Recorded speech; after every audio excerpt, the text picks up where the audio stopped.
Hey, we're back. Let's get them up on stage. Hello, friends. Stop it, Gibbs. I'm on to you, bro. Is your camera quality better, Hunter, or you get a new camera, or I don't know, maybe my I eyes did get a new see. camera. Well, it's been the same camera for 3 weeks now, but Okay, maybe I'm just unobservant, but at least to my eye, No, the camera quality looks better. I think the room is brighter, and we can see more. Yeah, you definitely details. did something. It looks a lot different. Yeah, it looks better. Yeah. oh well, thanks. Lots The of window's homo. open. Extra Diddy. I've been struggling with the lighting a little bit, so Yeah. No, but yeah. I mean, we can see more of the details, more of you aging slowly in front of us, dying, really getting closer to the end. We can see that all in 4K now. So it looks fantastic. But it always yeah, starts with that's- insults, doesn't it? I know. I know. I started with a compliment. Well, actually, And I then started with a compliment of saying how good you look. I'm on to both of you. I agree. He looks good. I'm on to you. Good. Now come to our side, Hunter. Come to my side. Oh, please. Good. I think it's literally impossible. Come join me. Wait, Gibbs, your cat's name is As much as Prime thinks Boba, that I'm correct? Yeah, the white one is Boba Cat, and the other one's Garfield. I think you're someone released a song in honor of your cat. Then, Did they really?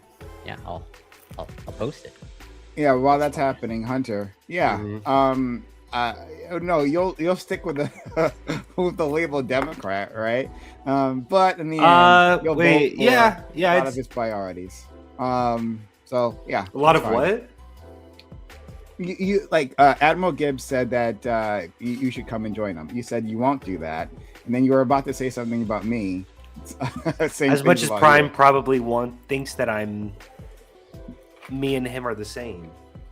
I don't think you're the same. I don't think it's that, the same. you know, I think actually No, that I there think is you're a a subtle spineless liberal. difference. No, I think there's you're a a subtle spineless difference liberal, between right, liberalism you and are. A fascism. spineless, Yeah, dirty Corey. liberal, His spine is dirty level. Excuse but me. with Corey, a what do high you- quality camera. So What do you it's all- identify as? I'm like The handmaiden I of don't know, fascism. progressive. In the leftist direction, maybe not quite as that. Okay, so It's just arguable whether me. I'm more less or more or less. You know what he identifies as? Because he's Canadian. Poor, because Alabama's richer than him now. And that's not good for y'all. Alabama's richer than. Okay, well, I don't want to get Yeah, into their weeds. GDP is higher now. Wow. Yeah. That's big time. embarrassing. Yeah, it's pretty rough.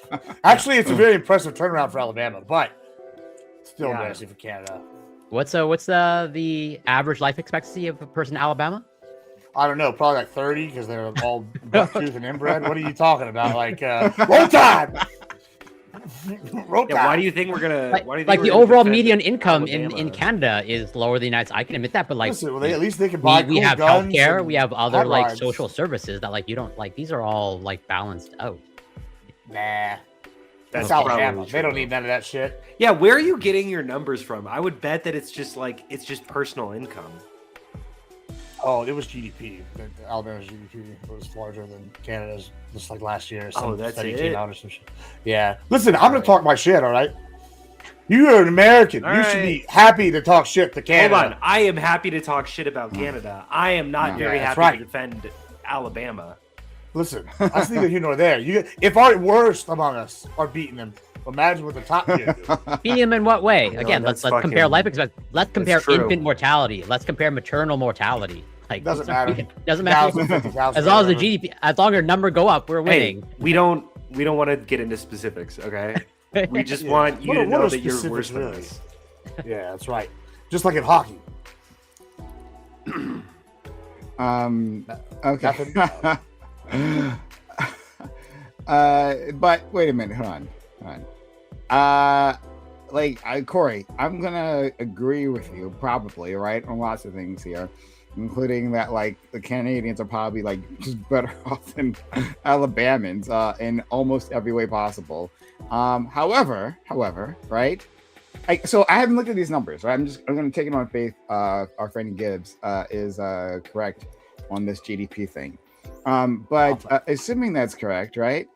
Doesn't it really mean that the problem is that no one lives in Canada that you have that massive open space and there's no one there. I There's agree with no you. It's one largely there. open space. We're a country of about 40, 42 million. Yeah, we're 10 times your size. Yeah. And I agree that we are geographically bigger. We have more space. So like, Yeah. and we're all He admitted. we're all clustered Yeah. at the yeah. I'm not. I don't dispute basic facts. I That is know. true. I don't know why. I And I just so- wanted to No, say it's that. not just GDP. It's also unemployment rate. Alabama's 2.7, Canada's 6.5. Which lower unemployment doesn't necessarily mean always good. Like what? Even that's I'm just I'm not an saying, just economist. throwing it out there. Are you saying you want Two 0%? numbers are better now. Do you want 0% unemployment? Is that what you want I'm going just for? saying the two numbers are No, better now. if anything, I think lower than 3% is like considered something Case is bad. building. But I'm just saying, like, wouldn't it be better if you were ours? Like, be mine, Valentine, right? slow Like, with all just- that. No, we can flip it. Why don't you just merge into us? uh, I would say that sovereign states should probably get to keep their sovereignty, Corey. So I like that you're not a part of us, but I also like that you're less than us. So By what metric? okay, No, wait. I've had this conversation. I have here's this how I have conversation many times before. Okay. here's how I have that conversation. Wait, I hold will on. pose Here's the how I same know that you're challenge that less I've than done me. to Lactoid. You open a Kinder Surprise on stream. I'll admit all day, every day, how much United States is better than Canada. Corey, here's What how if I you, know like, that. did it in Here's how I Canadian know that we're territory? better than you. I Isn't that look big at the caveat? map and I go, "Does your country say United States of America?" That's how I know. And it doesn't. So we are. Okay, That's and it. if You know we how it survey, could? We if manifest destiny. we survey across the population of Canada, United States, which high proportion can read just a map in general? Do you think? And read whether or not it says Canada. No, just or read a map, United- any map in general. What Let's- does that let's- mean? let's Read a compare- map. Let's Understand compare a map. literacy rates as well. What do you Understand mean a map. read a map? Map Like, literacy. look at Who a. needs to read? We shoot good. You think Americans can't read a map, as in look at a country and say what name that country is? I'm more than happy to compare, probably in terms of like literacy No, rates. yeah. How do first you one. think? Hold on. No. Literacy rates are usually like do you read at a 6th grade reading level? And Americans Hunter. not very great. But looking at a map and saying what country it is feels like a 1st grade reading level. That's not Mm. the hypothetical that I'm proposing. So hold on. So there's two things here, Hunter. One is what you were saying about like can you like read the names, right? But like I think the deeper thing is like do you know like which countries are which, right? How many countries can you identify without the names, right? And another thing. How is that reading a is, like, map? Of course, of course. Then there's it no is. names Reading on that. it. That's not reading a course. map. That's looking No, at the oh my world God, and Hunter, putting please, words on it. please. That's writing a Hunter, I map. need you to concentrate. Hold on, Hunter. I need you to focus here for a second, okay? Right? That is a level of comprehension. Call it whatever you want, Hunter, so that you don't spaz out on me. But I it's won't about call it a reading a comprehension. map. So whether you can identify countries, right? Like in relation to others, right? Like, hey, like, the thing am I showing you? Is that Yeah, we're gonna do Europe, terrible right? at Or that. is it Australia? And then understanding like like what those countries are in relation to us, in relation to the America. Yeah. Right? It's another level of Writing a map, comprehension. I think we're gonna do a bad job. But you know what? Me and Gibbs know this is the one thing we're gonna be united on, is that we're the United States of America. That's right. America. And that's it. That's all we fucking need. That part's That's right. That's Can part- either of you best. locate all 50 states across the I have United States before. map? I did do it. Have in before, college. like in Stop saying elementary school? read. I'm writing. Yeah, I'm I did it writing. in fucking college. Because I you said said that identify. with a blank At map. one point, said at one identify. point, I knew all the countries in Africa and the capitals, but now Hold I on. don't know If I could I identify all 50 states if I look at a map of the If I United gave you a States? blank United States map, Well, so okay, there you with throw a it state in. You outline. throw on the blank. yeah, of Because course. if I got I a could map of probably the get United pretty States, I think I close. could probably identify them. No, It's got the no. name I'm on it just- written right there. yeah, that's not the I understand. It's difficult for you Could I to do all 50 engage in states? hypotheticals. I could probably do all 50 states. Okay, you want to test it? We can go do it on stream. Me and you, one-on-one, blank United States map, Oh, you think you could do better than me? probably. I played What? enough. I played enough Paradox games where I could beat you guys in Europe for sure. I know all. Oh, the well, countries in that Europe. I wasn't don't the think you- question. No, I Yeah. don't think you could beat me either. In Europe? I You wanna agree. go? I play a lot of. I agree. You I got play a lot better of in that Europe. Supremacy War. I'm on. I play a lot of. Down. I play a lot of like Victoria and like Europa Universal.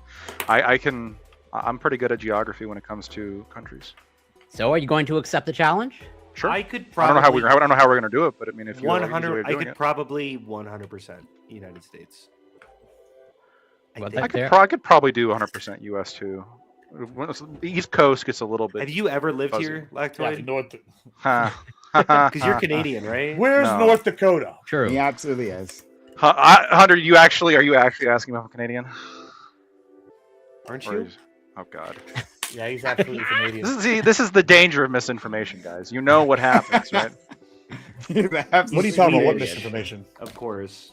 He's a crypto Canadian. He hides undercover the entire time. He makes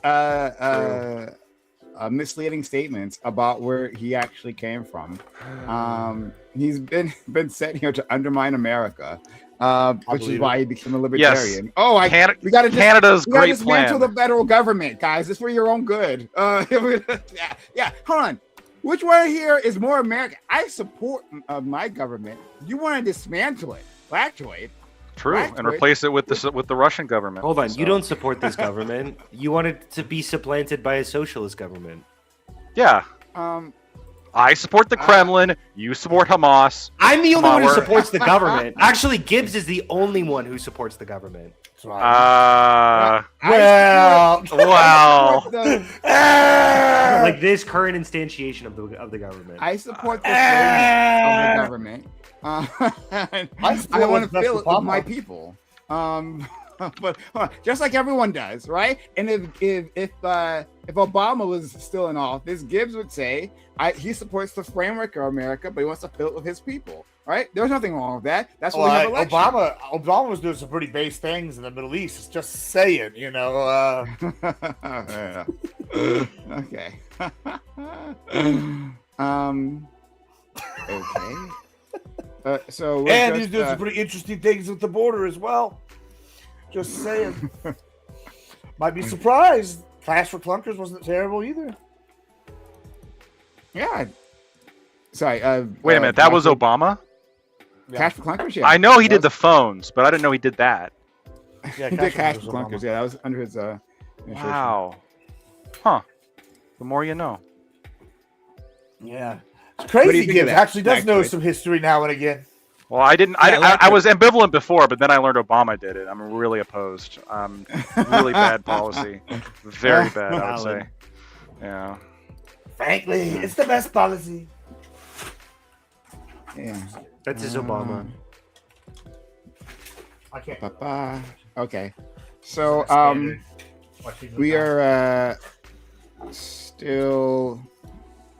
Yeah, I just double checked because I don't want to give out bad information. It says the car allowance rebate system, known as Cash for Clunkers, was a $3 billion 2009 U.S. federal program that gave consumers $3,500 to $4,500 trade in older, fuel inefficient cars for new, more efficient ones.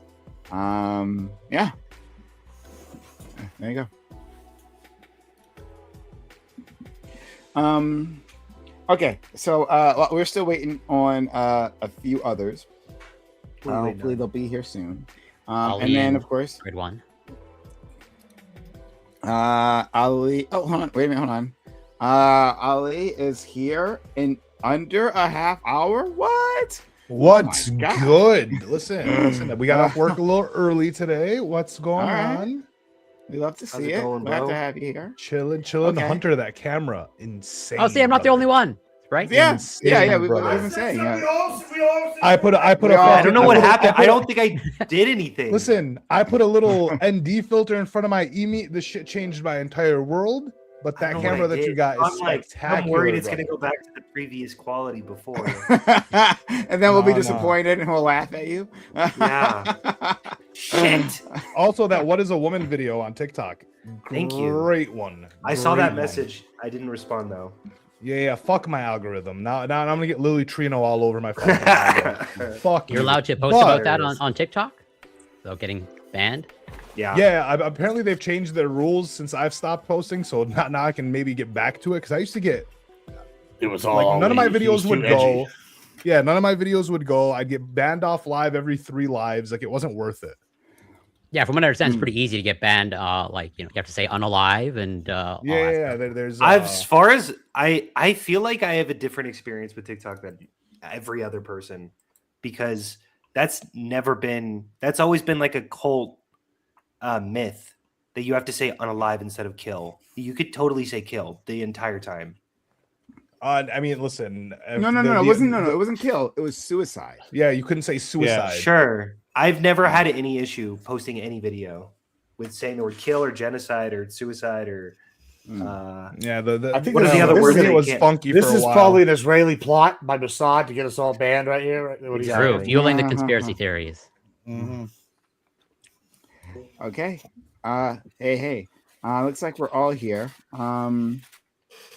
We could go on a rant, a side project, but last time we did not get to the subject, and it made a friend, Hunter, quite sad. I was a little tilted. Yeah. So I hope do that's want okay. to. That's okay. Hey, it's okay to feel emotions here, right? This is a safe Really? space. Yeah. So I think me and Hunter clearly won.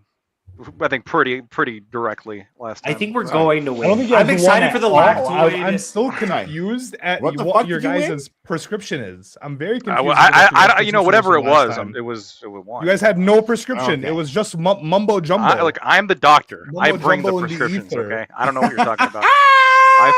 We laid it down. We wrote should tell that the to women. I'm script, the You Solly. get sued enough. You're a bad doctor. You get sued a lot for We malpractice. wrote I the can tell. script. The way you do hypotheticals and the way you come out with Bro, prescriptions. I'd is sue just myself and then defend atrocious. myself, make money off it. What are you gonna do? Well, You Great should move. tell that to women, Latra. They call Definitely me a better lawyer than a doctor. because it's Monday night. I got a prescription for loving. Yo, Grid. Yo. Mute yourself, bud. Yeah, mute yourself, friend. You probably can't hear, I imagine. Yeah, No, no, he he can hear. can- He No, can he could Alright. hear if he So why don't we get started? And we'll see where things take us. But thanks for being here. If you're here, follow the channel if you haven't done so already. On all our platforms, YouTube, Kick, and Twitch. Follow the channel, support the channel, subs the channel, resubs the channel, all that good stuff. Okay, and let's get started. All right, the topic: the Senate just passed the 21st Century Road to Housing Act with strong bipartisan support. The bill will create grants to fund housing construction, remove zoning and permit barriers, and more crucially, limit private equity's ability to buy up housing stock. This would have wide sweeping effects on America's housing market during a time of high unaffordability. Do you support this bill being signed into law? Do you think this bill goes far enough? If you're against this law, what solutions would you put forth to address the housing crisis? Trump also signed 2 executive orders on Friday, like 2 Fridays ago or whatever, to tackle the housing issue. Do you support this multi-pronged approach to get Americans into homes? This bill got passed, not passed. It got through the Senate, but it's on its way. We got buy-in from both sides, and there's a housing a House version, right? House Representatives version that's supposed to be weaker than this. I'm not exactly sure what provisions are like different, but it's these bills are going to go into like reconciliation, and we'll see how that turns out. What survives that process. But I've heard that the Senate bill, it's a good chance that many of those provisions will make it out. We'll see. Some of these parts might be a little bit controversial, especially the private equity portion. And I'd really like to focus on that.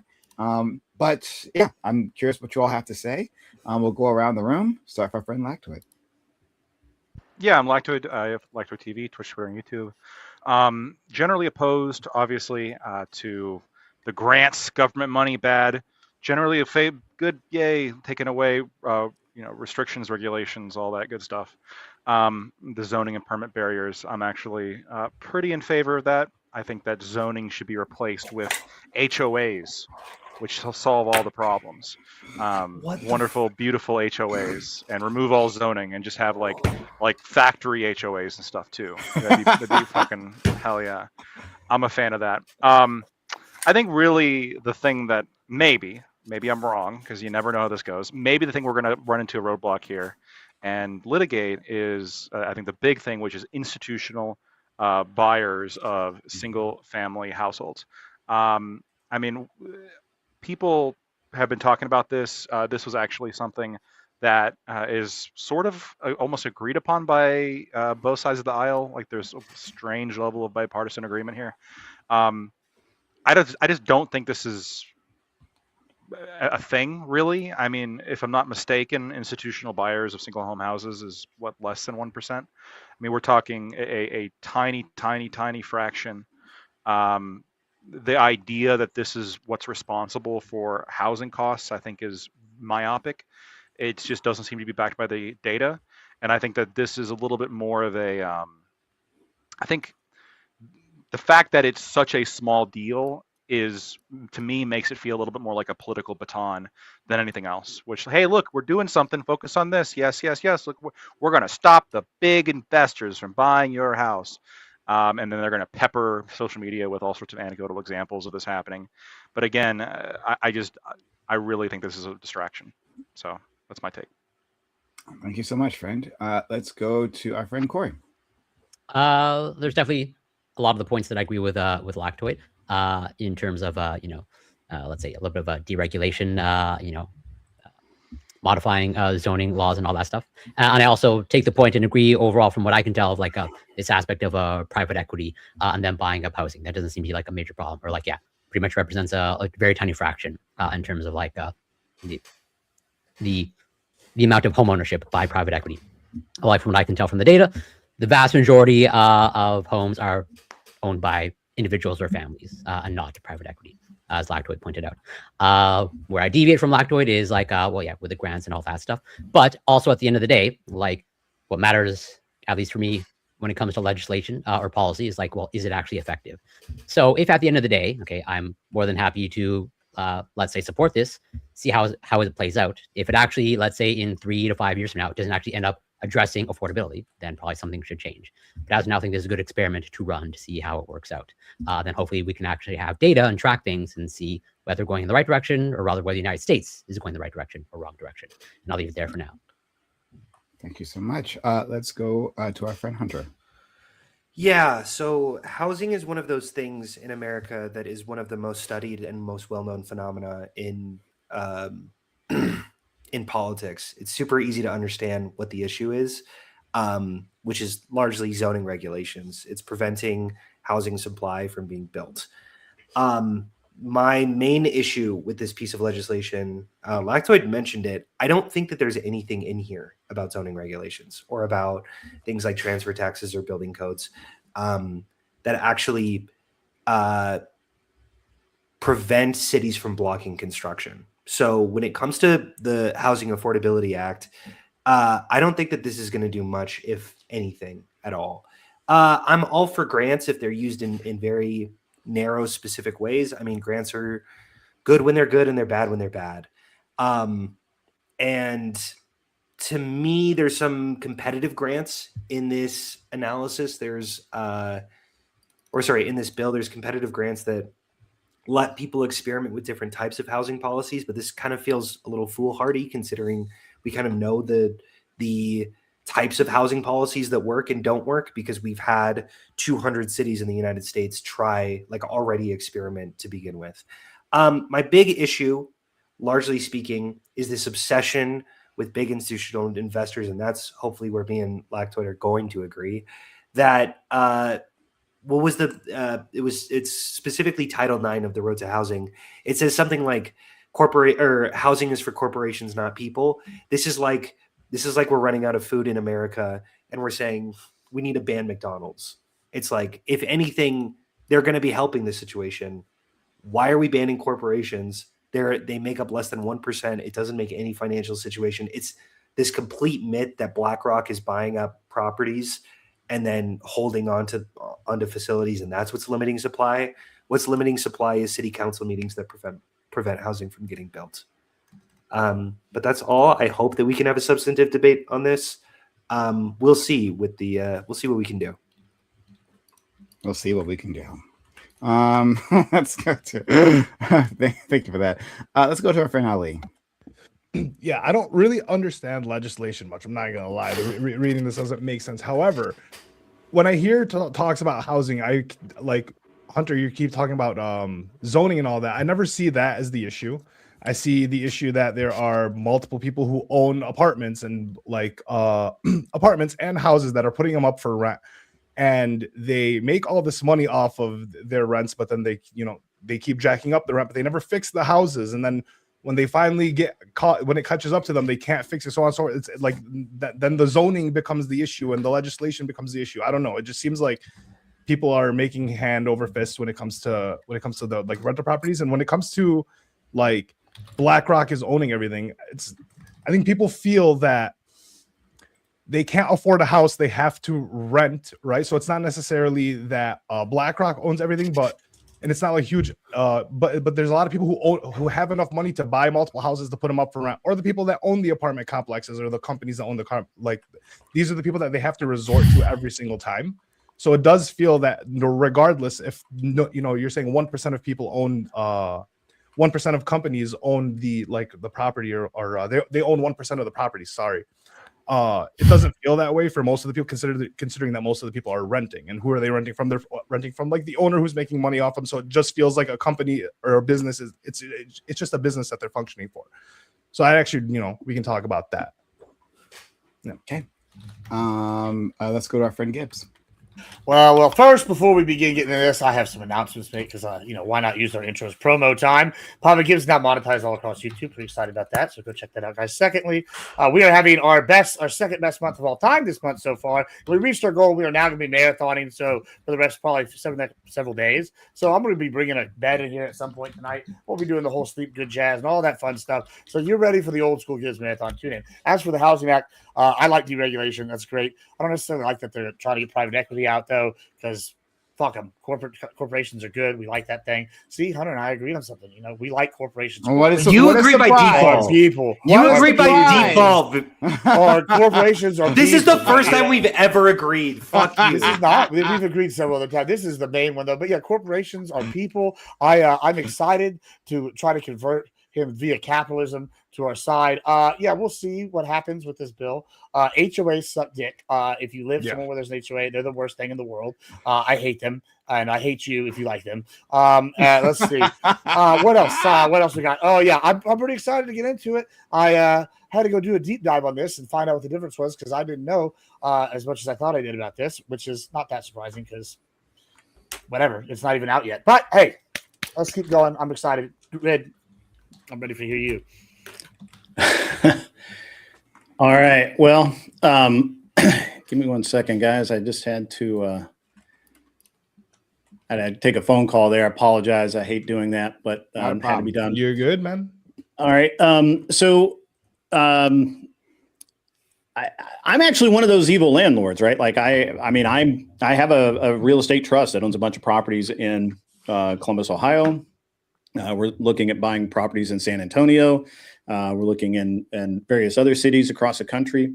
The reality is to be honest with you, the law that was passed doesn't really do anything for people like me at all. Doesn't stop a single thing that I do. None of the things that Ollie talked about, this law will help at all. None of zero, absolutely zero.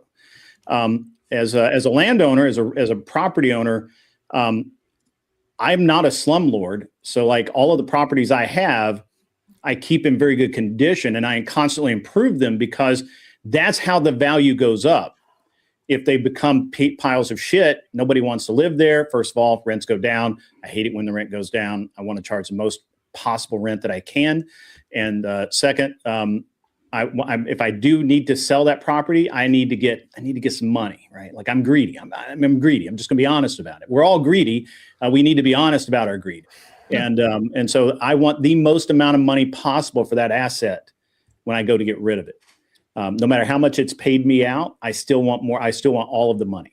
But the actual law only affects people who have over 1,000 properties. Now, the interesting part of this is that I can have a corporation that has 1,000 properties, and I can have a second corporation that has 1,000 properties, and I can do that as many times as I need to. And this law would not affect me, not one little bit. Anybody that thinks that you can legislate any kind of morality is in fucking dreamland. So that's first thing. So let's not even talk morality here. Like you guys are insane if you want to talk about the morality of being a slumlord. What we could talk about is, well, how does it negatively affect property values? Well, it can, but it can also, but it's not negatively affecting it in the way that you think. In general, slumlords drive property value down, and that way it makes it easy for people to buy cheap houses because nobody wants to live in their neighborhood with a bunch of fucking slumlords. They just don't want to live there. So, but now in my case, I bring the property value in my area up because I improve my houses. I make sure they're painted. I charge maximum amount of rent for it. And I actually, my goal is to, when I sell a property, I need to make, I basically need to, I want to clear a little over $100,000 per property, period, like minimum, like absolute minimum. So if I have $60,000 into the house where I paid, with the down payment and any remodeling costs and what it costs me to rent it, make sure that my rent covers the mortgage on the property. This is very simple math. And then as soon as that property accumulates to where I double my money, I consider selling it. Right. So if it's make $120,000 or so, that's fine. But more than likely, I'm just going to keep it and watch that ticker go up. And again, I increase the property value in my areas, which is why everybody hates me. Now, people don't hate me because I'm a slumlord. People hate me because I take a $100,000 house, and because I put money into it and because I add value to it, it becomes a $400,000 house. And now your dumb ass can't afford it. And that's not my fucking problem. Just don't be poor. That's it. Okay, I just want to clarify something quickly.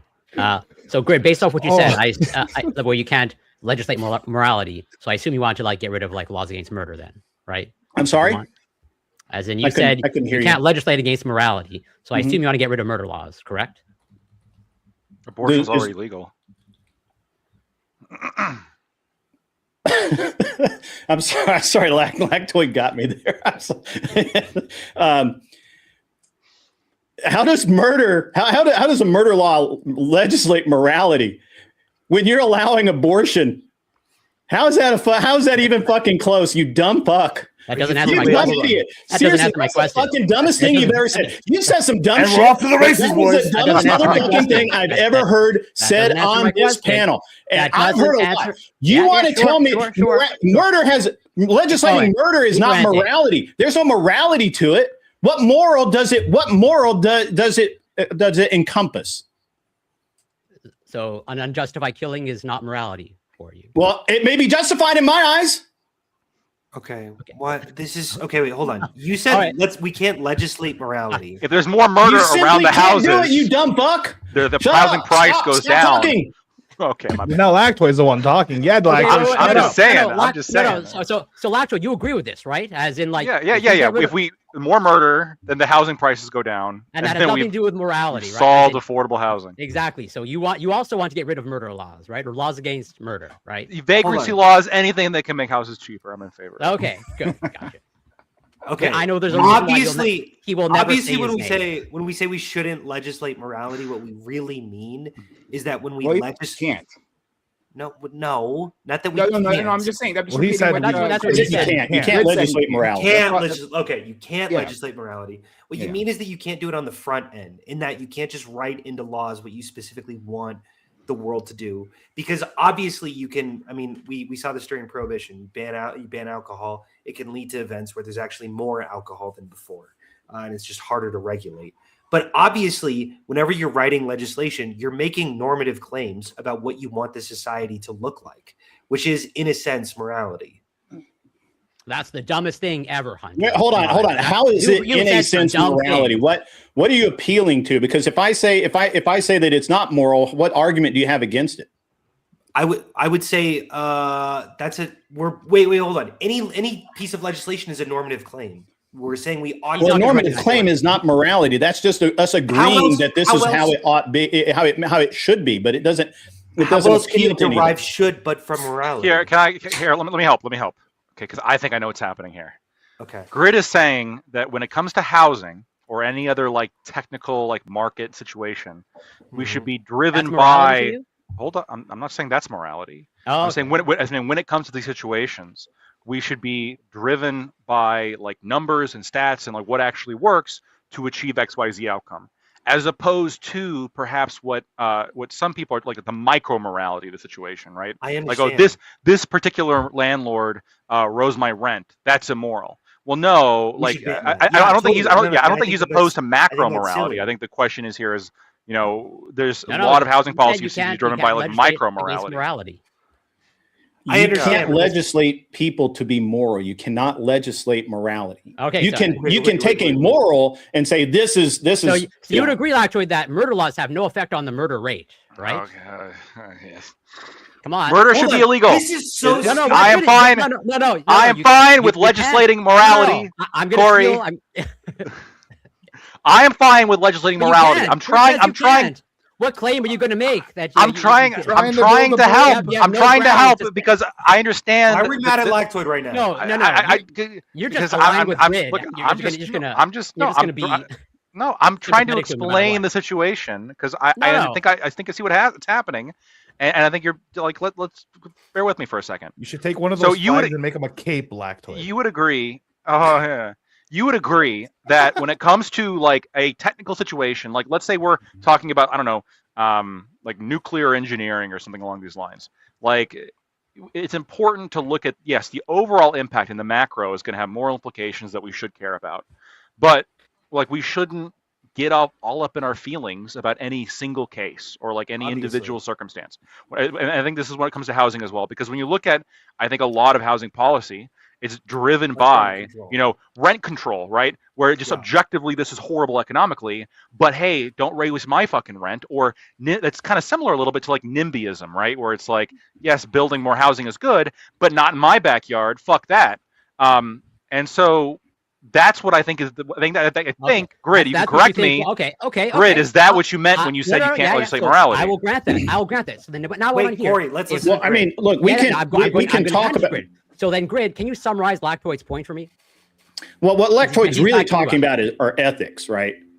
Which are different than morals. Oh my god, this is definitely paraphrasing. We're so fucking in the weeds. Go ahead. Well, I'm not the one that brought morality into this. Except other than saying that you can't legislate it. You can't legislate people to be good. Explain you can't legislate people to be good. You can't legislate people to not take advantage of what's in front of them. If you pass a law that says, I can't do this, I will figure out a way around it. That's what human beings do is we solve problems. God, that's the dumbest fucking shit I've ever heard in my life. There are obviously two of the dumbest things have ever been said. We can minimize I can say dumb shit. We can minimize that. We can minimize the ways that people go around laws. That's like, are you saying laws are futile? Futile? Yeah. I don't even know how to. So did Grid just echo your point, Lactoid? Did you hear those same words that you just That's said? why we should let corporations do whatever they want. I did not hear my point echoed. Okay. So he's not saying what you're saying. He can't. I think that's what he means. I'm trying to be charitable here. I think that's what he means. He doesn't even understand your own point. Okay. I understand you're trying to pretty much sympathetic to him. Okay, I'm being charitable. I'm being charitable. That's what I'm doing. Charitable. Look, I'm just saying that you don't have to be though. Not with this guy. What are you fucking talking about? That laws don't affect the way that we handle our do you feel like laws are futile? I guess my question is.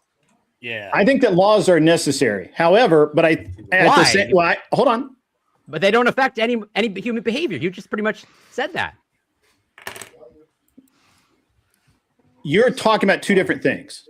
Okay. If you're saying that morality is the guiding force behind laws, I'm going to disagree with you because it may not be my morals.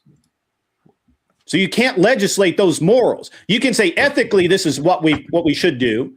We could say that. Walk me through the difference between ethics and morals. Well, ethics are based on logic and reason, and you can argue back and forth as to what they are. Morality comes from God. Morality comes from my belief in myself, and you can't legislate that. You can say that ethically, this is right, unethical. You agree this with is that an point, unethical right? thing, right? This is unethical to do this, and I can disagree that. No, I think that's absolutely ethical, right? But wait, hold on.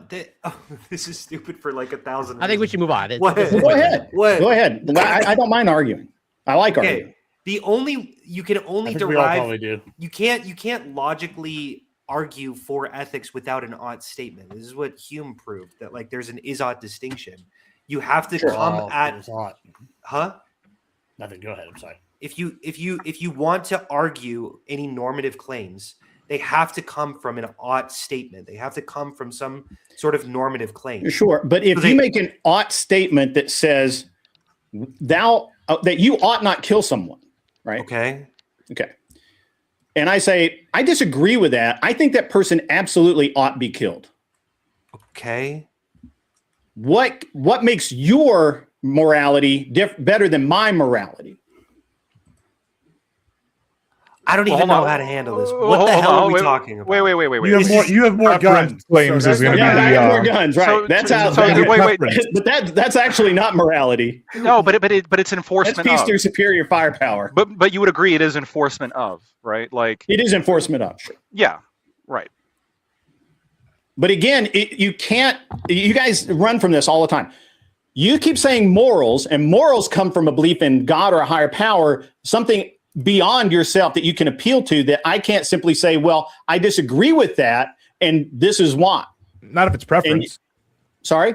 Because I think the line you're going down is like it's all preference, right? It's my Yeah, it's all your preference. Your preference is not to that. kill this guy. My preference is this guy should be tomato paste right now. No, but if you argue this guy should be tomato paste, I can keep asking why, and at some point I'm going to get to an axiom of a normative claim. I'm going to get to some. Why I just aspect don't of your like his morality. face. How about For him, that? for him, it's divine my plan preference. theory. So then, Hunter. to It's you, my preference. I just don't like his face. No.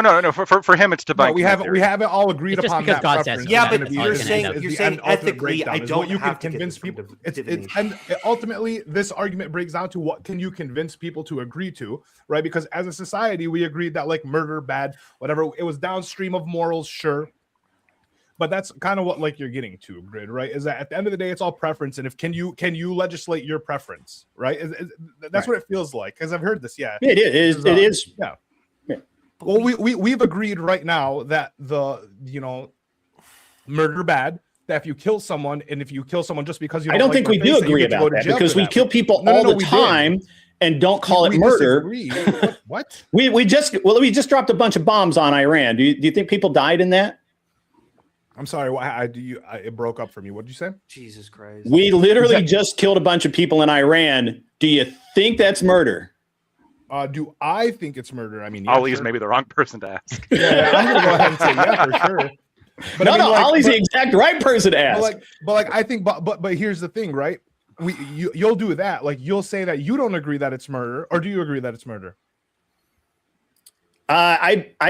I'm on the fence because I honestly don't believe that they necessarily needed to be killed. But then again, maybe they did. I haven't heard a case for all. So it's gonna be like, yeah, well, I think they were murdered, but then I also think that like that would be terrorism too, right? Like just bombing cities in other countries. Sure. Like we don't agree. It's a good right? argument to have. The people in power, however, the people in power get to make those decisions, and we don't necessarily have choice in that. Right. So like that. Nobody asked my opinion, right? Yeah. Nobody came in and said, "Hey, dude, what do you think?" And I would have said, "Yeah, I don't know. Let's give him a pass." Exactly. So we don't really get it. We don't really get a choice, even if we do think it's murder. We don't get to have our preference be legislated in that regard. But that's kind of what you're saying. It's broken down into like right now we kind of agreed to these set of laws. Mm-hmm. At least like you're born here, you're not leaving, right? You by choice are choosing to live under these laws. And at the end of the day, those were someone's preference. Yeah, someone's preference one is what it is. Yeah, someone with the most guns preference one, but that's the exactly. I think there's a lot of people who don't like choose to continue living in America. That's a little more complicated, right? not sure people can just get up and go to a different country. It's usually a little bit more involved. I mean, yeah, seems you know, not stopping depends on, Yeah. depends on how hard We you're get- trying. You can Yeah. leave America if you needed to.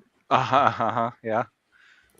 Wait, I'm confused at what you're getting I'm gonna at. I'm just okay. Are I'm just because expatriates not a thing? Like, I'm confused at what you're getting at. No, that some people I'm would prefer to repudiating leave this but choose idea. not to, Yes, or I am could not repudiating. to. I'm disagreeing with the general claim that by choosing to stay in America, you thus consent or agree to the way that it's run or any of the other laws thereof. I don't disagree that you can legislate morality, just to be clear. Obviously, That's you because can you're a legislate libertarian, and you can enforce have it. to make the argument Oh, that it's you're a obvious. libertarian but still That's- live I here. think everybody. That's I the think, dumbest thing ever, go Lactoid. somewhere else. I think everybody agrees that you can't just get up and go to a different country. It's not so easy, right? I mean, once again, you know, you just got to get deal up with and go. No, if we immigration, resort to like deported. I'm gonna move tomorrow, no. But like if you don't want to live here, if you agree If with you're the wealthy world enough, or the legislature, you don't have to be that wealthy. you don't have to be Yeah, that but wealthy there to is- get up and there go to is another a country. cap. Once There is a again, cap. Well, just get up and technically, go. you No, just but start you walking. can plan for it over like the course of 3 to 5 years, and you'd be able to get out just fine. Or you can just Yes. walk. You can just walk Aha. like a hobo back in the day. And go to another country of which you fully consent and agree to all the laws, because there are so many of those around. You have to I read mean, the fine maybe you print. consent to It is agree with important. more. Yes, 100%. Yeah. You may agree with other countries' laws more. Yes. More, you might agree with them more, but Yeah. you would agree that Yeah, you're not like, going to get your let- perfect country. Yeah, Right? Like, no exactly. one's gonna get their So perfect you would agree that like legislation. I can't go anywhere and avoid taxation, so I don't agree to taxation Yeah, you at can. all. Which Go country to doesn't Dubai tax? right now. Go to Monaco. first, I don't think tomorrow. it's- You're a lawyer. You should be able to make enough money to move. any Monaco. of these No, places. I can't fucking Yes. move to Monaco. Why? What are you? It's expensive as fuck to move to Monaco, Move to and the Dubai. immigration is hard. Make It more would both money. cost a lot immigration of and money to Dubai. ship his motorcycle. So yeah, stop being poor. Make more Stop money. being and poor. You Yes. get out of your tax. Stop being There we poor. are. Best There we point made thus far. It's a skill That's a good point. issue. Yeah. There we are. You're a lawyer. Stop You being can poor. make more money. No. Ultimately, I'm being look, so serious. I love it. Ultimately, the left wing argument shift to the right wing. Love it or leave it. Stop being poor. I've always said the best way to debate you is to get to the right of you, and if you get to the right of you, you're Yeah. you're in gold. Look, I like it. Yeah. You know, if that's where we want to ground ourselves, sure. It wouldn't cost him a lot to ship his motorcycle. though. I think I'm gonna be I honest. think Grid has enough From money to where if he wants to leave, he can leave, Grid Right? probably does, yeah. and so he's choosing. Well, to I own live here. houses in China. Yeah, see, but he's Okay, choosing to there you live go. here because he's Oh, okay yeah. with, he's okay. Oh, he's okay yeah. with what we've agreed So he should move to upon. a more free country like China. Yeah. No. I mean, once again, just like when you have money, everywhere is free. You know, You have enough money, you're that's a free solid point, everywhere. Ollie. That there is. I listened to this this guy's speech the other night about how traffic laws in California are ridiculous because they're not enforced on poor people like ever, but they are enforced on people that can actually pay the fines and everything. It's like but the laws truly don't apply to the rich people because they just pay the fine and keep going. Like they don't give a fuck, right? They just keep growing, and so the people in the middle that appear wealthy but actually aren't, they get fucked. If you're 'Cause they rich, got- bankruptcy is a flex, not a bad That's a position. flex. One of the things they do, this is one of the few things that I sort of agree with that they do in Sweden, but sort of, but not really, is fines are as a percentage of your income. So, like if you're rich and you get a ticket, it's like an obscene amount of money. Because the expectation is it's actually like it's supposed to be a deterrent. Now the Yeah. problem I have with it is, on one hand, I like the idea of like no matter what, like this is a punishment for you. You shouldn't be doing this. But on the other hand, I do think rich people are superior to the rest of us, and so deserve to be able to break the law more often than the rest of us do. Speak for yourself, the rest of us. So you think Epstein is superior Rich to people you, are or better was than superior to you. Lactoid? I have one exception, and that's Epstein. Hold on. What about Diddy? What about Diddy? One exception, Diddy. Two exceptions. Easy. Two Easy. exceptions. Diddy and Epstein. You just keep adding exceptions. One more will come. Yeah. Just, Jillian Maxwell. Yeah. His moral compass is adjustable. yeah, it's adjustable. He was okay with Jillian Maxwell. He was not okay with the other. Got it. She's kind of a baddie, though. Yeah. Could I steer? What? True. Could I She steer back was. to that? She was. I'm sorry. I want to switch back. And How I desperate are promise. you? But like, No, she wasn't said ugly. something She wasn't absurd ugly. here. And them biddies were doing work. All right. Hell yeah, Was she? hell yeah. Oh my Yeah, God, she had some okay. biddies, buddy.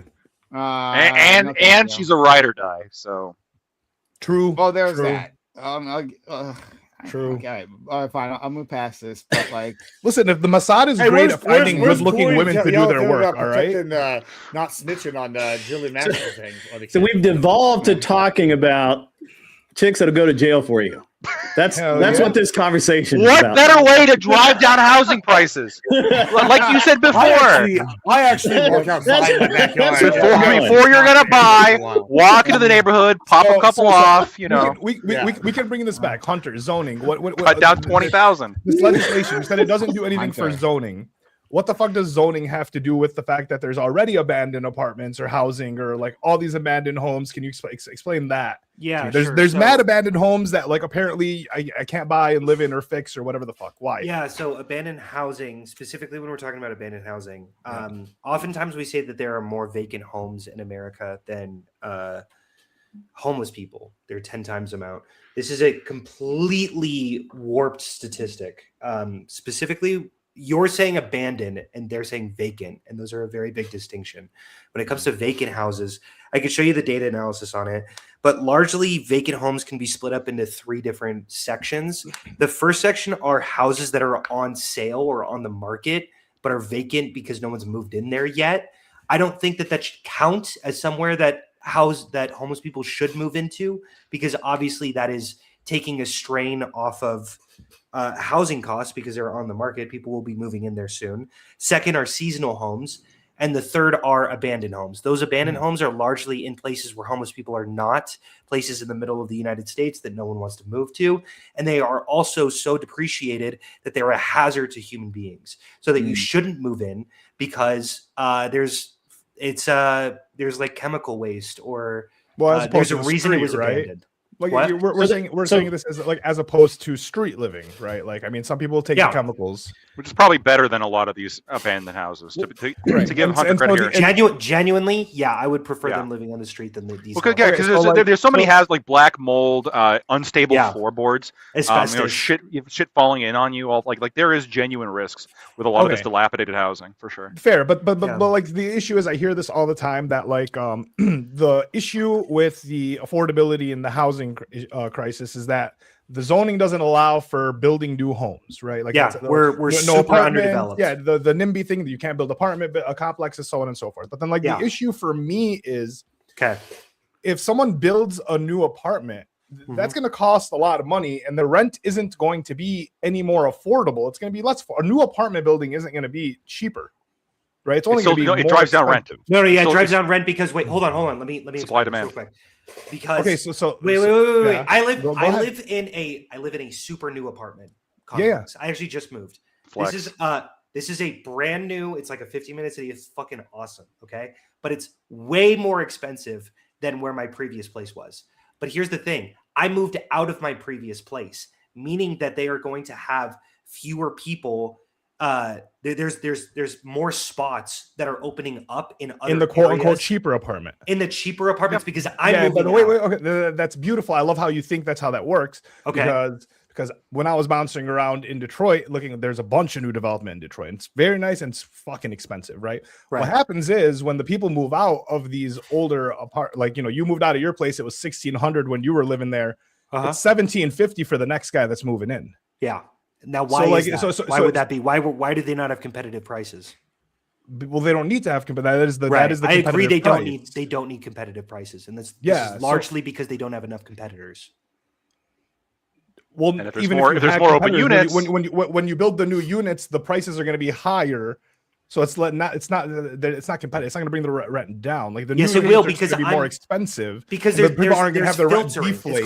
It's called filtering in economic principles. It's the idea that I am moving out of to the more expensive apartment. Yeah. Yes, which drives the prices up, because look, we have this new development that costs $1,900, so we can't charge $1,600 here. We're going to charge $1,750. What are you talking about? First off, they're going to have vacancies in their apartment, and they're going to want to fill those. And if they can't fill those quickly enough, they're going to lower the prices. That's why. Wait, hold on. Most places don't have problems filling. I agree. Vacancies. Why would that be? Why would people be flooding into that fucking spot as quickly as possible? Because holy shit, a new place just opened up. I got to move in there right now. If it took like 3 or 4 months to fill these spots, don't you think that people will start dropping those prices to start incentivizing people to come and live in no, those places? what I'm saying is like, okay, so like I'm looking at like places to rent in Michigan right now, right? And Yeah. it seems like you can't get anything for less than $1,700 that's worth a damn. And if you hit the 1,500 mark,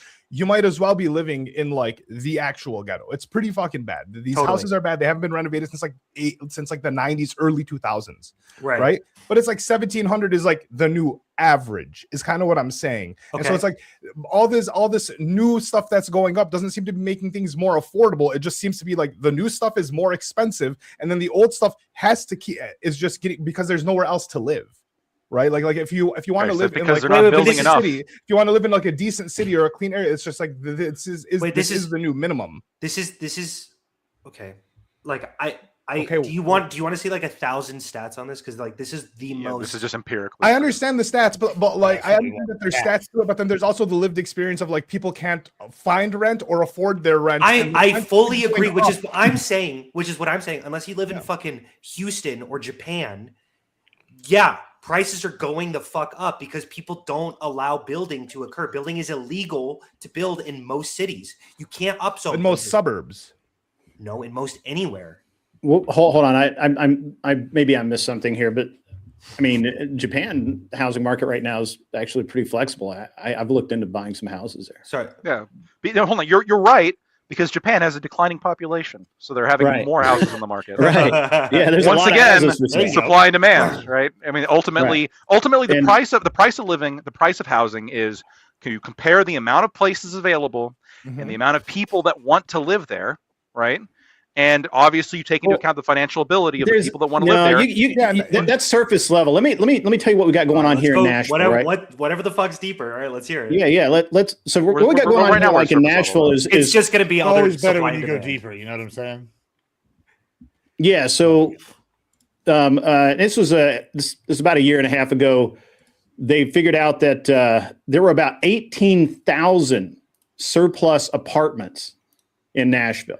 The reason is not that there aren't people to move into them, or that people that that don't need housing or or not even that people couldn't afford them. They just built so many of them that people just don't want to live there now, and people don't necessarily want to live in an apartment in the city when they can move outside of the city and commute in and live maybe a little cheaper and definitely maybe a little better. So what they've got all of these apartments, but the banks aren't foreclosing on them because they obviously don't want to lose money. The contractors will not reduce the price of per unit for rent or to buy them because they lose money. So they're just in this holding pattern of not allowing people to live there because they have to drop the prices at some point. At some point, it's gonna come down like a house of cards. Yeah, and that takes out an entire level of basically pricing structure in the community, because now a 1,200 square foot, well, not 1,200, probably 1,000 square foot apartment is going to be, it's not going to be $4,000 a month anymore. It's going to be $2,000. You literally try to sell the building before they take the loss because of low demand. No, you literally just described like a bubble. That's what that is. Yeah. Like bubble. That's exactly what's going on. Everybody's predicting the price is going to be a certain way. US. I don't think it's in every major city, but maybe I'm wrong. Well, we overbuilt. We overbuilt. Well, maybe not New York. I'm sure there's some places. I know, and specifically, you brought up Nashville. I know Nashville. I know, for at least historically, in the past like 5 years, there's been massive demand in Nashville, and that's driven up housing prices dramatically. And so, it wouldn't surprise me that there's a lot of intention of, okay, let's build more housing there to try to, kind of cash in on this while also bringing the housing price down. And then maybe they overestimated it. Maybe they built up more than they expected. Maybe then they charged too much, or too luxury, or there's all sorts of things that can contribute to the bubble. But at the end of the day, like, unless they want to lose more money, they're going to have to rent out those apartments, or they're going to have to sell them. And if they have to sell them at a loss or rent them at a loss, they're going to be renting them cheaper to meet market demand, which lowers housing prices. Ultimately, just like any other good, housing is very responsive to supply and demand. Of course. That's what we're talking about. And so, if we can't address the demand part, the demand to live places, is you're never going to necessarily be able to meet it, right? People have to live places. People want to live close to their families, so on and so forth. But like, that's what I'm saying is like the issue. The issue is, you guys are saying that like, so there isn't enough supply, so that we're going to build more supply, and that should drive prices down. Yes. Right. It does. So I've never experienced prices go down. Maybe That's like prices, prices stay same. That's like maybe that's like prices saying stay I've with never inflation, they go experienced down. evolution.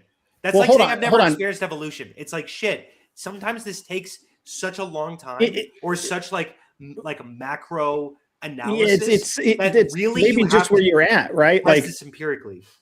like when, just for example, I was looking at properties today in the Mesa, Arizona area, and in all the way up to Prescott. They're down 3% a year right now in home value. They were pushed way up because you had people from California and New York and other places like that moving there. A lot of people from Michigan, cold places like want to move to the desert. And then of course they figure out that it's the fucking desert and nobody wants to live there.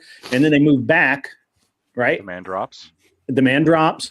And for about the demand was really up high for several years right after COVID. And then it's sinking and it's losing 3% per year in home value. Here in my hometown, same kind of deal. We had a lot of people move in from out of state, New York, California, all over the place. Drove the housing prices up ridiculously. And now they're settling back down. And as a matter of fact, I've got a property that 2 years ago, according to like Zillow and a bunch of the other, which is irrelevant, doesn't mean anything, but it was worth about $800,000. They got it at like 300 today, which is about what it is actually worth. I mean, there is an actual value to that property. It's about $300,000. Yeah, so it's dropped down to its actual value. So it's it'll go back up because it's it's land, and land they're not making any more of it except in Saudi Arabia. It's not that you kind of like it drops back down to like equal for you most time. Hopefully you break even to like is the worst situation, but like if something jumps up 300% but then drops down 100%, that's not really like being less. That's just but it can happen though, because what happens is people like they say, well, I'm okay living an hour and a half from Nashville and commuting in because I get this house, and this house is like $500,000. And that opens up housing in the urban area. And all of a sudden, this a place where the houses are $180,000 are all of a sudden $500,000, and then people go, yeah, man, it really sucks to drive an hour and a half into work every day. So then they go to sell it, and of course the value goes back down to that 180 or lower, and it actually you lose a bunch of money. That's real estate speculation 101, normal shit. And people do lose a lot of money. Now, people who just don't allow that to happen and who have absolutely no feeling about a house. Like I look at a house, I don't care where it is. I don't care what it's like. I'm looking at a numerical value and just factoring a bunch of different things in, and that determines whether or not I'm going to buy the house. I'm not looking at it going, wow, that house is pretty. Oh, I like the neighborhood. Oh, it's got a good school for my kid. I'm not looking at that. I'm looking at how far is it from this? How old is it? Is it up to code? When's the last time the roof was done? I think there's a whole list of things that I give a shit about, and the rest I don't, because I'm looking at it as an asset, something that I'm going to be trading in. And that's just a mindset issue, really. I want you all to realize something, that if you guys went out and took out a 50-year mortgage, and that sounds insane, right? But if you just paid on it for the next 5 years and then sold it, or even refinanced it into like a 15-year, you'd save yourself hundreds of thousands of dollars in interest, and you would have a very cheap payment for that period of time. And that's going to fuck rent even worse, because when somebody can buy a house for cheaper than they can rent a house for, they're going to do it, or they ought to do it. 50 years, yeah. Well, I think that would also push rentals a little bit lower, right? Because now the rentals are trying to. It could, but there's a floor on rentals, because we have costs, we have overhead, and we're just not going to let it go. I hear that, but even couldn't you buy rentals and then on a 50-year mortgage? Oh yeah, I'm waiting for that to happen. I'm waiting. Yeah. I'm waiting. Right now you can't. So, I mean, this. I was okay. So you understand what part of what really happened to make all of this real estate bullshit happen is Obama and Biden, when they were in office, they removed the controls on the bank that said that you couldn't use like Lactoid as just a home buyer. He could not go out and buy an investment property on a conventional mortgage. he had to use a commercial loan, which costs it's a higher down payment, it's a higher standard for income, and you have to have a track record of having to do it. Those controls were removed. And so what happens is Lactoid, who does nothing about fucking real estate, but he's got a little bit of money, and everybody says, hey man, buy rentals. You'll make money. Your mortgage is $1,300. You rent it for $1,500. You pocket a couple of hundred every month. Your mortgage is paid for in 10 years. You have a house for free, right? That's a sell, or 30 years. That doesn't happen because there's a lot more costs involved, but it's a good line. It got people to buy a lot of houses, and it got people who ought not own 6 houses owning 6 houses. And that's what caused that's between 2005 2008. That's what caused that whole mortgage. Thanks, Obama and Biden. Well, I blame honestly. I blame the banks for that because if you remove the controls on the banks are going to do exactly what they're going to do. So when Trump was in office the first term, he put the controls back on, and we were checking with one of our bankers, and we're like, hey, we would like to do this house on a conventional because we might actually move into it. We don't want a commercial loan on this house. And they're like, no, can't do it. You already own a house, and you can't buy another house. You'd have to live in this house for a year before you could rent it out or anything, right? And we didn't want to do that, so we went to a commercial loan, no problems, no big deal. But I kid you not, when Biden was elected, my banker called me about within the first 3 months and said, hey, that loan you were talking about, yeah, we can do that now if you want to.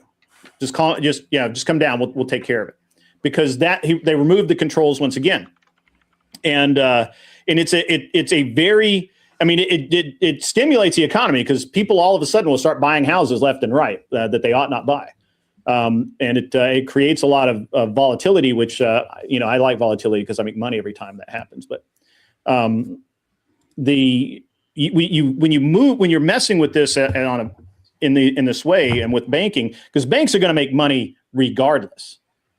They're just going to make money every time they turn around. So they don't care. One of the things we've noticed is that we haven't seen the same number of auctions. We see what houses that are in default that should be foreclosed on that are not getting foreclosed on. We see a lot of different things and going on that I don't understand. We think that the banks have come up with a way of wholesaling the houses on bad mortgages out, and that benefits me too because I like that.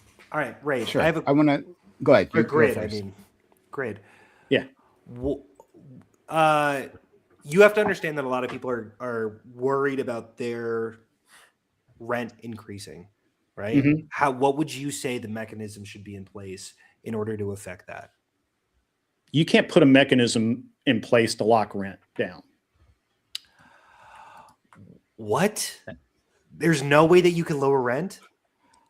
How would you do that? Build more housing. Build more. Thank you. Build more housing. Yeah, you could build more houses, but okay, all right. You guys I like the energy. Let's examine that for a minute. Make me be 1-1 with Grid over here. More construction workers. Let's examine that for a minute. Let's examine that from a reality-based point of view. Build more houses. I love it. Love the energy. I'm actually trying to build some houses right now. Excellent. What do you think in 2021 or 2022, a 3-2 on a 1/8 of an acre lot, which is just a standard McMansion? What do you think the build cost on that was? Just no clue. Round totally depends on the location, right? As well. Well, no, just the build cost. Build cost. You already own the lot. You're building. You're putting a house. The build cost is the same per state, more or less. I mean, yeah, dude. Lumber costs what lumber costs.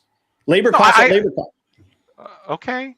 Labor doesn't cost what labor costs. It's going to be different based on the minimum wage. Yeah, like wouldn't it be more expensive? Hold on, did you just say minimum wage? Well, hold on. I can imagine like if you're going to be building in Long Island, you build in fucking Utah versus Mississippi, they're not getting minimum wage to build California. That's the dumbest thing I've ever heard. I don't have a single minimum wage person Anywhere. No, okay, but prevailing wage. Okay, minimum wage was a bad thing. Prevailing wage, right? In Long Island, Prevailing wage is better. Yes, that's better. Yeah. In Right, like so just Manhattan, figure- But like on average, just say it's the same, on right? average, it's going to cost for a throw a number 3.2 out. back then was about, and the lumber cost could vary a little bit, but more or less, you're looking at about $125,000 to $130,000 to put a house up.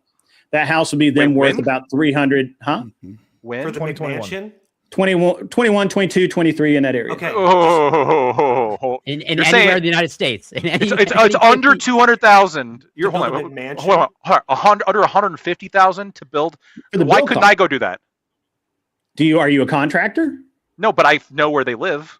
I can go. Right. Okay. Is Do you that know a how to threat, negotiate with them? Can you do Oh wait, sorry. Are you saying are you saying just the material costs are that?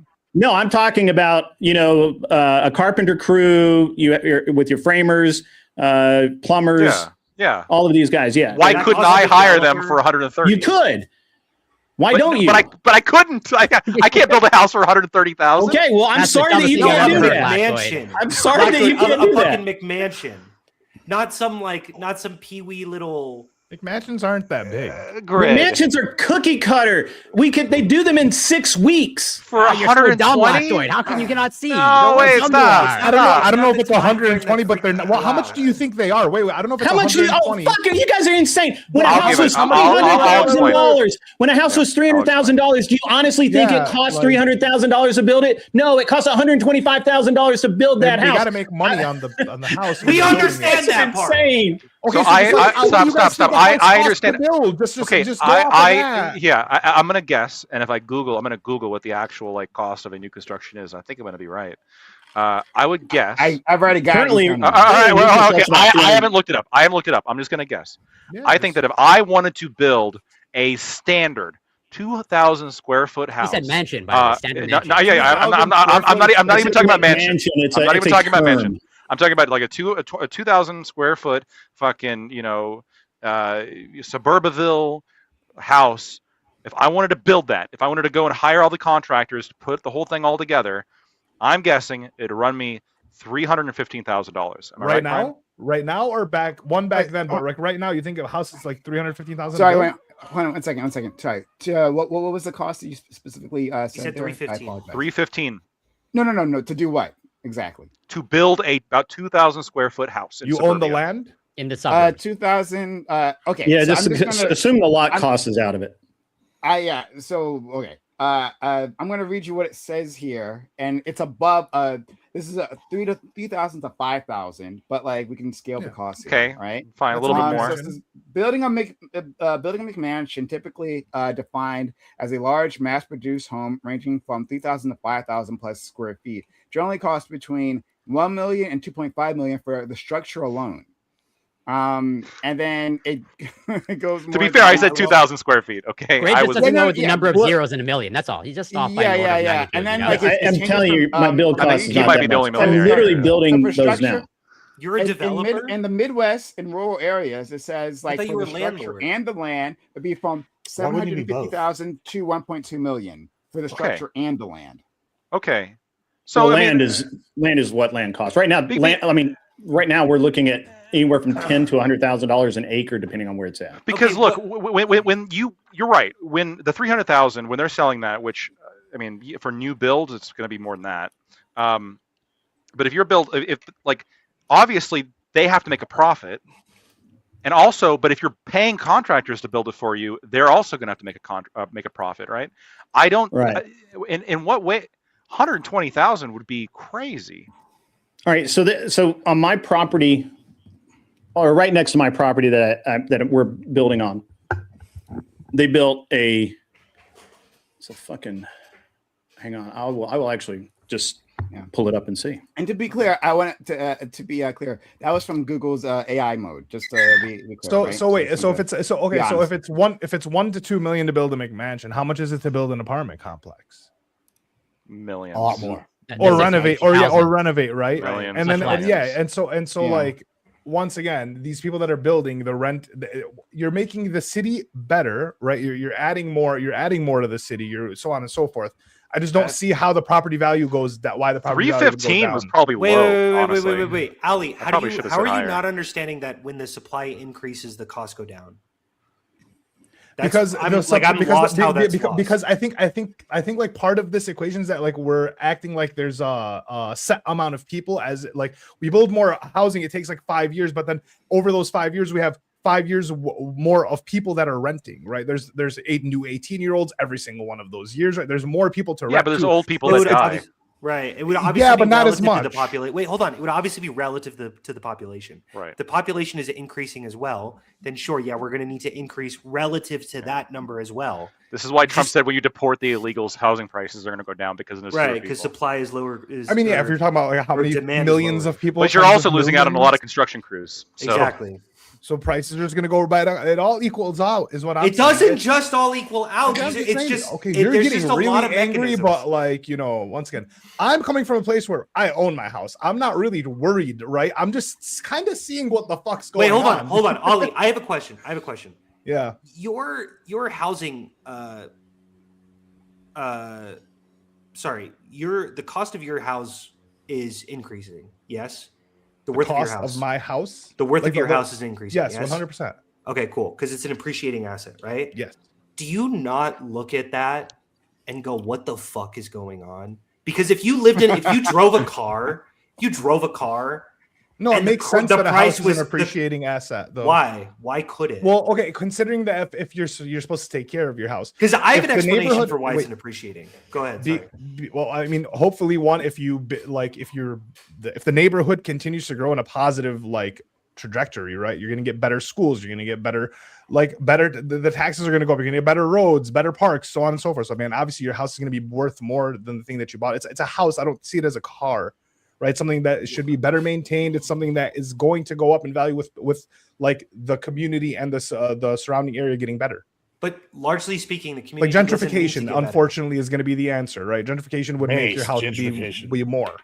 Depends on what we mean by gentrification. The neighborhood becoming oftentimes better. Gentrification There's a positive trajectory to your community. That to me. That's not gentrification. Just to be super clear on the definition. I understand, but I'm saying you don't understand. No, I do understand. I'm saying if your community gets better over time, right? Then your house is obviously going to be worth more because your community is more desirable to live in. That's gentrification. It makes sense. Yes. No, gentrification. Obviously, gentrification is when you go into like bad neighborhoods and you try to buy them out and push the people out of the neighborhoods. I understand that, but I'm saying like push them out by making it better. Yeah. No, it's by making it more expensive.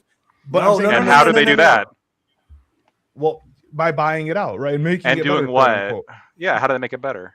Well, I mean, according to you guys, buying it out, making it better should make rent cheaper. So that's exactly my point. That's overall it does. Overall, it does. No. That's why gentrification is a really poor term. Gentrification is the specific use of buying up an old, emaciated apartment building and then renovating it.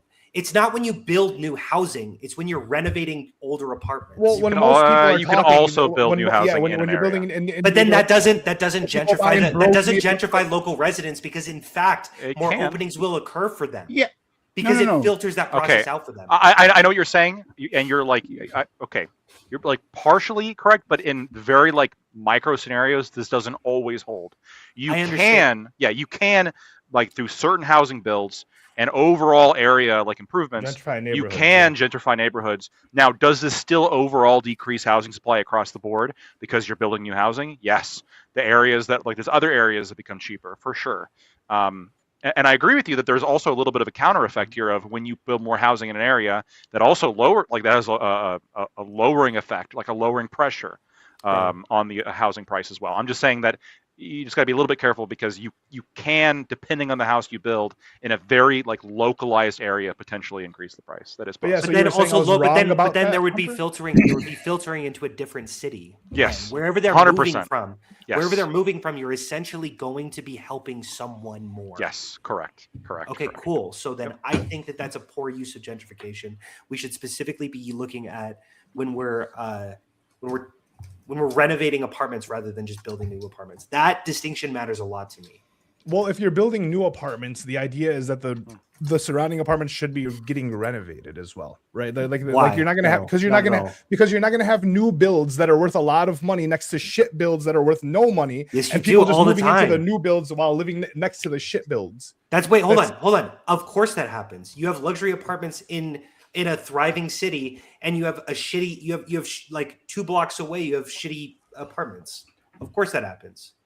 And those shitty apartments those prices will go down because all of the people who were moving there, who wanted to live in nicer places, will move out of that, driving demand down.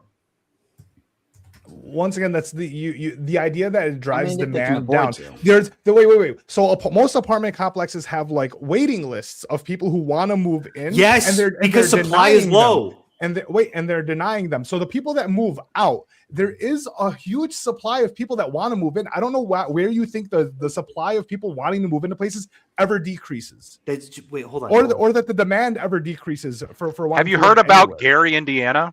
There are situations in which people want to stop living in an area, like people flee certain areas. If the area goes down, right, then the property values ultimately go down. But that's not that's not Gary, Indiana is very affordable right now. Wait, that's not legislation making things more affordable. That's just the city being on a negative downslope. Like you can't help that, right? But the reason people are leaving the entire city, if the city is fucked. But look at the effect, right? So yes, people leave Gary. Like Gary's population has dropped by like more than half. It's a travesty, and there's not all these people anymore. So there is a lot of houses compared to the amount of people that are there. Yeah. Compared to, and so because of that, housing prices in Gary. Yeah, and how many people are moving to Gary, Indiana willingly, not because they have to, because of the affordability, because they got pushed out from whatever neighborhood. Wait. But it's a self-correcting problem. All you're doing is funneling the brokest people around. That's all that's happening. It's not becoming more affordable for them. It's just you're funneling them around to, honestly, they're going to end up paying a little bit more rent than they were in the previous place. You just let's look here. Let me make a hypo for you because I know you love my hypos. If there was, they're the worst of them all. The worst. I've got good hypos. I did good on the LSAT. No, for those we need Fabian here. I got a really high LSAT score. Okay. Let's say there was one house. Mm-hmm. Yes. And no other houses could be built. How much money do you think people would pay? How much value? What it would cost to buy this house? I would spend $20 billion. Are there huts and tents and things, or what's going on? There's nothing. It's either this house or you have to live in the fucking trees. Like you got to live on the on the pavement, killing each other. People would just be It's like Mad Max. It's like Mad Max. It's awful. But everybody respects this one rule, which is whoever owns the house, they own the house. Oh, okay. Yeah. What do you think this house is gonna sell for? Sell for? I don't think this person's ever gonna be able to sell this house. What do you mean ever be able to sell the house? Of course, there's not going to be a price. Because who wants this house? And everyone screams, no. Please, I want the house. This is Lactoid's hypothetical, right? I don't think he's ever going to be sell the house, because why would I sell the house that I'm living in when there's no other houses? Did you ever think of that? So there is going to be no price. It's going to be an infinite. So you would have dollars. Yeah, you didn't think of that, did you, Lactoid? No. Hold up. I can work with this. Why would I sell my house? I can work with you. I can work with this. I build another house. I move to that house. No, you can't build houses in this hypothetical. You can't build houses. The original price drops for the second house because I built another house. So what I was now you get it. Hold on. I'm getting there. I'm trying to get there. We're gonna get to the second house in a second. Right now we're on the first house, okay? The first house. We're on house number 1. Am I doing you proud? Stop. It's Schrodinger's house. No, it's not. I'm questioning that LSAT score now. Wrong It's a hypothetical. new invention called housing, and this is the first one. And now we haven't gotten to this. Guys. I know. It's very exciting. Yeah, go ahead, Lactoid. Very. Everyone's very animated. I understand. No, I'm just answering. So in the first house, in order to convince the guy to sell the house, you would need to get him to part with the house. You would need to give him such sum of money that would convince him to go out and live in the trees with the rest of the animals, right? Yeah, you have to give him a fuck ton of money. He's going to demand. Is there things to do with this money? Stop! No, please. Are there things to do with the money? Yes, there's things to do with the money. Okay. Cool, awesome. As long as there's there are Ferraris in this tons of world. things you can do. Yeah, there's all sorts of shit you can buy, but just not cars, houses. but no houses. And so you're gonna live in a Ferrari. And so No, you're no, gonna. here's critical. Here's critical too. Wait. Fine.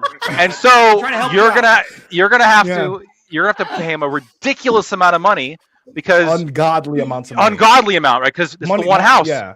It's I the don't one know how house. I made this money. It's I don't so know much how I money. made Yeah. this money, but It's worth so much money. right. Okay. Now let's say we add a second house. True. Is that first house as valuable, Ali? No, it's not as valuable. It's Why still not? it's still pretty fucking It's valuable. still It's not pretty as valuable. I agree. Because But is it because as there's more valuable? of them because there's more supply to meet people's demand. Uh-huh. Yes. And that lowers the price. If you have the supply, And that lowers the price, Ali. If you have the supply, it'll meet the people's demand. Yeah. All we need to do is build that a house lowers for the every price, single Ali. person, and every person that's coming up, and then Ali, I just need to know, if you build the second house, does that lower the price?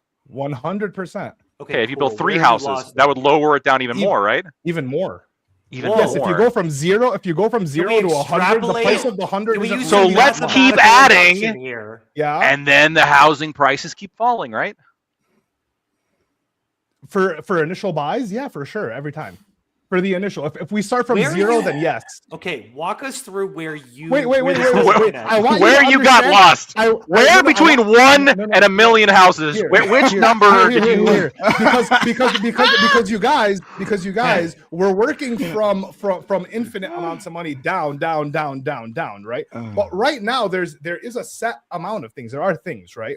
And there's prices for Correct. shit. If you build a That's new true. apartment, There are things. once again, I need you to show me with We the got real empirical deep data where the level analysis prices are here, going man. down for the other apartments due to just because there's more apartments. Yes, Where I is can it? show you empirical economic evidence Send me- that send me- building send me- housing send me- lowers the cost. This Let's is the get these most fucking links studied. going, baby. We've This is had the this most debate. I have studied sent this subject. to you.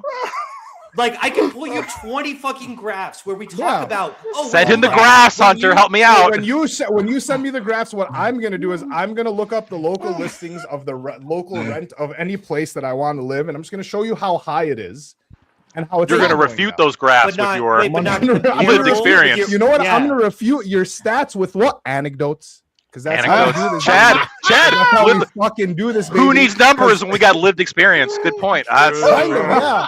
Kind of, yeah. Because is it true? Is it true that millennials are having a hard time because of avocado toast? What was it? We're doing too much avocado True. toast. That's why we can't afford Yeah, anything. That's what the because, stats said, right? That's right, that's where okay. that's where I our- had, our that's- data's that's a getting new us. one. I Yeah, had not true. heard that. That's clearly Yeah. true. I've seen millennials with avocado Um, toast, so that must be true.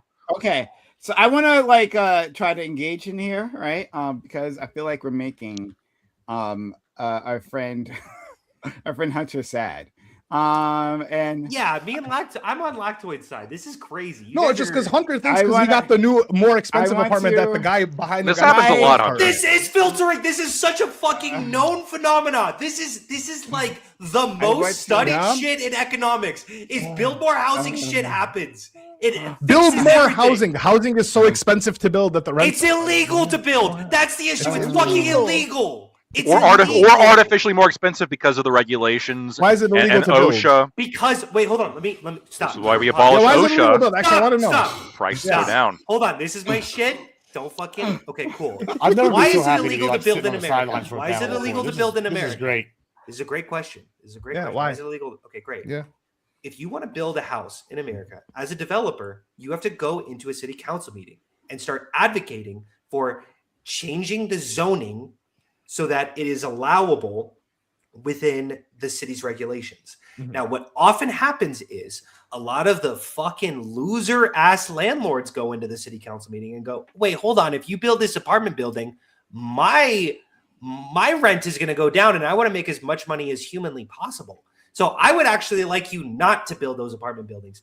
And they fucking swarm the city council meetings and they say, no, don't fucking build apartment buildings here. Please don't build apartment buildings here. And then the city council meeting are just filled with the entire room is just filled with fucking 80-year-old loser ass landlords who want to make as much money as possible. And they You go, sound a little "Fuck." envious. So what's I'm not- considered? I'm not 80 yet, but- Wait, Hunter. What's considered a city? Like, is Dearborn a city or is it a suburb? I don't know. Well, I don't. Well, okay. Can you? I mean, It's a suburb. I'm Come on. what's the guessing difference it's- between a city and a suburb? Is a better. Yeah. question. Legally, it's probably a city.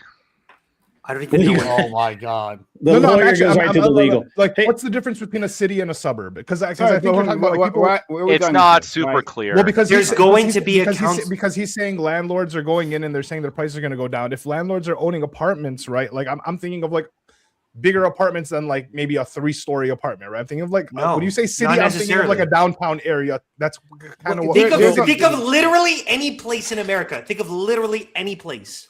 Okay, there are metropolitan. To be clear, there are any place. Areas, Yellowstone National Park. Fuck.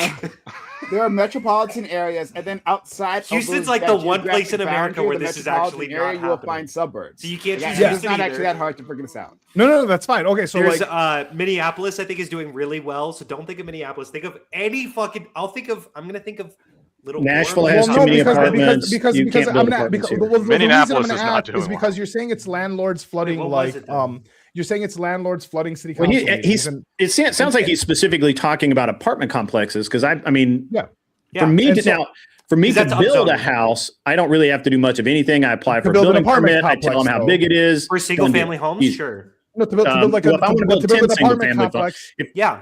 So if I have 21 acres, if I want to build houses on that 21 acres, all I do is I do have to appear before the city council, but it's not they don't approve anything. I just give them my plan. And they go, okay, and all right. Largely for single-family homes. Fine. Wait, hold on. There's an emphasis on single-family homes in America. This is because fucking American dream. Everyone wants to own a single-family home. Those will get passed super easily. But the problem is that doesn't really fix the supply issue. The way you fix supply issues is upzoning. Build up. By making huge apartment buildings. That is illegal in most cities in America. And my argument, wait. I've had this conversation. I had this with Non-Fun. He tried to explain to me how this would bring the prices down. So I can agree that like maybe building a bunch of apartment complexes around a suburb would bring the prices down. But the argument to me isn't that landlords of other apartment complexes are the ones at city council meetings. There's a bunch of people who live in these suburbs that do not want apartment. Yeah, they're losers. Not want apartment. Wait. I agree. No, they're just homeowners, and they don't want their neighborhood. I was talking about homeowners. Wait. They don't want their neighborhoods to just become like random sprawling apartment complexes because they've invested into the land. They've invested into a community. I agree. So it's not just landlords. It's also people who just want their community to change. Yeah, nobody wants more apartments. No, you said landlord. You said landlords. Fine. I think landlords are largely speaking the ones in those city council meetings. But you are right. Homeowners, anyone whose fucking wallet's going to get a little bit thinner.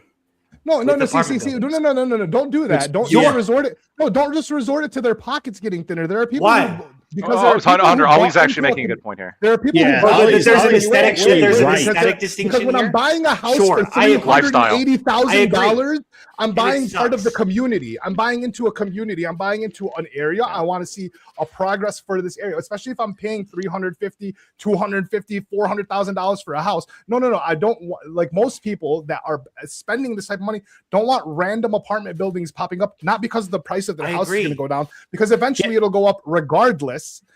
But they don't want these things in their neighborhoods. Largely it makes the neighborhood ugly. I understand. Largely and crime. Well, I don't get the crime, not so much. But like, wait. Are you part of the non? Are you part of? Do you know who non? Hold on. Non-fun Crime. Is? Wait. Do you know who non-fun How is? crime? No crime. Homelessness. More population density. Do you know who non-fun is? Do you know who non-fun crime. Is? Okay. So there's. But no. Actually, I disagree with you. But whatever, we can get into that. I have stats on this one. So like, are you part of the people who like think that that it being affordable is more important to the people than the community or like because we can just demolish all the homes. We can just demolish all the homes and make a bunch of apartment complexes, but most people don't want to. Hunter, I put all the housing in one place. Right, Lockpoint, yeah. Hold on. Let me say something. I want to engage with Hunter on something because this is super interesting to me. Can I say something? Slava Ruski. I want to say something real quick. Just real quick. I think specifically when we're talking about the aesthetics of a neighborhood, and we're like, we don't want apartment buildings to go up, but people are coming in anyway. That's largely going to displace a lot of residents that currently live there, and homelessness spikes around the when supply doesn't get increased.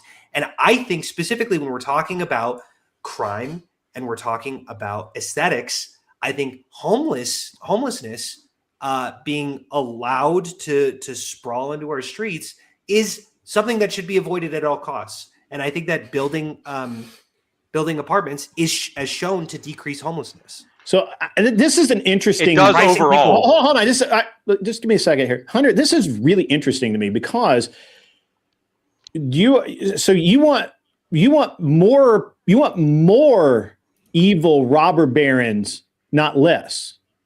I want more evil robber barons. Apartment Who owners do you think are build not the going complexes, to be- complexes, Hunter? Yeah, they're not going to be doing cheap rent. Yeah, Like, Hunter.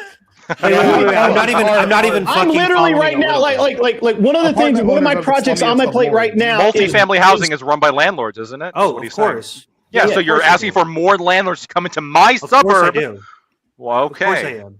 Well, hold on. One of my Blood-sucking projects landlords. right now is Of course I am. build a to dumb- rent. We're building houses not to sell them, I know to but rent. to Build to rent rent them. is good. build to rent, and You'll own nothing and you'll love it. You That's guys are right. so fucking You will own stupid. nothing. Let's move everything to the subscription model. Here's my issue. Renting. Americans are way too fucking obsessed with buying your fucking home.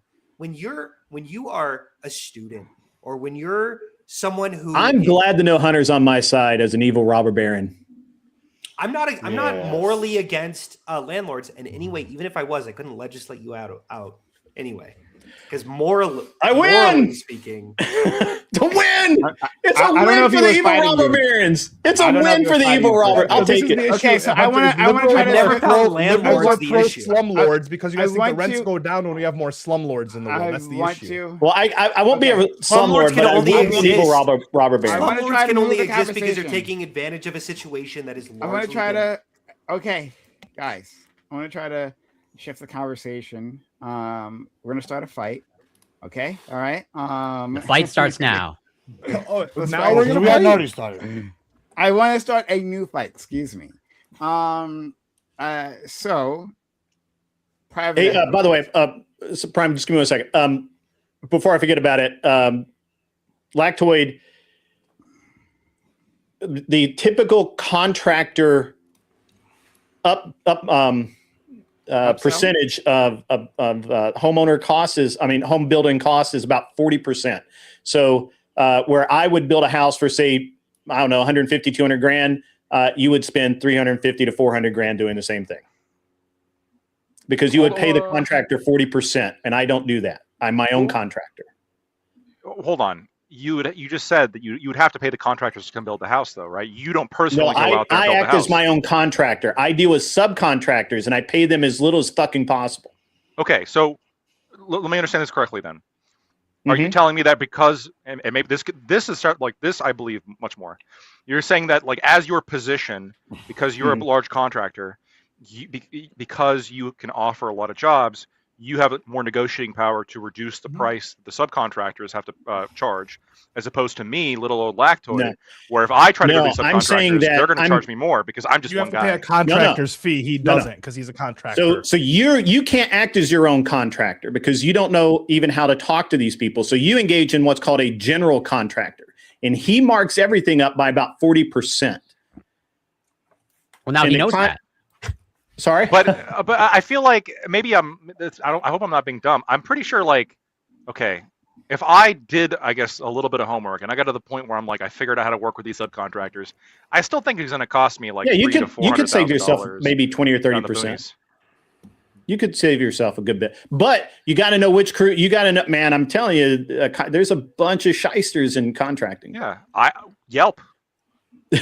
Yo, you don't use Yelp. Don't use Yelp. Okay, Google in reviews. this I don't know. hypothetical world that Lactoid. No, paints, but this you is know. come on. It sounds a little bit to me like you're a middleman. Like you're just No, kind I of cut this, out the middleman. No, he's the contractor. No, The contractor is the I act middleman. as out my He is a own contractor. He finds Yeah, people who, but you're acting Lactoid, as a when you- contractor, right? Because you build the thing and then Yeah. sell it. Don't but he you? doesn't have to pay himself No, 40%. I build it and then I own it, but Right, you build it and I you could own it, but sell you it. obviously you rent it, right? I rent it out to people. Yeah. Yeah. Yeah. Okay. Okay. So you. Yeah. So like when I built my sunroom, I got 3 quotes on it. The first quote was $160,000. The second quote was like 180 or something.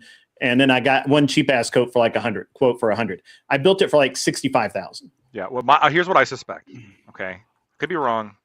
Talking a little bit out of my ass here, but I do strongly suspect this.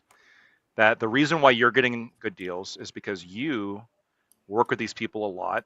You are somebody they want to stay on the good side of, and you are somebody that they are going to do a lot of jobs for. And so you are able to negotiate lower prices in ways that everybody here on this panel simply can't. We could have a whole conversation about how to deal with contractors. Well, You can't drive too nice a truck. You can't drive too cheap a truck. If I ever build a house, I'm gonna hit you up, and I'm definitely gonna ask for some advice. Yeah. So okay, I wanted to shift the conversation a bit. Private equity, bad. That's my argument there. Bad. Well, not our friends Lactoid and our friend Hunter seem to think otherwise. We're the hand washers of fascism. So, yeah, they don't think it's bad enough. They don't. Lacto gets the left, Hunter gets the right hand. I think.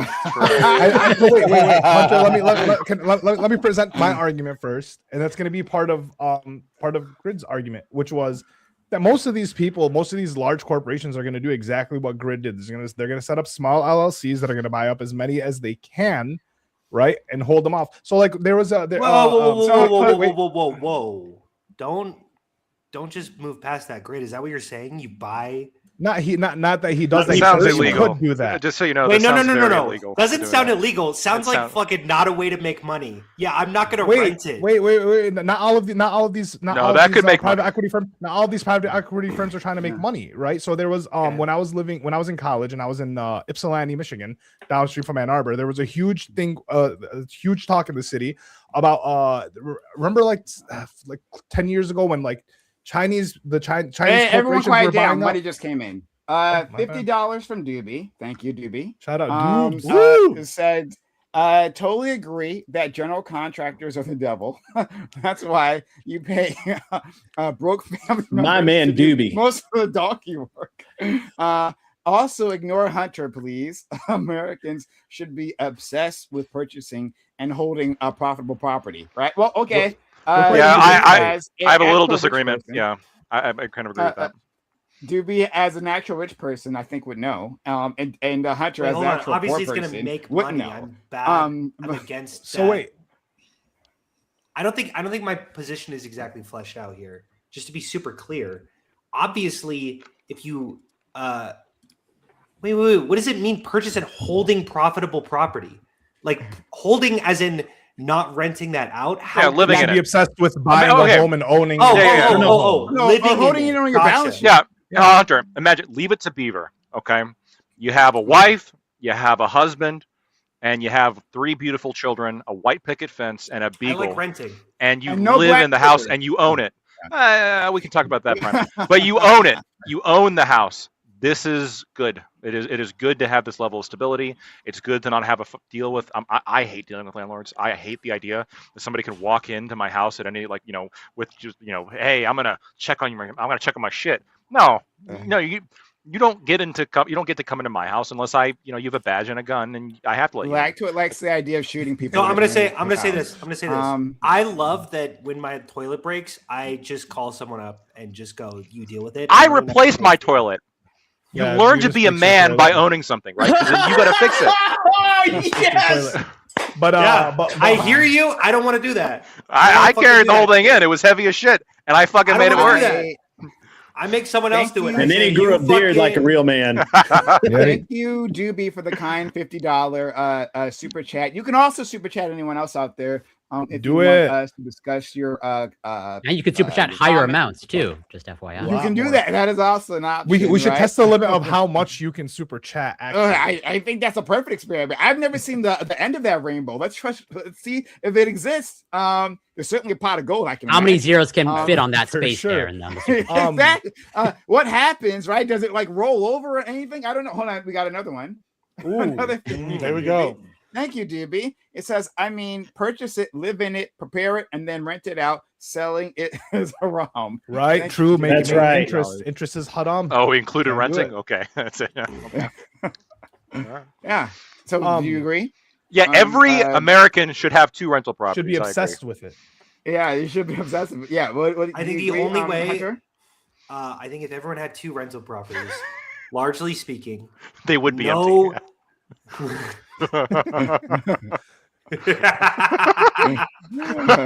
funny. Who would you rent to? Yeah. Every man, woman, child, 2 rental properties. And fail. No, I have a huge issue with this. Largely speaking, we have to be okay with our assets depreciating in value. Otherwise, like I'm not against people owning homes. I am against people owning homes and doing everything in their means to appreciate that asset, including restricting supply at their local city council meeting. That is what I am against. And I think that incentivizes that behavior. And if that incentivizes your behavior, you shouldn't be doing it. Spoken like a true communist. But it is a wait.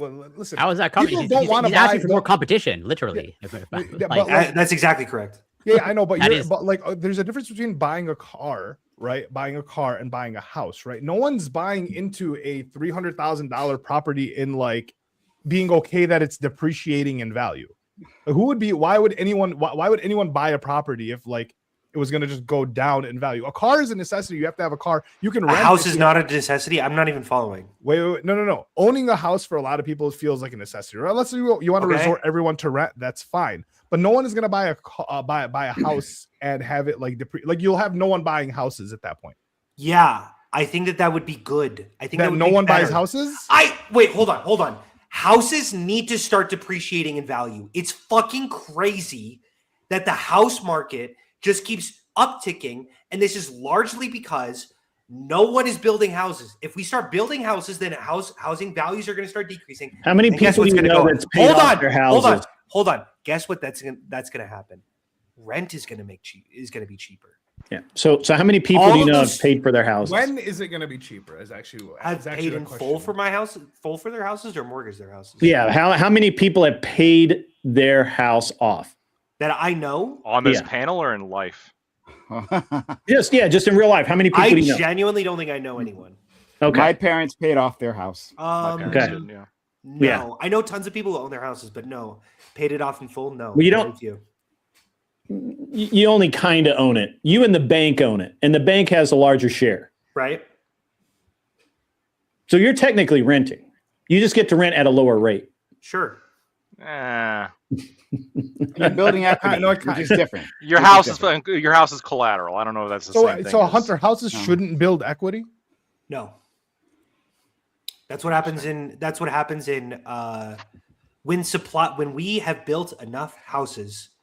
No. There will never be enough houses. It will. Well, hold on. It should keep up. It should. Enough housing. Hold on. It should, at the very least, in an ideal market with pure equilibrium, which I agree is never going to be hit, but assuming a perfect equilibrium, it should at least keep up with inflation. Wait, Lacto, are you okay with that? Lacto, are you okay with the housing market becoming something that just stays stagnant? If it's a 50, hold on. If it's like a 50-year property, I lived in this place.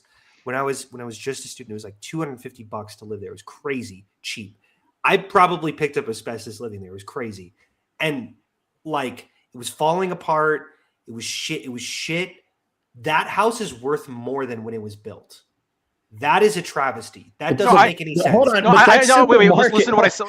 Right. Listen to what I said. You said it should keep up with inflation. Yeah, with general inflation. No, that should probably be worth less than when it was built. But it's probably the land that it's on, right? It's the location that it's at. It depends. It depends. Are they making more land? It depends. Hold on. I agree. No, but hold on. Up, Hunter, you can build up. If you kept it up, if you maintain the property.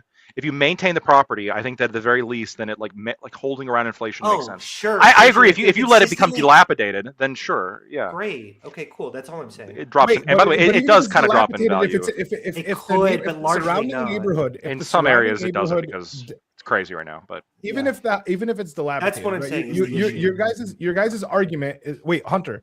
Your argument is that building new housing and blah blah blah should drive the price down, right? But like my argument is that like let's just say you have a dilapidated house on a block, right? The entire block got renovated, but now I have the shittiest house on the block now.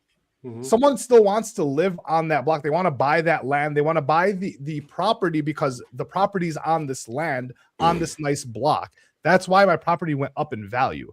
Not be like that's just it. You're looking at it that the demand is there. The demand of someone wanting to buy my property for X amount because it's in this nice neighborhood with all this new build is why it's expensive. The real issue that I have here with how you're viewing this is you're seeing price as necessarily tied to whether or not the places on your block have been renovated. And I'm saying the places on your block can do absolutely fucking nothing and they would still appreciate in value. It depending on if the neighborhood. Wait, no. If you live in a bad neighborhood where nothing in that neighborhood is getting fixed, your prices aren't going up. If you live in a bad land will go up because they don't make any speaking. more land.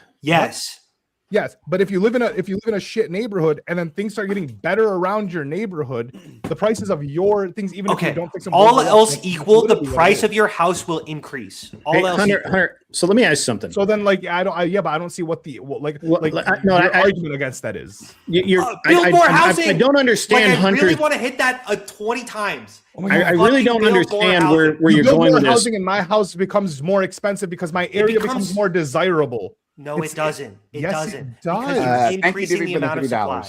Yeah. It really is that easy. It really is. So Hunter, let me ask you something. So why do you think it's wrong for a piece of property that was worth, say, a piece of land that I could have bought 5 years ago for $500 an acre is now currently today worth $10,000 an acre? Yeah, I think that's probably indicative of an issue. Why? What issue do you have with that? Why should it not be worth $10,000 an acre? Wait, sorry. I think that you're taking a stand. It's indicative of an issue. I don't find it an issue in of itself. What issue is it indicative of? Wait. The land itself? Bare dirt was $500 an acre in 2020. It is currently today, 6 years later, worth $10,000 an acre. I don't know if I have an issue with that. You don't have an issue with that. So if a house that's built on a piece of dirt goes up in value, it's because that piece of dirt has value intrinsically in and of itself. Let me think about that. That is because I don't care what the house is that's on it. The house can be a falling down piece of shit, but the dirt, that piece of dirt is worth money. The location is what you're buying. The fact that it has a house on it now that can be renovated or torn down and rebuilt has value. You simply don't understand value, and therefore you just say, "Well, I don't want it. I don't like it." Even the air, like the airspace, it's the Hunter location doesn't you're understand buying. much, really. Honestly, I think Nice, he's proven Brian. that. Well, he understands hand washing. Hold on. very well. You're It's a saying great hand washer. You're saying that the land in America increased from $400 to $1,000. Laxo, did you hear this? Yeah, I've been listening. Hold on. I'm just going to clarify something. I might be, because I don't actually know the answer, but like, do people truly own land in the United States? Yes. In some places, and in some places they're about to be able to really own it because they're getting rid of property taxes. Well, no. I think.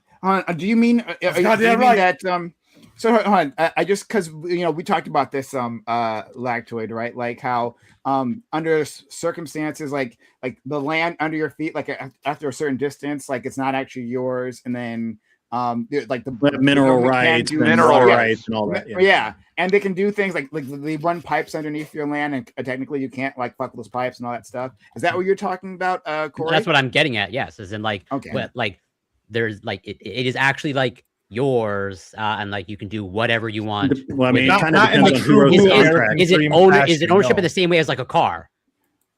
Well, it kind of depends on how the contract's written, isn't it? Because if you have mineral rights, gas rights, all that sort of thing, then yeah. But if you don't, and they find natural gas there, and they want to tunnel in from the lot next door, I mean, ultimately, I think. Then you would agree that you're renting the land. What? Kind of, yes. If you're paying property tax, it feels like you're renting the land because if you don't pay the property tax, the government can come and take your land away. Yada, yada, well, I mean, yada. in theory, they could through eminent domain take your property anyway, but they have to reimburse you for it. So and sometimes it's not a bad idea to have eminent domain come in. $50. Thank you, DB. for the kindness. He says you can go online right now and That's buy true. large parcels of desert for like $30K, then just sit on it forever. Well, I mean, yeah, my I dad's suppose you could. my friend's grandpa bought land up in North Michigan, like back in like the 50s, 60s for like I think $5,000 for like 100 acres or some shit.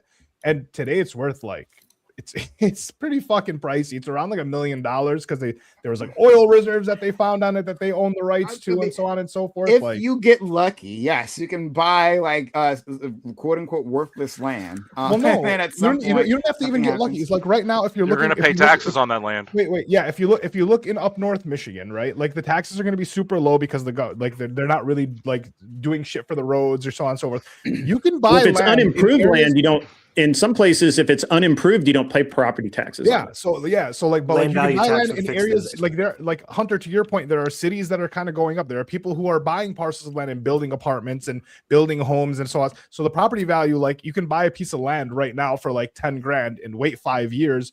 The surrounding areas are building. It's going to be worth a lot more money. Yeah, hold on. If that, yeah.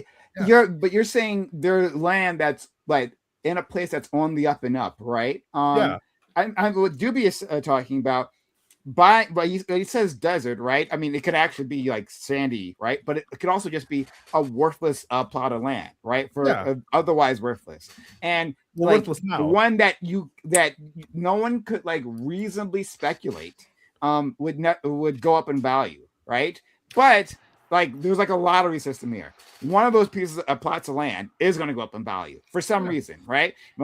Some reason that might not be foreseeable, right? Like for instance, the AI boom. People want I to own already, There's a lot land. of I plots already of see the land. problem with this Yeah, one. people want to own land. Well, Yeah, you're you're right. It's like people, lottery. hold on. Actually, But- go ahead. I'm sorry. Yeah, there's a reason why you got to be careful playing the lottery, because there's you're missing out on the benefit of investing that money in other things that are going to make you money, as opposed to potentially in this case losing money. You're paying I mean, taxes it's a on that. stock, In most cases right? that I know of, maybe there's some jurisdictions that I don't think charge, you pay taxes on desert land in Arizona unless you build something on it. Well, But- I don't know. I'll tell That you could what. be true in Arizona. I'm not sure. But then As an here's interesting another thing, though, you know what you're forgetting? Adverse Y'all keep possession. saying you Have you- can't if you understand. guys that's another driven- important thing to keep in mind. Well, what was the average possession? What is that? Can you So tell us? one of the classic cases they have us read. I'm gonna in, get to you, Gibbs. Yep, one of the classic cases they have us read in law school. I forget the name of it, but there's companies that do this. There are companies that will buy large tracts of land, and they're holding companies where they'll sit on the land, hope it goes up, hope that somebody needs it, or maybe they have some reason to believe that someone's going to need it, and then they sell it at a profit. That's the idea. And so one of these companies was bought up a shit ton of Alaskan land for dirt cheap, right? And there was these hippies that showed up one day, and they wandered on over this property, and they just set up shop because, I mean, who's going to stop them, right? These people owned the land on paper, but nobody was coming around and shooing them off or whatever. So they had a little shed, a little tie they made dye. meth. Yeah. They were, Made meth. this was before meth. This was back when weed and coke. This was before meth. Maybe some Quaaludes. Okay.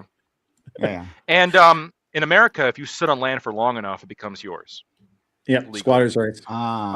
So if you I State by forget what it is. state again. Yeah, it's state by state. I know that in California, I think California is one of the shortest time periods. I'm pretty sure it's 3 years or something. In Michigan, it's by I could be wrong. encroachment.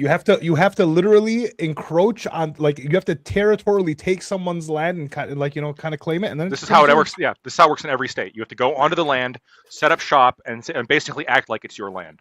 And you if have to do this, improve it. Yeah, yes. Well, improvements go towards the argument that you've adversely possessed the land.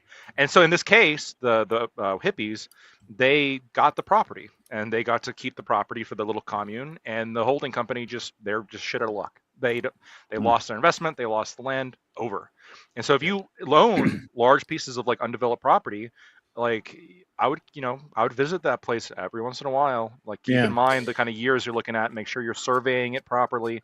Make sure other farmers, because this is the big thing that happens most of the time, is farmers. Well, they'll start plowing or seeding a little bit more into your land over time. Mhm. That's usually how it happens. So you got to be careful about So- that. Interesting.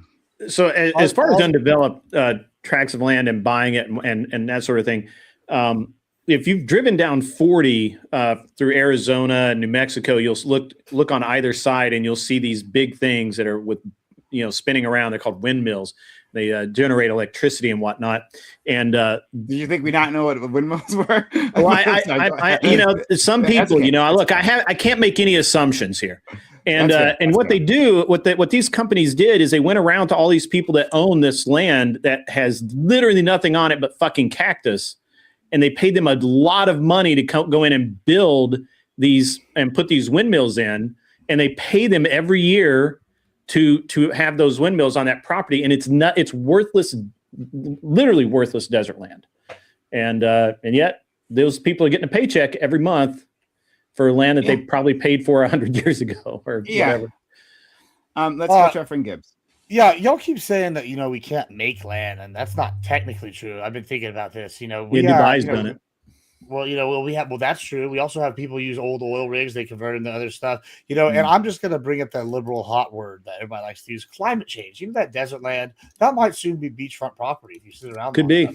And then you can just be rich and have the only, you know, your forefathers invested in this land. So, like, I don't know if I really am buying that we can't make more lands. In fact, like, I mean, we've cleaned out swamps. Like Texas, Houston is basically on top of a swamp.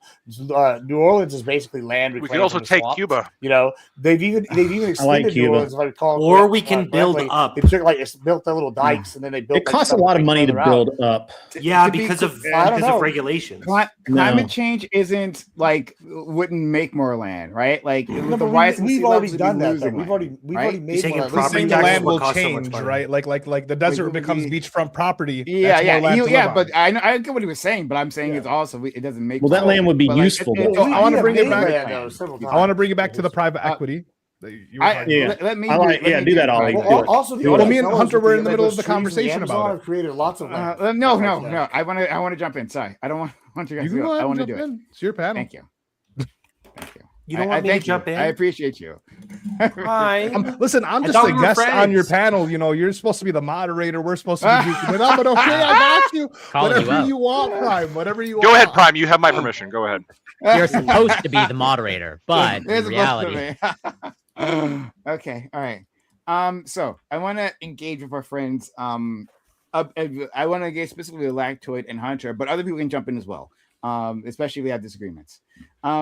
So yeah, private equity equal bad, right? Mhm. Now, that's the short end. That's what goes on the signs, right? Like the protest signs. But private equity is just like an investment model, right? That's what it is. And gathering private money and then focusing it on a problem, whatever it may be. Which is, I think, in itself fine. But like how private equity tends to behave in certain markets, certain industries, that's where we have an issue. So specifically, we're talking about housing here, right? And private equity in housing has pretty much been shown to be parasitic. They are a detriment to the housing market, and I wanted to make a distinction here, right? Because our friend Hunter at the very start of this, he said, "Why wouldn't you want corporations within housing? They're going to solve the housing problem." That's a weird statement just off the bat, but still, I understand what I understand what he's trying to say, and that like the legislation is pushing out entrance to the market to like maybe could increase supply or something like that. But specifically, when we're talking about private equity, like what they're talking about is not like pushing corporations out. Corporations are in the housing market one way or the other. They're in there, but they're talking about this investment strategy and the negative externalities that it brings to this industry, and that's why private equity should be pushed out. I disagree with Lactoid, Corey, and Hunter were talking about before. Oh, private equity isn't a big deal. Actually, it is a big deal in terms of certain parts of the housing market. Yes, actually. And it's weird that you guys are saying otherwise. So I'm going to stop there. I have lots to say on this, right? Okay. But I want to give you guys a chance to have a back and forth with me. Well, you didn't really stipulate the negative externalities or counter our argument want me to that say they more? make up less than bad. one. Wait, hold on. Two things. Sure. First off, I'd love to hear more about those negative externalities. Sure. Second, I'd love for you to counter our argument, which is that they make up less than 1% of the housing market. I won't counter that at all. Okay. Actually, no. The So thing tell us is, why they matter nonetheless. okay, I will tell you exactly why, Hunter. Can I just Go ahead. clarify something? Just quick, like, are you saying that like it's private equity that has like that is the disproportionate effect on the housing market, or you're just saying that it has an effect? Because I don't dispute that it has an effect. I'm just saying it's like it's not a Just to be significant clear, effect. I'm talking about institutional investors, not private equity. Well, I'm talking about private equity because I don't know why. Don't let's not expand this conversation. No. But that's who make up. We were 1% talking about of private the equity. No, that's who make up 1%, less than 1%, and that's who's Yes. banned from the Road to Housing Act. Exactly. So that's the thing we're talking about right now. Right, not private equity. Hold on. Sorry, Hunter. What are you doing here? Private equity was one mentioned in the legislation, correct? Well, institutional investors is who we're talking about. Correct. Which But is the private same, equity- I think, in this case. So I don't know what the. If what you're referring to is the exact same, because I think institutional BlackRock. investors is a larger group there. But whatever, it's fine. Okay, if you're saying the same thing, then I'm not going to. Here, Sure, we're both sorry. referring to BlackRock and BlackRock-esque entities, right? That's kind of what we're talking about. Okay. Oh, Brian? yes. If you're talking to me, then yes. Okay. Okay. Yeah, sure. All right. Fair enough. Okay. All right. All right. So, all right. There's no confusion then. So yes, indeed, it does make up about 1% of the housing market. But right, that's the national housing market. Obviously, housing isn't a national asset; it's a regional asset, right? Like the housing market changes from place to place, right? We have different prices. And different conditions in terms of how many people are around, like in terms of demand and supply, and the laws, regulations governing it. That's where it matters, right? And then from there, not just like the concentrations of private equity in these different cities, right? Because like the distribution is uneven here.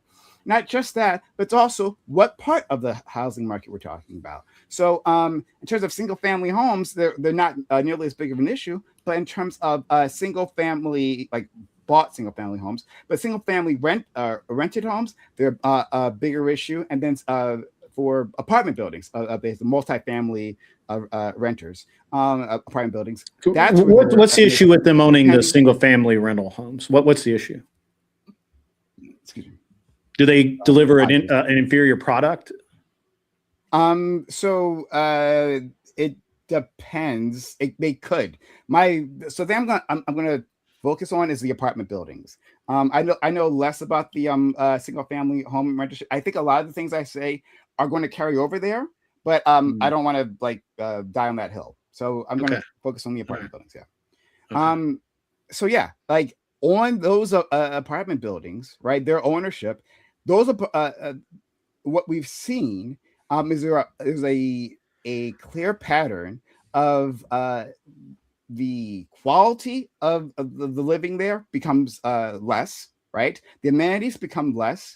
The prices go up, and can you give me an example of that? Overall, I will. I absolutely. I mean, do you have a link or something I could look at? I will provide you with one. 1 second. Okay, let me finish my point. But I will provide you with something. So not only do prices go up, quality goes down.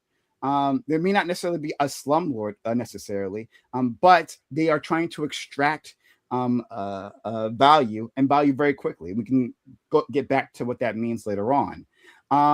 So there's that, and also one last thing, it takes away choices. So when you have these large institutional investors, we can use that term, operating within these like discrete housing markets, because there's a bunch of housing markets, not just the one, not just the national, but in these local housing markets, at some point for renters, when they're moving about, they lose access to real competition. Though sometimes, and we definitely know they do this, they come up with a bunch of different names, right? They'll call themselves, they have a bunch of different LLCs under one investor, and you think you have some choice there, but it's an illusion. And then, of course, that also goes into like setting prices, because they're not going to compete against each other, right? They get to raise prices in a way across the board. And the bigger they are within the market, the more which companies have McKinley and Ypsilanti is a good example of this. Which one? I'm sorry. McKinley in Ypsilanti, Michigan. They own like most of the apartment complexes in Ypsilanti. Go ahead, Prime. No problem. I'm going to provide you. No worries, Fred. I'm going to provide you with a link. And I'm going to refer to this article a bunch, so it's worth taking a look at. I'm going to put it in our group chat. So I guess my experience with dealing with private equity and investor type deals. Well, first of all, so when I first moved back to Tennessee, and we were in a unique situation. We didn't really know where we were going to buy a house, and we still own a house in California and another one in Colorado and some other stuff, but that's irrelevant. And so we actually rented from American Homes for Rent or Progress. No, it's Progress Rental, and their one of their big investors is, I think, Vanguard or BlackRock. I think it's BlackRock. And but BlackRock doesn't actually have any control over what Progress does. They just give them a bunch of money and expect to see a return out of it, right? Progress does all of their, that they just do what they do. And same thing with American Home for Rent and Liberty and all of these other companies that, in fact, I think pretty much the entire neighborhood that I lived in ended up being owned by either Liberty or Progress, right? And so literally, like, every time a house would sell, it was Progress or Liberty that bought it, and they turned it into a rental. Now, they did a great job during my, when I lived in that house. If the AC went out, it was a single phone call. They had somebody there within an hour. They had somebody on call all the time. They had a maintenance guy. When we moved in, the house looked like, it didn't look brand new. It's an older house, but it was clean and the paint was good and everything. Carpet was new. So I don't have the experience with these with what you're talking about. Now maybe it's because I'm dealing with homes and not apartment complexes. It's the locations that you're dealing with too, right? Like sure. I'm sure, but I think nationwide that standard's pretty well kept because people are. You're right. People want to maximize profits, and the truth is that no matter how desperate people are, they will look for the best deal they can get. And if what you are offering is a pile of shit, they're not going to want it. They're going to go somewhere else, right? And so it doesn't behoove someone, or they're just going to take it because they have to. Yeah, it can go somewhere. Weren't you just saying that you could move out of the country if you wanted to? I could. Yeah, you'd have to plan for it. You and Lactoid keep holding this against me as if I'm saying you could just pick up tomorrow and go. This is I want to. So before we get distracted, all right, I'll let you go, Gibbs. But I do want to jump because I don't want to get distracted here. Go ahead, Gibbs. Gibbs, you're muted, friend.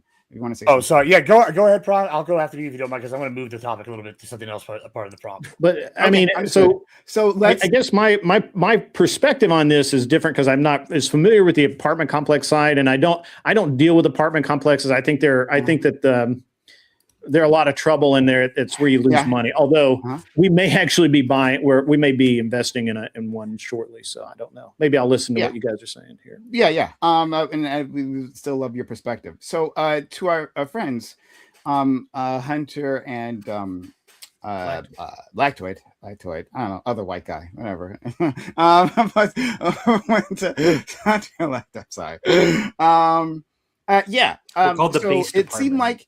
So I want to understand your position here, right? So I don't mischaracterize you, because maybe we're not as far apart as maybe I think, right? So I want to make sure I understand. Do you all think that private equity, right, or institutional investors, we can use whatever term you like, being able to buy up these large amounts of rental units within a housing market, right, a hot housing market, do you think that is a neutral thing? Do you think that is a beneficial thing? Do you think it's a negative thing? We start there and work our way down. So I glanced through your article. It's a very long article. I skimmed it. It seems like I don't want to misquote it, so I'm going to give a little summary. It seems like what they're saying is some private equity firm bought up this apartment building and didn't upkeep it at all, and it just went to shit. Is that a fair summary? That was what I looked at, but I took two. Yeah. So they focus on one in particular to tell the story, but like to be clear, like it's a larger story than that. But you're correct. They focus on a company called Graystar that bought a specific apartment building, and they told the story through that lens. But go ahead, yeah. I think that the only reason that they were unable to really that they were able to do something like that is because they're taking advantage of a situation, which is dwindling supply in America. I think that if you have a proficient or a sufficient amount of housing, which by the way, we're 3 million short, we're 3 million units short in America, that you wouldn't be able to do this. If you don't upkeep the place, the office would move, and they would move to a cheaper location nearby that was able to take care of their needs. But because they don't have enough options available to them, that the people are able to take advantage of them. So I'm against the private equity firms taking advantage of these people, but I also think that the reason why this is occurring is because they have the ability to. Oh, wait. What if it's not necessary? What if it's not necessarily taking it? Oh, sorry. Go ahead. So before then, sorry guys, I just want to focus on a few things. I want to get and I sorry, you have your hand up, Gibbs? Is that I just whenever you go ahead. Okay, so Lactoid, I want your opinion on that question I asked. Yeah, I got no problem with private equity. I read through the article. There's no way you read that fucking article. There is when it goes into history. There's a middle section where it goes into the history of Freddie Mac and Fannie Mae. Mm-hmm. I did skim that part, but I read the first part. There's like a first chunk that it's Hunter summarized it pretty accurately, which it's mostly just like an anecdotal. This one came in and made shit suck.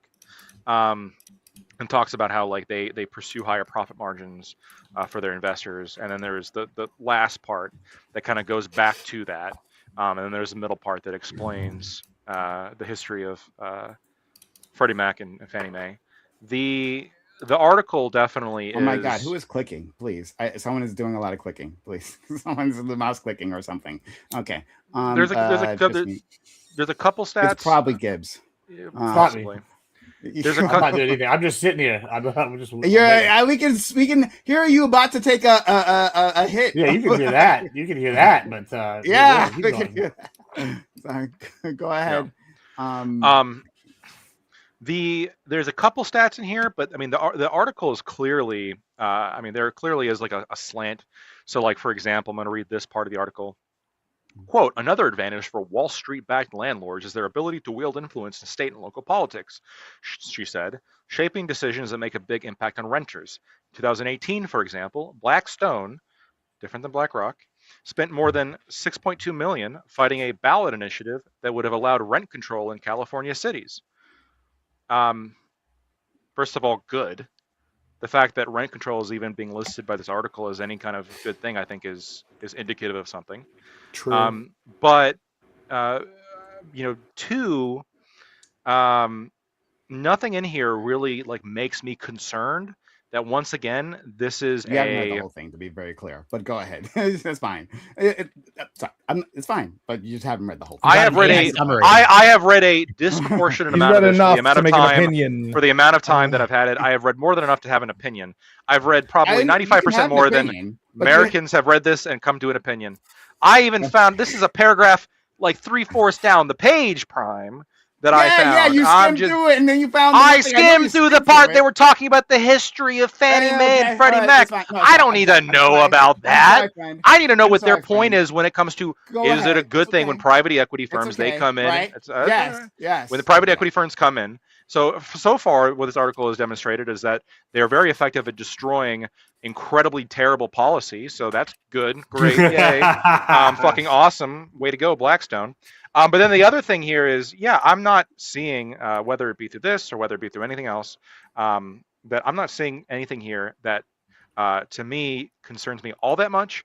Once again, this article is about apartment units in large apartment complexes, which are going to be owned by companies to begin with, as opposed to, I think, what this bill targets, which is single-family homes, which is a absurdly small percentage that are owned by institutional investors, including private equity. Yeah, but so I mean, real quick. So to the extent that this is related, because it's not super related to this bill, but to the extent that this is related, I have no problem with a company, regardless of what they call themselves, coming in and buying out the property of another company and then making changes, some of which might lose them renters, as the article explains. One of the complaints was, well, then they raise the price and then higher income people come in and move in. Okay. And Right. What's the issue there? what's the issue there? Sometimes you're going to want to market to a higher income group of people. Then the places that they leave open up. But okay, so this is the issue that I'm having right here. I'm like looking at this bill. I'm looking at their Yelp page, and I got to be honest with you. I think that's a hit piece, Prime. I'm not sure that there's anything factual in that thing that you sent. You haven't read it, so let's start with that. So their Yelp page is like I'm gonna read the whole thing, even including the fucking Freddie Mac part. I'm gonna read the whole thing. Okay, so here we go. So I've read whatever you just posted, but I have been reading through this bill right here. Right? Someone's honest. Thank you, Gibbs. Yeah, I mean, I've been listening to what you were saying, and it kind of got me wondering, because part of this that we talked about was the zoning laws, right? And so I started diving into this, and there's some kind of interesting stuff in here, right? And so one of the things they want to do is they want to have you updating zoning codes and regulatory process, adopting pre-approved pattern books of housing designs and speed of approvals for ADUs, duplexes, townhomes, etc. Sorry, what are you saying? I don't understand. What are you saying? All right, so they're using pre-approved pattern books, right? So it's basically they're just going to be like slop. It's just going to go in. They're just going to be like regular, the cheapest kind of houses you throw up together, whatever you go. And then it also includes like preformed, like kind of like prefab stuff. And then it goes in here and it talks about how it's going to incentivize low income housing and all sorts of stuff like this. I don't know that this is what I was really expecting when I'm reading through what it's going to do for the zoning. When I was thinking the zoning, I was thinking, so I deal with a lot of like, we have land all over Texas, right? And so in some neighborhoods, there's oil.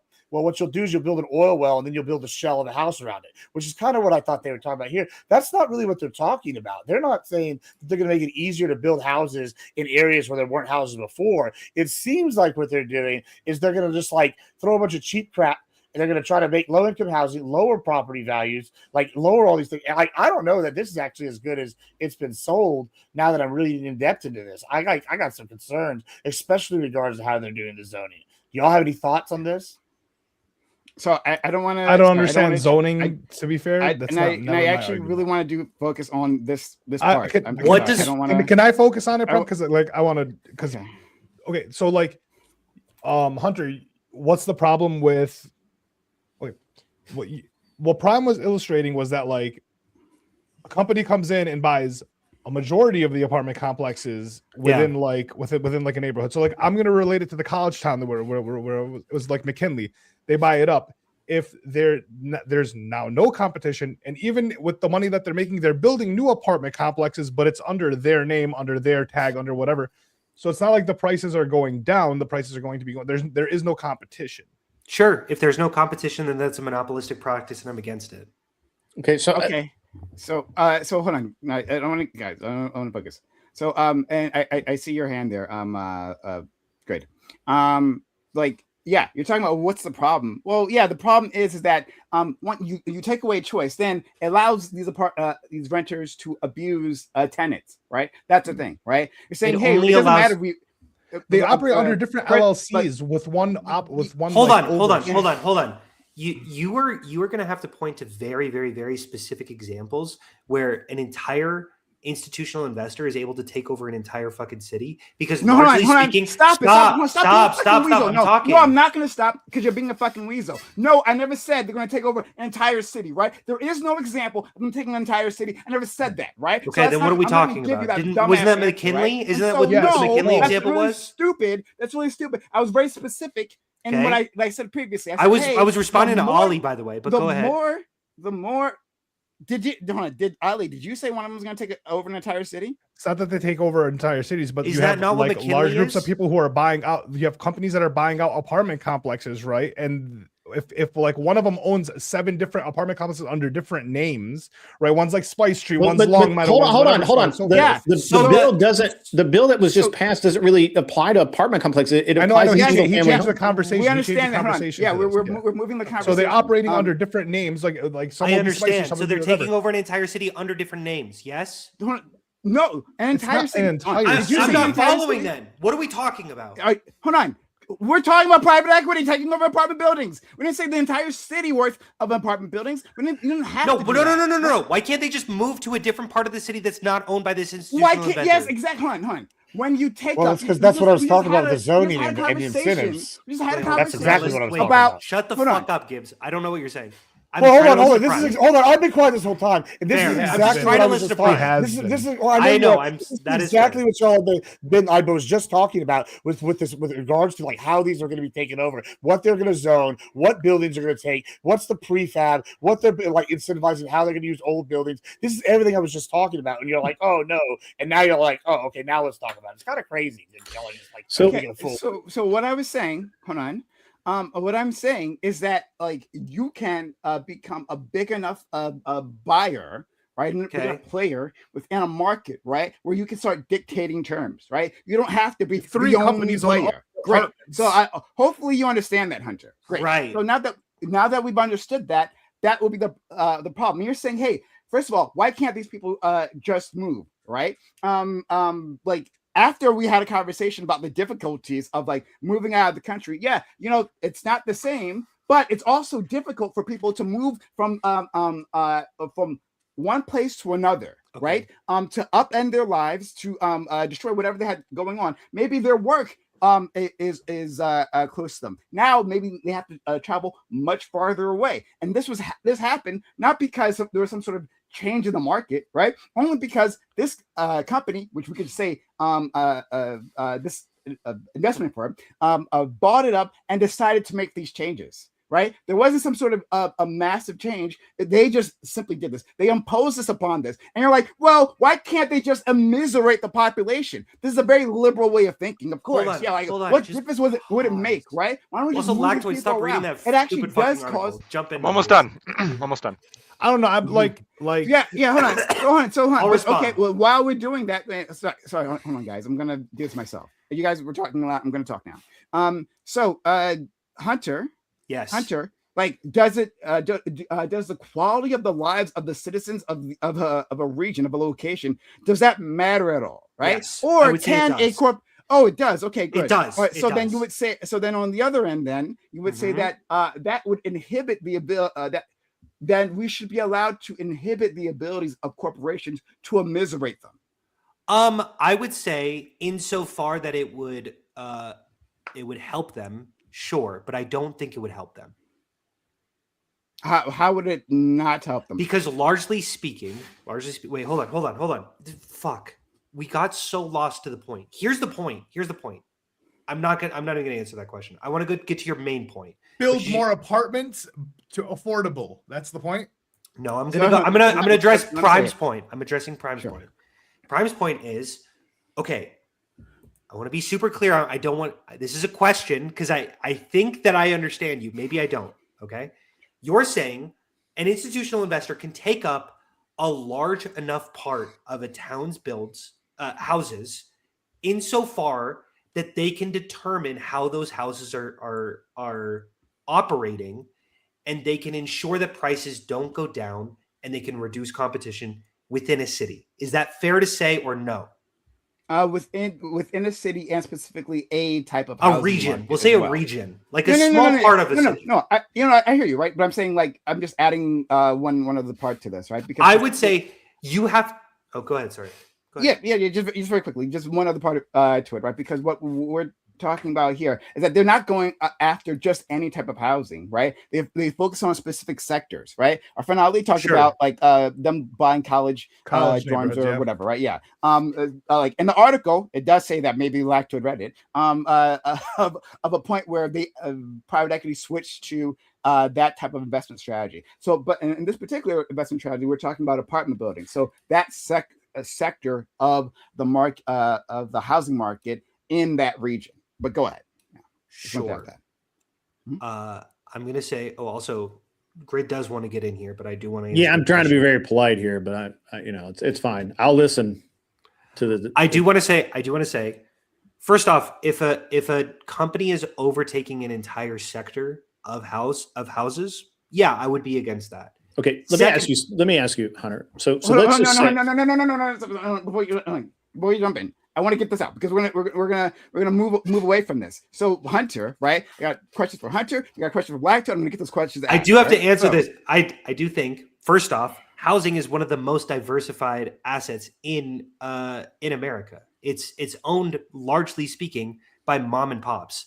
Like it's not like food. It's not like stores. It's like this is almost solely built by landlords who are just grandparents who own their house and are giving it. Oh my God! Look, No, Hunter, no. I want to focus on one thing. I'm fragment. So I'm focusing going to on say this one you're going to thing. have to be really specific with these incidents that you're referring to are going to be very sparse between them. It's not this global national issue, but those times that they occur, Yes, sure, exactly they're bad. what I said. Hunter, exactly, right? It's not a Hunter, global national issue. If I may. Please, not yet. I just want to handle this myself. Yeah, shut the fuck up, Grid. All right, the boys are talking. We'll get to you, Grid. I promise, Grid. We're going to get to you. Watch it. So the no, sorry. I didn't say. Yeah, that. I read the whole article. Thank you, Lactoid. Okay. Grid was right. It's a hit piece. I know because I read really fast. It seemed like shit for sure. Yeah. Yeah, sure. Okay. All right. It's not just one company, and they don't, like I said previously. No, but it is one company. To. It's just under different LLCs. No. That's a strategy that some of these investors do, right? And that does indeed limit competition. But there could have been multiple companies doing the same thing. But in effect, right, we have an oligopoly. Is that what you're referring to? Yes, you know the name, but I'm saying in effect, we have a block of housing that's taken away, right, from these other types of ownership strategies that offer seemingly different results, right? Have a pattern of offering different results to this one strategy that has to have high returns very quickly. So why the problem with private equity? Private equity is, and Lactoid knows this because he read the article. Private equity, their funds often last for 10 years, right? Like that's the life of the fund. And within that 10 years, they have to get returns, right? And so within that set time frame, hey, I got to buy up housing, right? I got to institute some change, right? And then I have to get a return on that investment. A private equity is trying to do extremely high returns on that investment. So how do you do that? Well, you could maybe, right, buy up the housing and then make improvements. What our friend Good talked about that, right? He says he buys up housing and he makes improvements that raises the property value, right? And if you can't buy it, well, whatever, right? I just made like more quality housing. That's your problem, not my problem. Okay, that's one thing. Or you could just buy up the property, jack up rates, right? Apropos of actually doing nothing, right? Reduce services, like it was shown in the article, which Lactoid knows because he read it. And you can make the experience worse, right? Well, actually adding anything into it, right? As opposed to other ownership strategies that aren't on a time limit. They don't have to make their money back immediately. They can hold this property for a long time. And when you do what that, ownership strategy? When you do that, it also encourages a longer term thinking. Well, we're not trying. There's not an asset I have to get off my books immediately, right, within a 10-year time span, right? I don't have to get this off my books immediately. I'm actually trying to create relations, have good customer service, and so we don't have to engage in predatory practices. So yes, it makes a difference. The incentives are the problem, not simply that like private equity did it, right, where the money comes from. No, it's the incentives that are aimed at extracting as much value as possible in a short amount of time. There you go. Okay. Okay, may I please go ahead, Grid? Please, because Hunter, I want to ask you something. If I, for example, owned 65% of the available apartments in a town, would you say that I had like a monopoly? Not even, probably not. It would depend on how rent. But would I meet your threshold for being the bad guy? It depends if and controlling costs. 65% is a lot of doors, and every unit that I own is around 100 doors, maybe more. I don't even understand. It depends on the market. Like I don't know So what the. No. I Here's the got you. thing. I got you. Here's Keep the going. thing. I don't know how much you would need to own in order to stabilize the price and reduce the quality of the homes without lowering. Why would that reduce? Why does that in your mind it inherently reduces the quality of the home that I would own 65%? No, Why it would I doesn't. This bill I said inherently otherwise. reduces the value of the homes. That's what I keep trying to tell y'all. The way I'm reading this is it's literally the way it's laid out. The incentives it incentivizes. Great, I think you're misunderstanding shittier me. prefab homes as opposed. I could be. That's why I'm trying to trying to ask you these questions. I'm saying obviously if you have 100% of homes, Mhm. you can do whatever you want with the homes and not decrease the prices. Well, I don't know if 65% you're able to do that. It's all I know Prime hates private equity, but I am private equity. I literally have a real estate trust. I don't hate private or a real estate fund. It's not He trust. hates private equity. You got it I right. said at the very start, I don't hate that. Yeah. I said He like does. it doesn't matter. I'm literally that guy. I mean, we've got one fund. We're doing another fund, and we're going to get He's now. that we're looking, guy, Prime. I am that guy. Just And building. it's okay. You can hate me, He's but the I villain. don't I understand don't hate none of you. the things I that you're don't hate talking you. about. Fred can't listen. That He has- guy. Yeah, Fred is a villain. none of It's the fine. things He wants that you to be the guys are bad boy. talking about are things that I do. I'm right now in negotiations with a guy. There's a guy in Florida I'm that owns talking about you. 65% of the apartment buildings in Are this you town. putting What he a does, Quiet up, raise the rents. He's gonna what do he it. does is he goes to these boomers who are in their 80s that own these apartment complexes, and their kids don't want to have anything to do with it. They just want to sell it, and he buys it from them, usually in cash. Great. And now he owns 65%, and we didn't realize he owned that much of this, and now we actually are in the middle of doing a deal with him to buy another 100-door apartment complex from that exact Wait a thing. minute. Is he one of the guys that will like send out the mailers like, "Hey, we'll buy your home for cash"? I have no idea how he gets the He's leads. buying or anything apartment like. complexes. Is it usually older? Hold on. Is his customer base usually older people? Yeah, he's like what he was telling is like most of them are like in their 60s, 70s, and 80s. Yeah, don't let your family sell forever. to guys like this. Oh God, And, I know what this guy does. And they just the family just doesn't want anything to do with it, and he buys them. And we're like Or we're in they the middle don't of trying to know. do a deal with him. I think it's going to go through. We'll see. But Yeah. that What's would your give him concern? go from 65 to 75% of the apartments in this town that I live in, which is not a small town. And I didn't realize that one guy owned all of that shit. That was very funny to find It's that kind of out. how it is. So, It's one guy or I a couple guys. Yeah. Right. So, hon, And so I'm just curious when you talk about this and so you have all of these people. There's literally no reason for us as a private equity firm to downgrade any services. Matter of fact, we're trying to offer more services because we're now having to compete with smaller, more mobile, more boutique. You're a good company, but Sorry. that's not indicative Johan, of all no, companies. don't even. No, but Hold he's on, saying hold that's on, the 1 second. incentive. Hold on, knock it He's off. saying that that's Don't how give I him- make money. Yeah. That's don't how give I him make that. money. Hold on 1 second. Don't give him that. One, I don't know anything about your fucking business. I don't know anything about your fucking business. And I don't know if it counts as to the things that we're talking about, talking about large institutional private business. Because we're not just talking about anyone with, that raises money privately, right? And then invests that right within a small fund to buy you can invest, different Brian. houses, right? Yes, You can I invest. know. Hold on. But like that's not that, and that's fine, right? And I hope you're doing well, and I hope everything you're saying is true, right? But we don't need to analyze it, we prove don't it. have to get distracted by it. We don't have to deal with that, right? Because that's not what we're talking about. We're talking about large institutional private investors within this private equity sphere, That's and what he's talking how about. they 75% of the doors of apartment doesn't- buildings in a town is a doesn't big matter. Doesn't matter, hon. I don't have to. I do not have to like spend my time guessing about the anecdote that you're trying to come up with, right? I'm talking about a larger trend within the housing market, right? So that's what we're discussing. And I'm asking you to prove the trend because you haven't. You gave one example of a company that was a hit piece. It had nothing to do with anything. I keep asking you to please tell me what the threshold is. What is it? What's the threshold? Just saying nonsense. Hunter couldn't give me the threshold because there isn't one. Well, I don't think that they're. I don't know if they're. Shut the fuck up. I am trying to actually have this conversation. Stop fucking distracting me. Stop it. Stop it. Shut the fuck up. Stop it. Okay?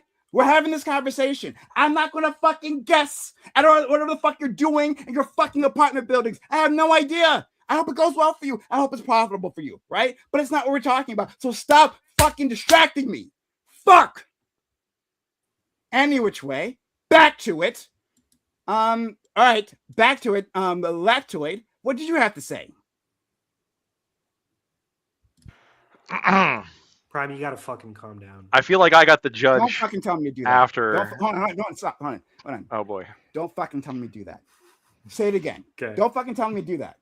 Okay. Hold on, you want to say something to me? Hold on. Do you have something to say to me? Do you have something to say to me, Hunter? Yeah, you. Yeah, I'm fucking talking. I think you got anger issues. Yeah, I think you got to calm down. Okay, get the fuck out of here. Moving on. Lactoid. I think Gibbs has something interesting to say. I saw his hand up earlier. Please. Gibbs. Lactoid, please. I have no comments. Lactoid, please. It's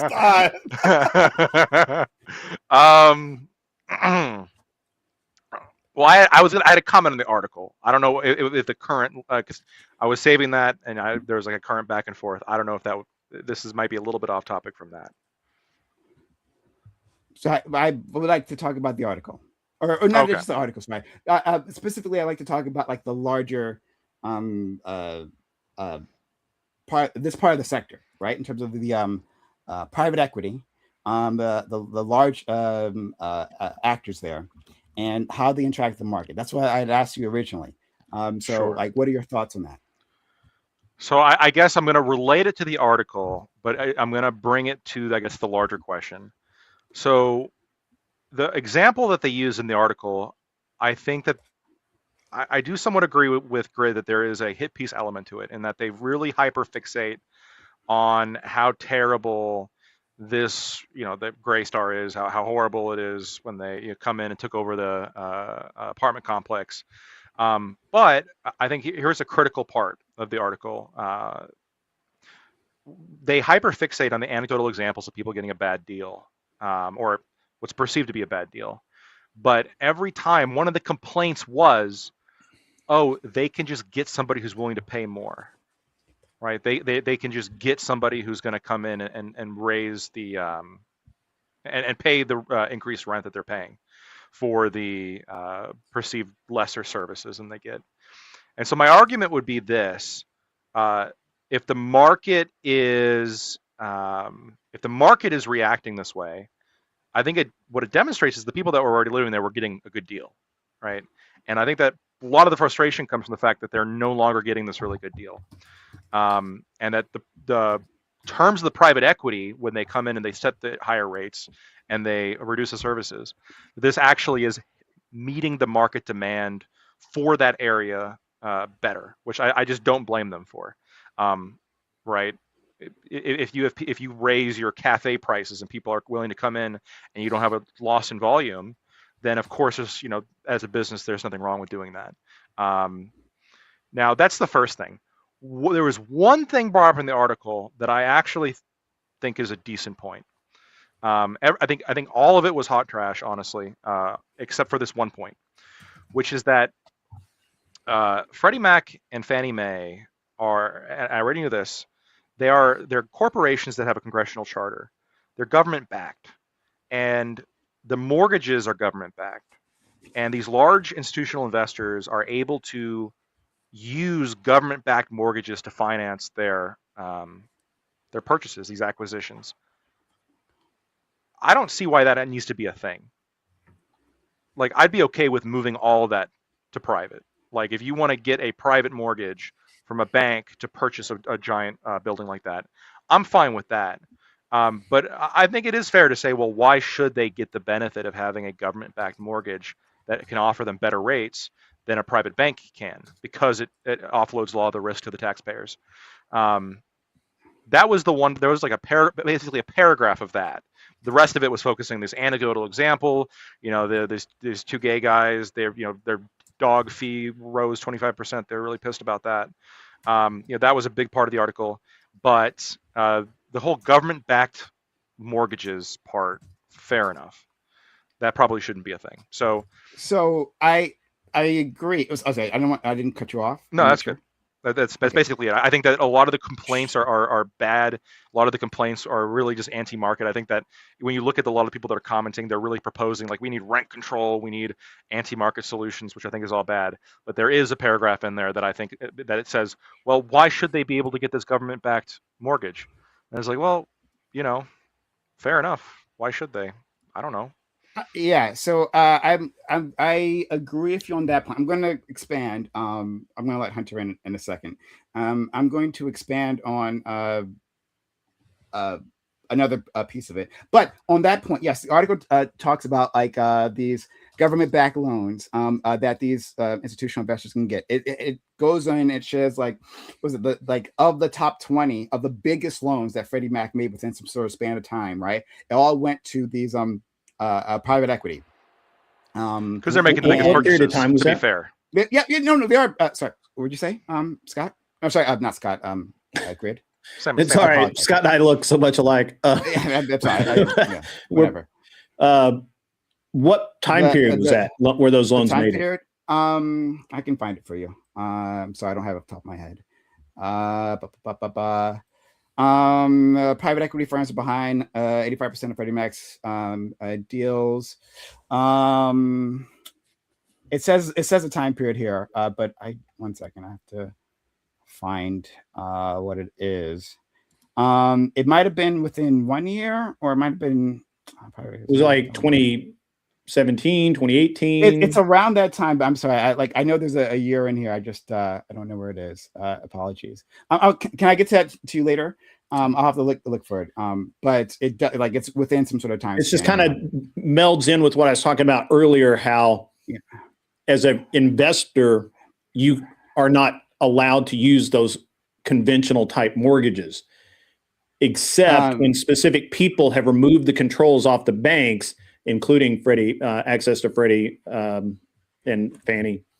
And what happens is now you have corporations that in under normal circumstances cannot legally use these type of loans, and then all of a sudden they can, and they take great advantage of it. So I'm just curious if it was within what time period it's in, and if those controls had been removed, because I know that when Trump got in office, first term, one of the first things he did was shut that down, because he understands how that kills the real estate. I think this was 2016. I believe so. There's a few years here, but I think it's 2016 within the article. In 2016, the biggest loans involving private equity firms made up at least 11% of Freddie's total deal volume. Data shows in 2017, they accounted for at least 6%. Graystar's purchase that year was part of a deal worth nearly 1.8 billion. So I think this in particular was talking about 2017, either 2016 or 2017. But I'd have to read through it again to again in 2017 I got a call from my banker telling me that they could put me into a conventional loan on an investment property, also that they would use, and this is what should really scare you, is I didn't have to actually use actual income to justify the loan. I could use estimated rental income as part of my qualifying financial packet. I didn't actually have to prove that I was actually going to make that. Sure. Just say that it's going to rent for $1,800 a month or whatever, and they would accept that as part of my financial packet. So I just want to quickly do this and move on. So anyway, I agree with you, friend Lactoid, right? You were talking about these loans, right? And well, maybe the part that you might disagree with me is that, like, as part of the criticism within the article is that we're getting these loans, these government-backed loans, but then there's like no guarantee. We get nothing for that, right? And so they particularly were talking about tenant protections, right? Like, if you're going to take these loans, right? Well, why shouldn't from the public trust, why shouldn't we get some level of public good for it? And so it may not necessarily be rent stabilization, because I know my friends wouldn't be a fan of that, but there might be other things maybe we could agree on, like benefits to the people living there. You're getting these loans, because remember, you're getting these loans as a discount, right? In terms of Right. their interest rates and all that, right? And so should that cost something, right? Well, Should there that be was my some- problem, because the proposals to me are like they're negatively influencing a market that I think is particularly responsive to supply and demand, and it's important to be responsive to supply and demand, specifically demand, right?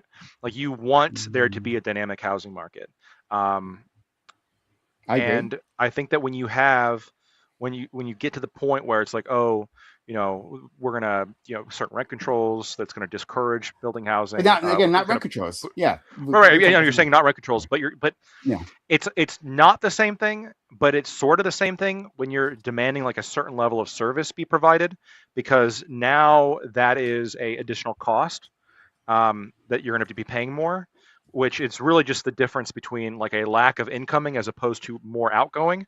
On a balance sheet, it's still worse, right? It's still less overall net for what you're doing, and that's a net that's not as responsive to the market. The one thing I'll say is I think that the intuition of, well, if the public is backing these loans, shouldn't the public get something out of it? I think this is the problem with the public backing the loans in the first place. These big institutional investors, especially, right? You want to make an argument about, buying your own mortgage or maybe even like a local landlord or whatever. Like we can argue about that. But if you're a large private equity fund, I think it's perfectly reasonable to expect you to go to a bank and get a loan the way that you should in a free market. That should be how it works. So Well, I mean- I disagree. And this is just me being a socialist and you being a fake Also a libertarian. socialist. Also a social. Yeah. But like I think one, I just don't mind imposing costs on companies, especially if that cost is for the benefit of the public. I'm okay with taking a level of dynamism out of the market. There's all kinds of friction that goes into like being a market player, right? I don't mind the like imposing some sort of quality controls on a company that like benefits the public, right? As being one of those one type of friction involved in it. But yeah. And it's okay. I understand you have a disagreement on that one. And that's just the way it's going to be. But I have more to say. But before then, I'm going to let Hunter back in here. Hunter's back. Glad to be back, boys. Yeah, Hunter, do But, me a favor. one thing about the finance. One second. Before you do that, Hunter, hey, don't fucking disrespect me like that again. Don't ever fucking do it. Don't do it. Don't tell me how to do my job. Don't make these snide comments at me, right? Don't fucking test me on this shit. I'm glad to have you, Hunter, but don't fucking test me like that. Don't mess with me. Okay. Are we understood? Good. Great. Then I'm happy to have you. All right, we can move on. Go ahead, Grid. Yeah. So one thing on the financing thing is like when we do a deal, we leverage as much as we can in the deal, but banks typically won't loan us more than about 60% of the cost. So we 40%. We have to come up with ourselves, and we do that through either the fund and just use cash, or we'll use bridge loans occasionally to make that so we'll put 20% of our own cash in, and we'll take 20% in a bridge loan, and the remaining 60% will be an actual mortgage, but still not a conventional mortgage like you would think of, like your mom and dad would buy a house with. And so I think that one of the things we have to be really careful of is how we think about these loans and how they're structured, because they're all structured very generally, and I don't know what this deal with Freddie and Fannie was with this specific deal that they did. That seems very, honestly, it sounds illegal to me, but I'd have to know more about it. But one of the big things that I deal with a lot is just, are we in compliance? Are we going to catch something on the backside where we get the deal done and then we're hit with some sort of fine, or we're going to be tied up in court because we didn't do things right? And by the way, when that happens, investors all of a sudden are not very happy investors, and they want their money back. To buy into my fund is about $75,000 as a base. So we have people that are, that's where it starts. And somebody gives you that much money, they want to know what you're doing with it. They need to know that there are controls and you're being careful with it. And so I don't know what, again, I don't know what these guys are doing. I mean, obviously they're dealing out, if they're talking a $1.8 billion deal, that's a chunk. So, what kind of profit margin is the normal, I guess, is an expectation on a $75,000 investment? I mean, most people want to see at least 5 to 7% per year on your worst year, right? So they want to see more, right? Like they'd love to see it when we're showing them 20, 25%. Yeah. Because we've remodeled, or the equity in the house has grown so much, and whatever. They love to see that. Everybody loves that. But at the end of the day, we have to play within the rules. Right. Or at least the small guys do, because between the IRS and all of these other agencies, they would love to just catch us sleeping and take a bunch of money. For sure. Okay. And Lactoid knows. IRS, boo. Of course. No, don't boo them. Boo. So my larger point is that private equity is not a neutral thing, and that there can be specific incentives that drive specific. I see you, Corey. I'll go to you next. Specific investment. Specific incentives, yes, that drive behavior, right? That the incentives that drive, for instance, grid, right? Or let's say our friend Gibbs, right? I'm sure Gibbs owns a few properties, right? Like those can be different. Now, it doesn't mean they can't arrive at the same conclusion, right? Gibbs has no problem extracting as much money from a situation as possible. He's made that very clear to us. Doesn't mean you can't arrive at the same conclusion under a different incentive scheme, but if you put people in a similar situation, right, and give them similar incentives, overall, you're going to see patterns emerge. That's what I'm talking about with this private equity. That the goal is to get as much money out of investment in a short amount of time, right? Do you have time necessarily to build in to raise the value of the property, right? Raise the value of the services or anything like that? Are you doing that? Or are you just immiserating the people under you? And I don't think it's simply acceptable, right? If our libertarian friends say it's not acceptable that you just go to a different country, I also don't think it's acceptable to necessarily uproot families and tell them to go fuck off to wherever the hell you land, right? Especially in a tight housing market. Now, I agree with what Hunter was saying before. Absolutely agree in terms of you should be raising supply, right? Yes, that is part of the process, right? 100%. We should be doing that. Within the article, right, that Lactoid said he read, it talks about that you need 320,000 units. I'm not sure if those are just apartment units or any type of housing using to keep up with demand, just like population growth, right? And we haven't been meeting that, right? And that might be also a regulation issue. There's all kinds of reasons why we aren't meeting those goals. But in the end, we should be raising that up. I agree that if we were raising supply, right, there's more housing units coming on the market that would dilute the power of these institutional investors. But that's not happening. And in the world that we live in right now, I agree with all of that, right? I agree with what Hunter said there, and I agree with a few other things that have been said, right? I agree with that. But in the world we have now, we haven't built enough, right? We have the housing market that we do, and in that market, that very tight market in some metropolitan areas, right? People still need to work, they still need to live. And we shouldn't be immiserating them like this, tossing them out just for the profits of a corporation. That's my argument. Anyone else can address that or not? I think part of I think part of the main difficulty that we're going to have, Prime, is that in a supply and demand calculation, you're trying to hit a natural equilibrium, and if you feel as though, which I think is the case, that we're short on the supply side, that we're not reaching the demand, the absolute last thing you want to do is make it less profitable to build houses. And this is the big issue with rent control, but this is also the big issue when it Are comes they to building any kind of. houses? Are they a lot of these? They might be. I'm asking. I'm like, that's No, a yeah, general question. they are, but the housing trade isn't just going to be building housing.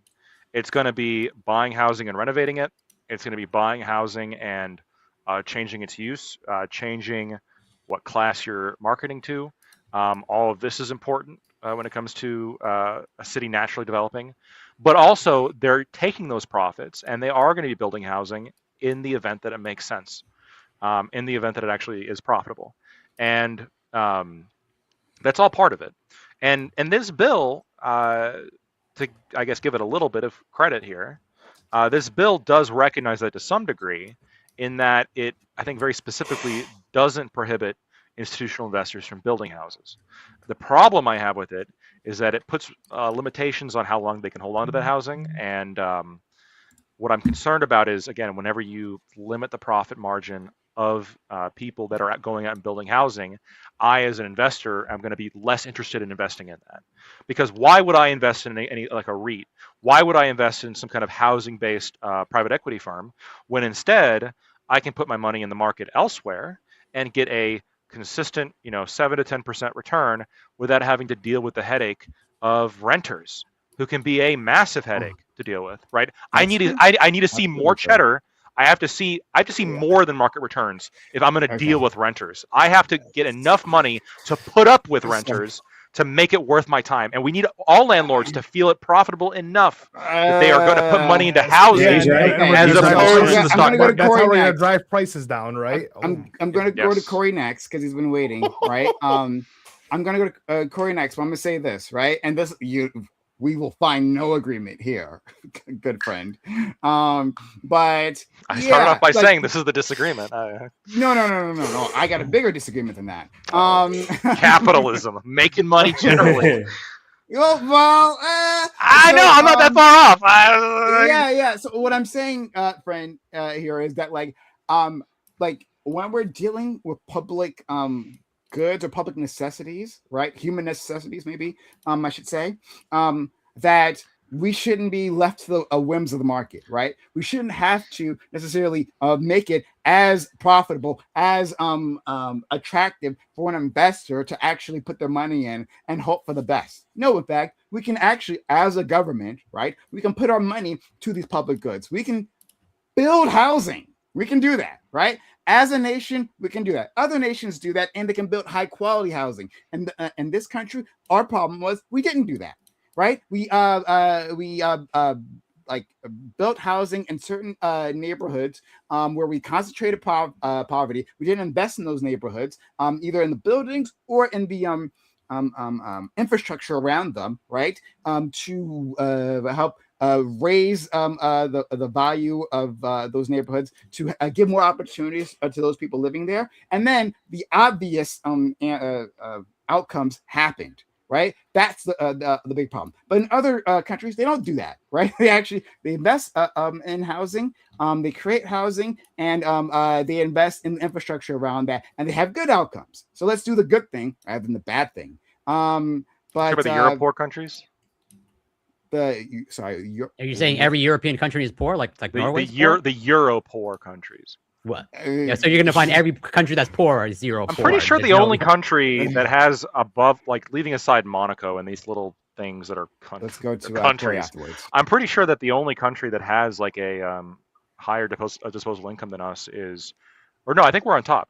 I think Luxembourg. I think we've been vying with Luxembourg, which metric are you using? Country. You're just using disposable income or like per capita GDP or disposable income, like income per person. That might be true. Per capita GDP, because we're rich.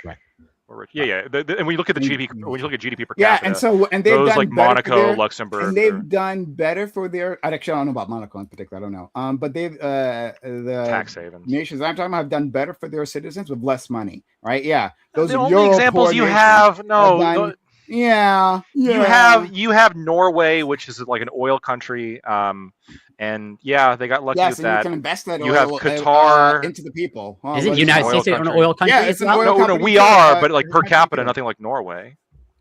or fair. Qatar So hold on, or Saudi Yet- Arabia. and yet, I mean, and yet Kuwait will give you a billions of house when you dollars- get married. And yet billions Yeah, of dollars Kuwait. appear out of nowhere when we're going to go bomb brown people on the other side of the world. It's not that we don't have. money I'm to invest in opposed to those. bombing the brown I know people. you are. I know you are. I know you are. It's Okay. not a criticism towards you, right? This All right, is the good. system. I'm also opposed to bombing the white people, which is happening right now too.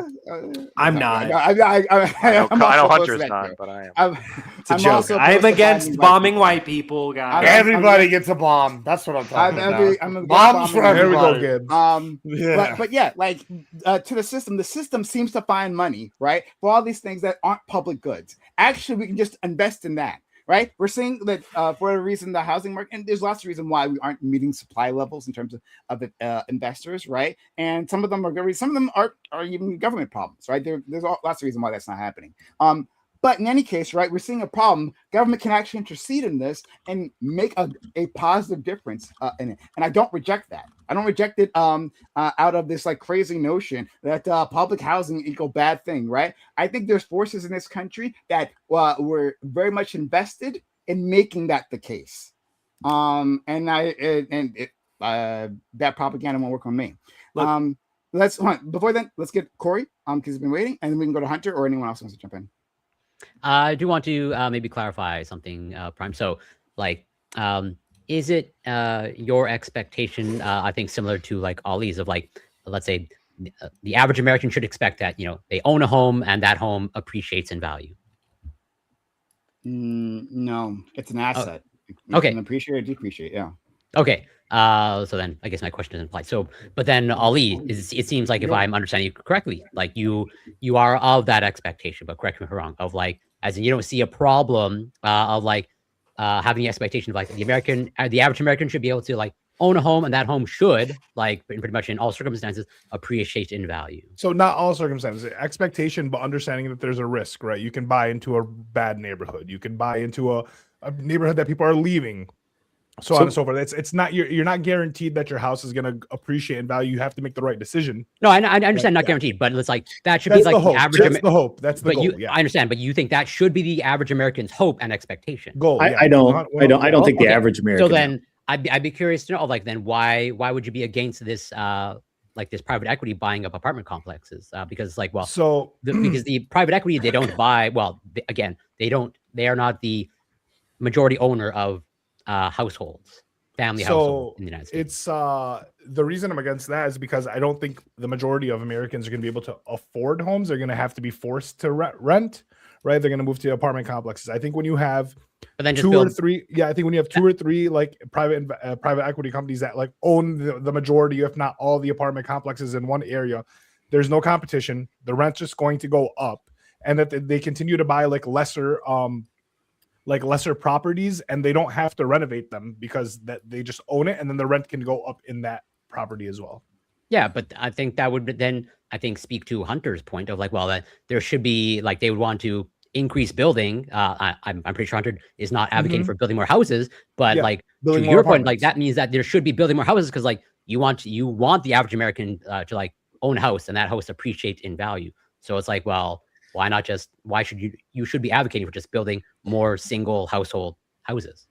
I think people should be able to build more. I'm not against building single family houses. I'm against the way I'm saying I don't think the issue is that we need to build more apartment complexes in cities because I don't think that helps the affordability. I don't think that does anything for affordability. Okay. I lived in a shitty apartment in downtown in Detroit.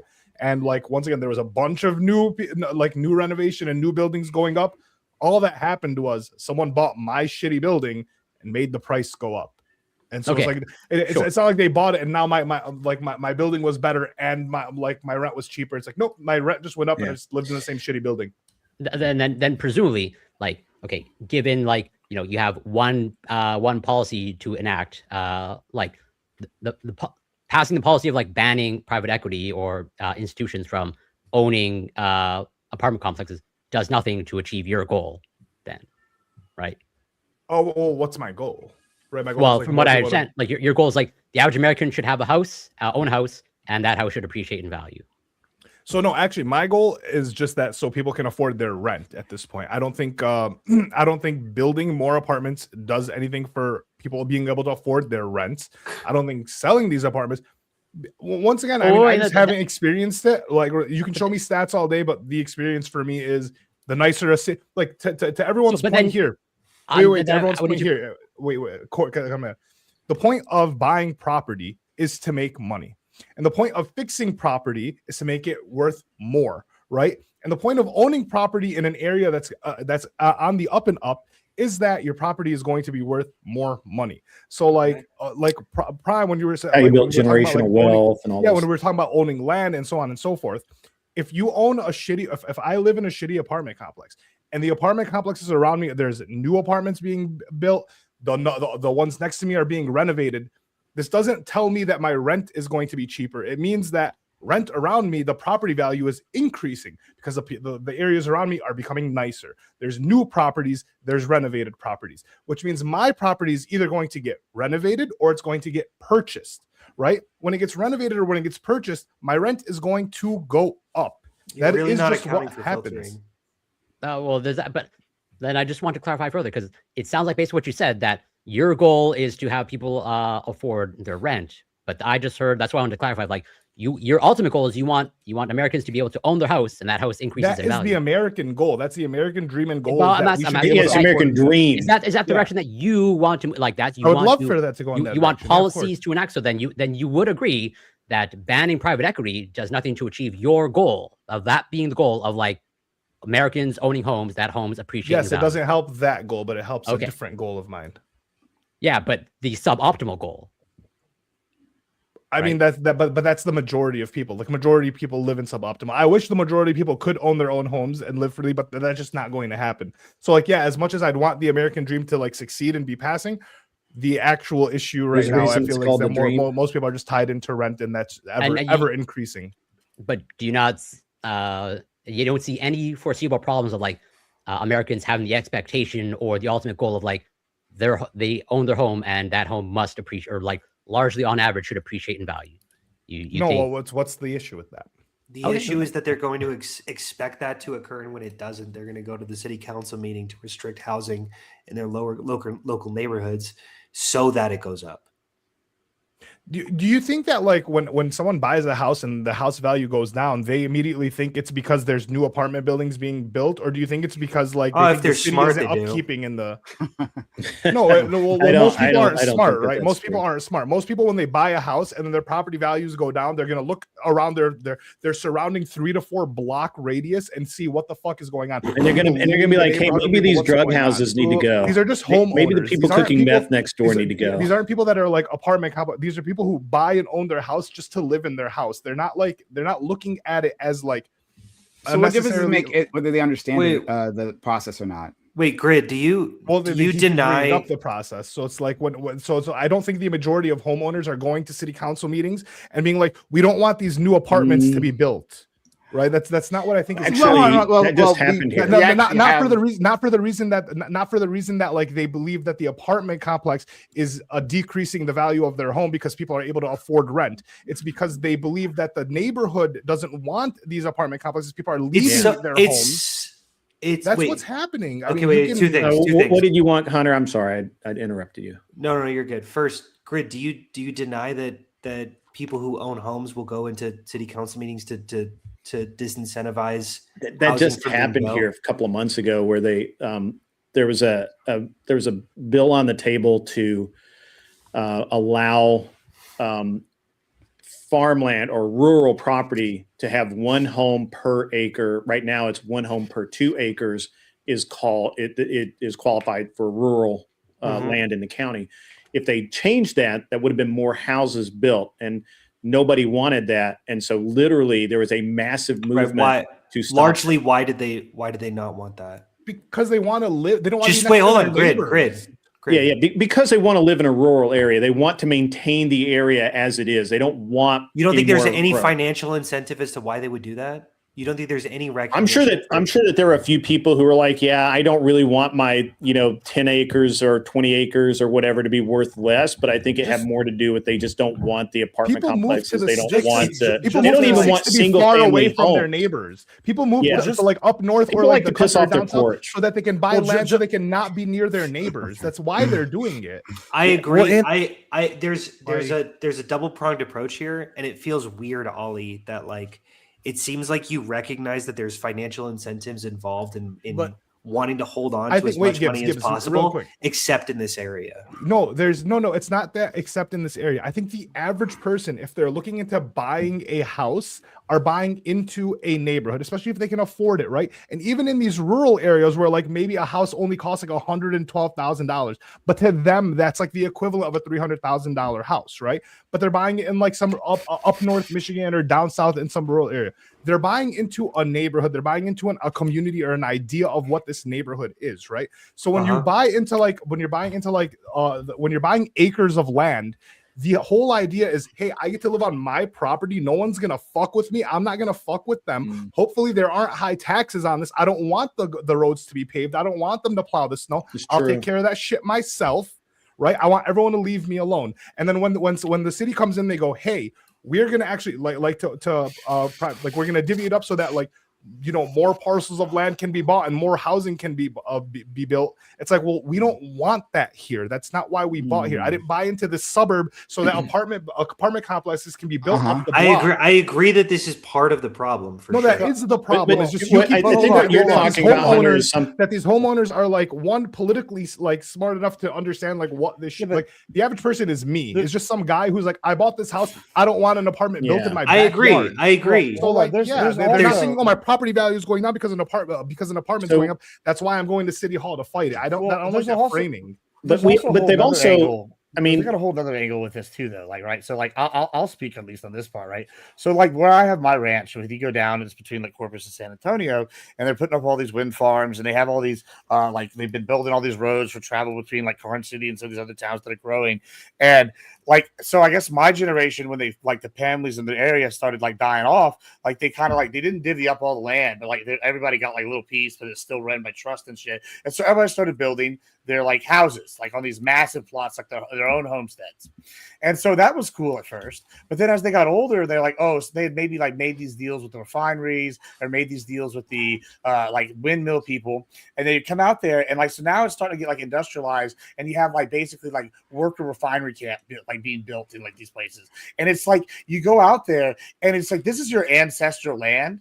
And you're like rooting it. And at some point, it's like, hey, like this is no longer what we own. Like you just have to stop. Like, because otherwise you're not going to have what you had ever again. Like it's going to be gone. You just live in an oil refinery town. Yeah, and it's also hell. Like you went from being able to go look at like the sky at night to now you go out there and you see like just like lightness of fire coming up from like the random little refineries, or you see like the cows like hiding underneath these like windmills and like these weird circles because they don't like to be underneath them. I don't blame them. I would be afraid it'd fall on me too, I guess. But like they're like, and they're just starting over there, and all the shit that you have like the industrialized road, and then you have the Caliche road, but it's just destroyed because you have like 18-wheelers going through it all the time. Yeah. And like this is like an issue that you don't want to like happen in some of these scenarios. Like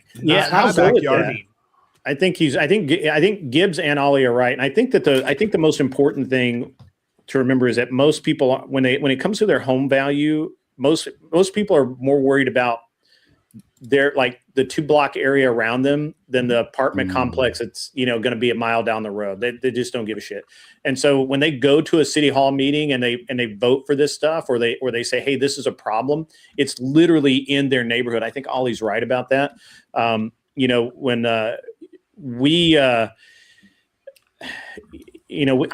get to listen to a lot of these council meetings, and usually they're pretty fucking boring. And every now and again, you'll get one where, something like this whole deal with the houses per acre defining rural land and all of that became a big deal. And it seemed really petty to me, but I mean, this was something that was like really fought over. And I didn't really understand it, but I think can we all...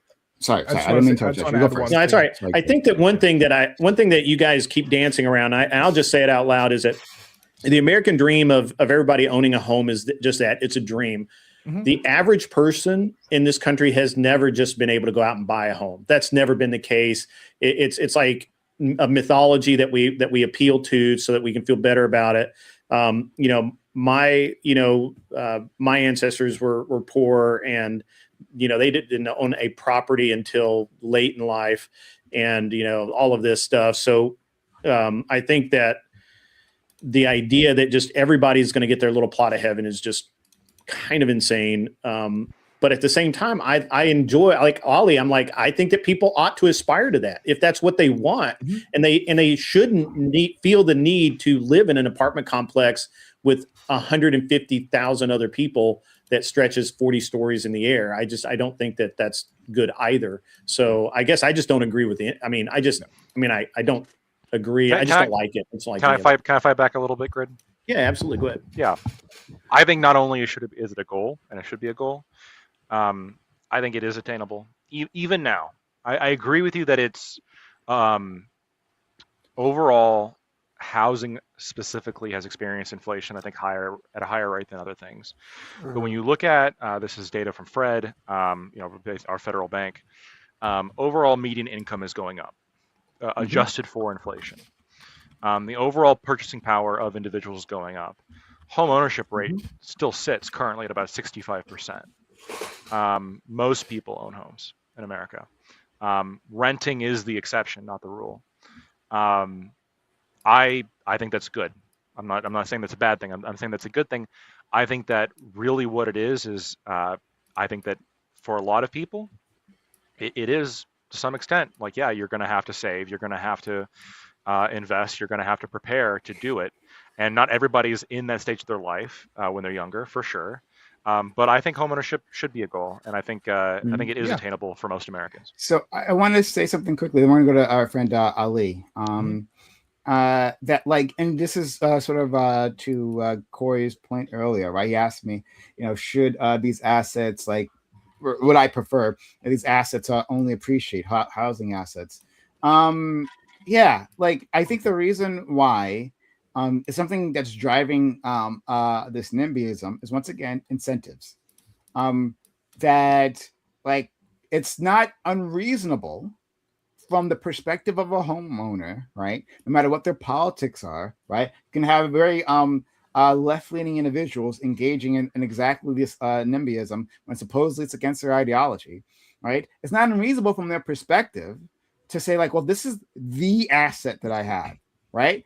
This is the thing that is going to keep me from being on the streets later on in life, or that can pass down to my kids so that they can have a better life. If this is the asset, the thing that you have to protect, well, then, yeah, you're going to do a lot to do that. Right. All the incentives for you are to engage in NIMBYism behavior. And I think that's part of the issue then, that shouldn't be the only asset class. Not in different countries, they have where people put their money, they park their money is different. Now, I'm not saying other places are necessarily better, right?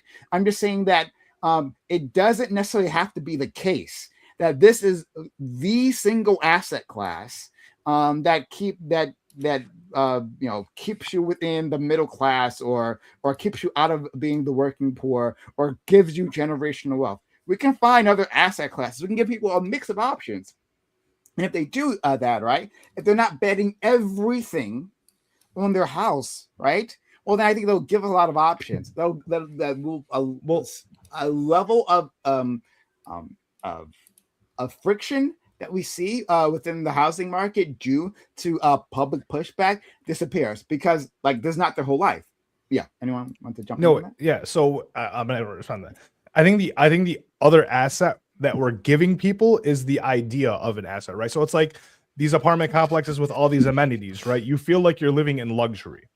And I think we need to reframe owning a house isn't owning a house is a luxury. It is owning a home is the most luxurious item you're going to own. And that's why it's going to appreciate in value. It is a sought after item. It's a luxury that Lactoid, I'm sorry, I don't think most Americans own their homes.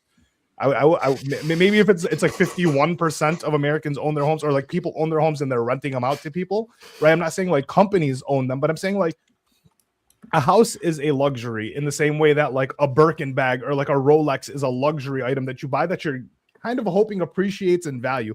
There aren't too many of them. Not everyone can afford this thing, and the only people that can afford them are going to be people with money. That's the whole idea behind buying your house, especially buying your house in a sought after or an up and coming neighborhood.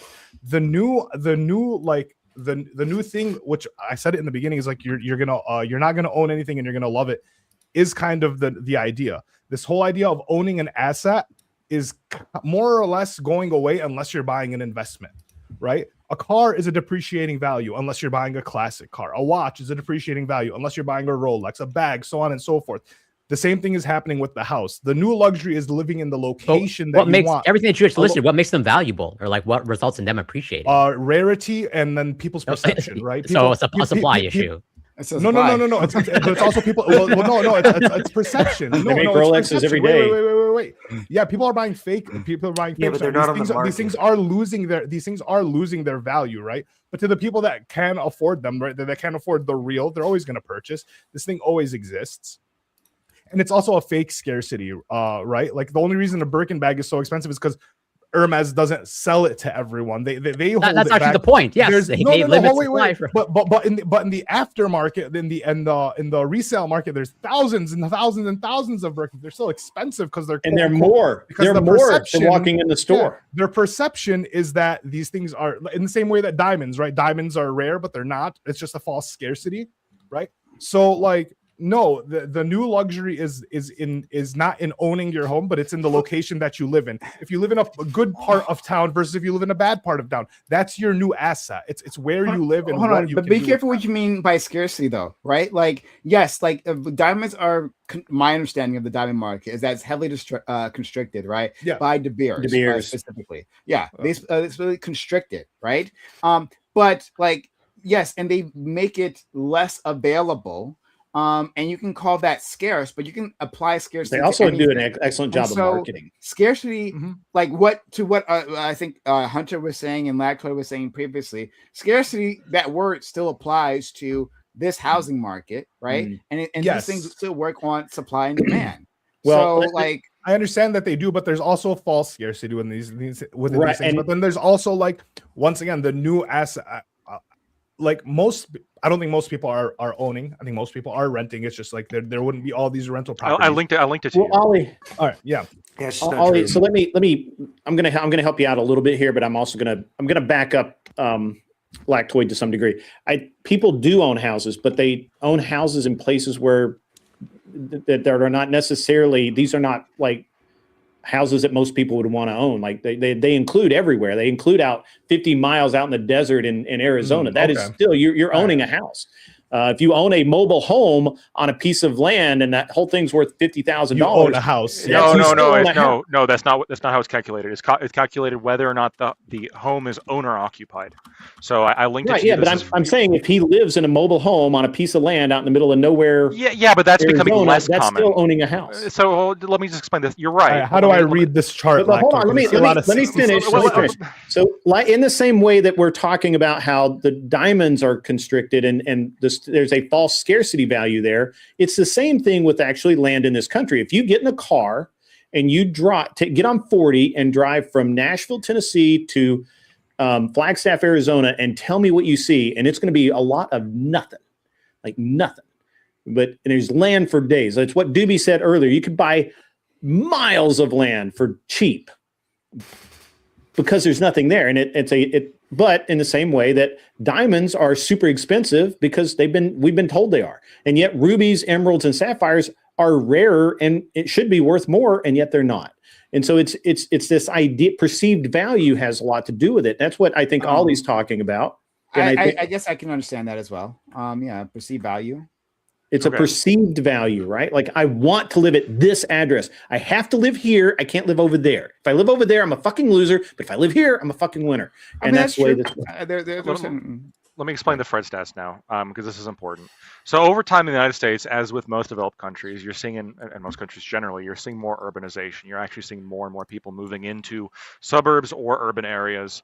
and away from rural areas. You still have people living in rural areas in America. You still have this, but it is becoming a percentage of people living in rural areas is overall dropping. Despite this, this is from our the Federal Reserve Bank of St. Louis. This is one of a couple banks that makes up our Federal Reserve Bank of America. They pull this data from the U.S. Census Bureau, and it tracks percent home ownership rate in the United States. We're currently sitting at 65.7%. It's an interactive chart. You can hover your mouse over at the very end. 65.7%. The absolute peak that we have here is in 2004 at 69.2%, which, if you notice, really isn't as high as you'd think. We've only fluctuated from the highest until now. We've only fluctuated less than 5%. In fact, we are higher now than we were in 1965, the golden days, when home ownership rate was only sitting at 62.9%, which means there were a higher proportion of renters back in the 60s than there are now in America. And so this is one of those things where I think that perception is, you got to be careful about perception, because the reality is a little bit different. People are owning more homes now. People are owning homes more in suburbia. There was a massive push to do this in the 60s and 70s, to push people like into the suburbs and into cities away from rural areas, and this has happened. So yeah, about 2/3 of households are living in homes that they own. Only 1/3 are renters, and this is higher than it was in the 60s, but only slightly lower than it was at its peak in 2004.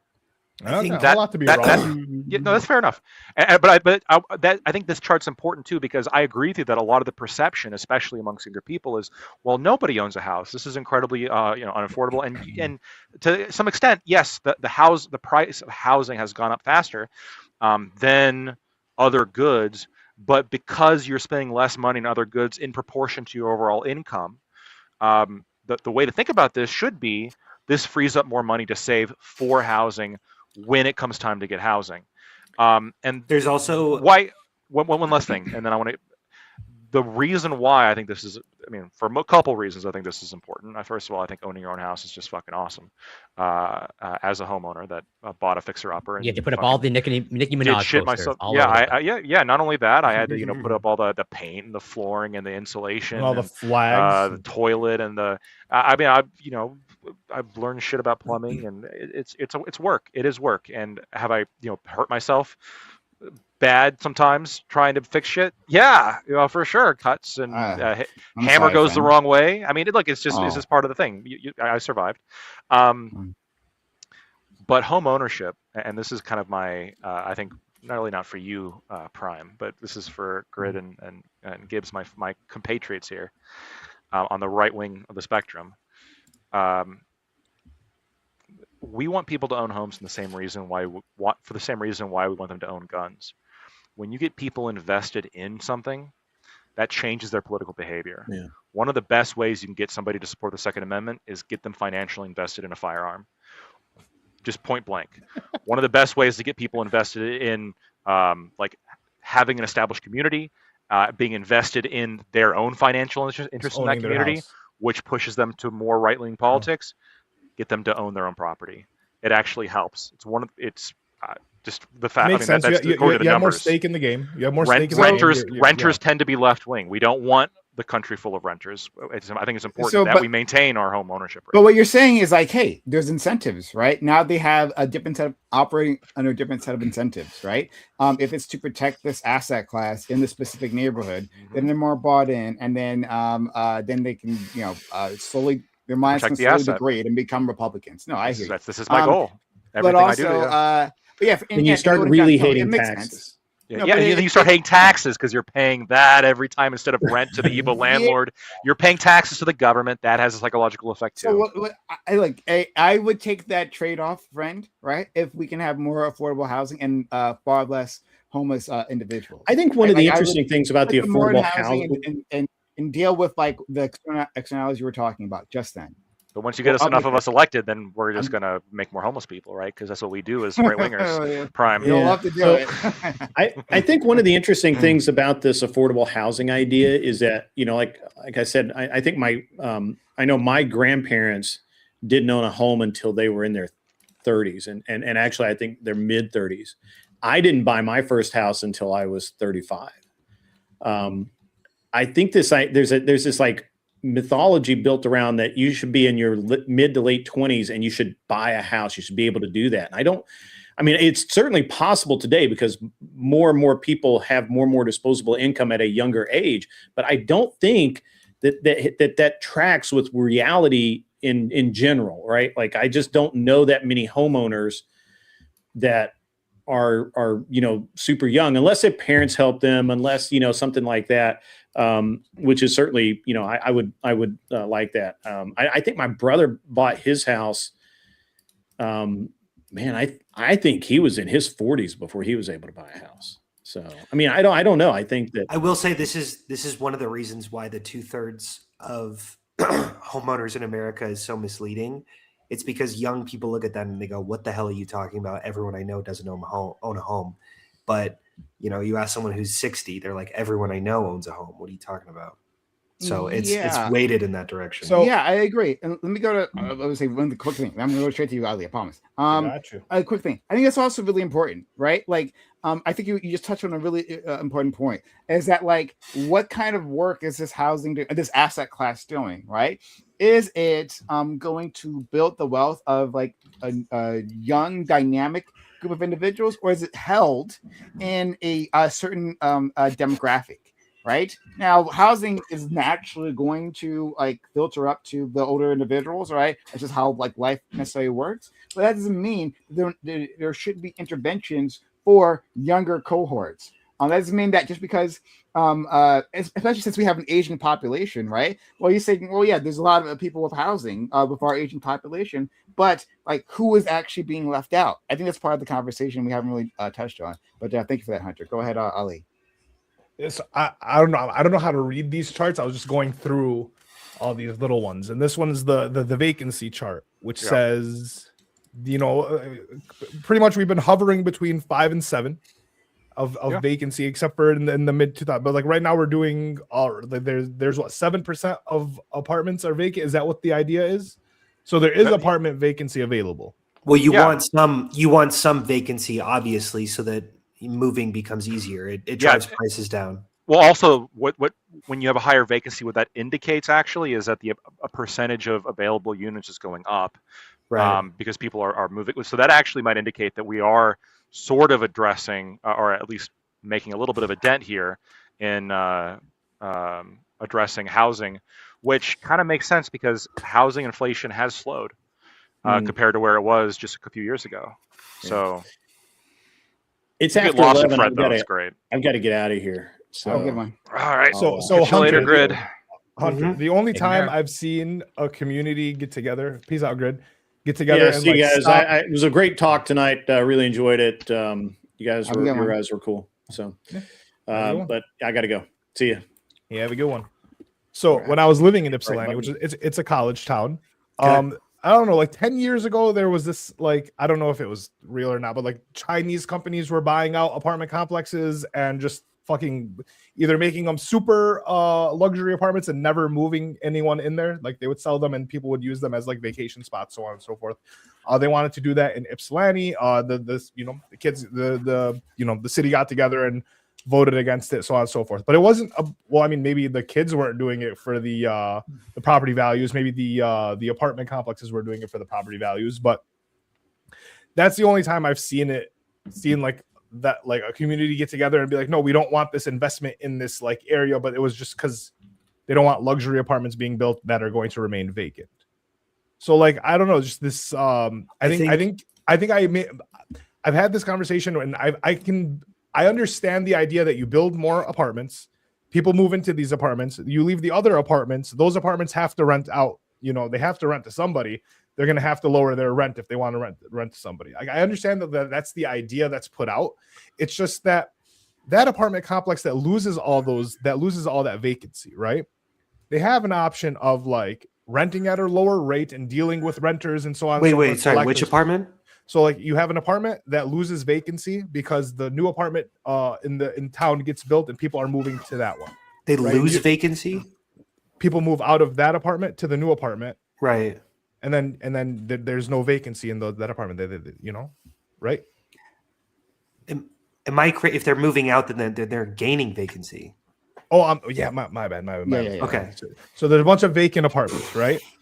Sure. And so to Lactoid's point, dealing with renters is fucking a headache, right? So you have this apartment complex that's losing tenants, losing tenants. Yes. Quickly before you finish that, Lactoid, could you find us like the average age of the first time home ownership, like how that's changed a graph that could show us that, please? Go ahead, Ali. Yeah. So they're losing all these tenants, and like you're telling me that they're thinking we're gonna lower the rent and we'll get more tenants. That's what's going to happen. Well, that's what they're going to need to do if they can't get enough tenants. Yeah, I think the likelihood, what actually ends up happening is they just sell that apartment complex and cut their get as much as they can out of the sale. Who are they selling to? Well, once again, in my time when I was in Ipsy, it was McKinley. McKinley would buy the apartment complexes if they weren't doing good, renovate them a little bit, and I mean, there you go. They're not always doing bad. Wait, I don't even understand the issue then. Okay, so you're saying so the issue is that you're saying that building new properties incentivizes or kind of makes rents lower. I'm saying that the people who have to deal with all their tenants leaving don't end up lowering their rents. They're going to end up selling their properties, and whoever buys their property isn't going to lower the rent. Here's what's sometimes aggravating about this conversation. Please, is like I understand your perspective. It makes sense in theory, and you understand my perspective in theory. Why then not do we check every available graph and study that's been about this that confirms my theory but doesn't confirm yours? Does that make sense? Like it's such a wait, real quick. Yeah. It is such a well documented phenomenon that when you increase supply in a city, rents lower. That's just like it's almost. I can tell you why that's factual. It's okay. The marketing for YIMBYism is fucking atrocious. All right, because you have to fight against you have to convince people that in 10 years, with inflation and everything, that the rents are going to be cheaper. One, two, you really do have to fight against a majority of people's lived experiences, right? Sure. I don't give a fuck how many graphs you show me. I've been in multiple apartments where someone just buys the fucking building and my rent just goes up, but nothing gets any fucking better. Sure. I've been in areas where it seems like everything's developing around me, but my life isn't improving very much. I understand. So the graph doesn't really do much to the experience. I get it, which is unfortunate. This is just the unfortunate reality of policies. This is the unfortunate reality of being a liberal, is recognizing that the answers are difficult and the answers are going to take some time, and the answers they're going to feel slow and they're going to feel like they're not doing anything. But over time, you will see large benefits occur. And I don't know what else to say other than this is a well-documented phenomenon, and this does occur. This does happen. Figure out a way to make that more sexy, because it's not that I get it. It's not that it feels slow. It's that that's a fair slow. criticism. Sure. That's and also true. So that's why when people are like, you are trying to convince renters to not say freeze the rent. You're telling renters, hey, no, your rent is going to go up. And then also you should push for like new apartment buildings to be built. They'll be built in like 5 to 10 years. Right? I know. Like, they're not going to be built tomorrow.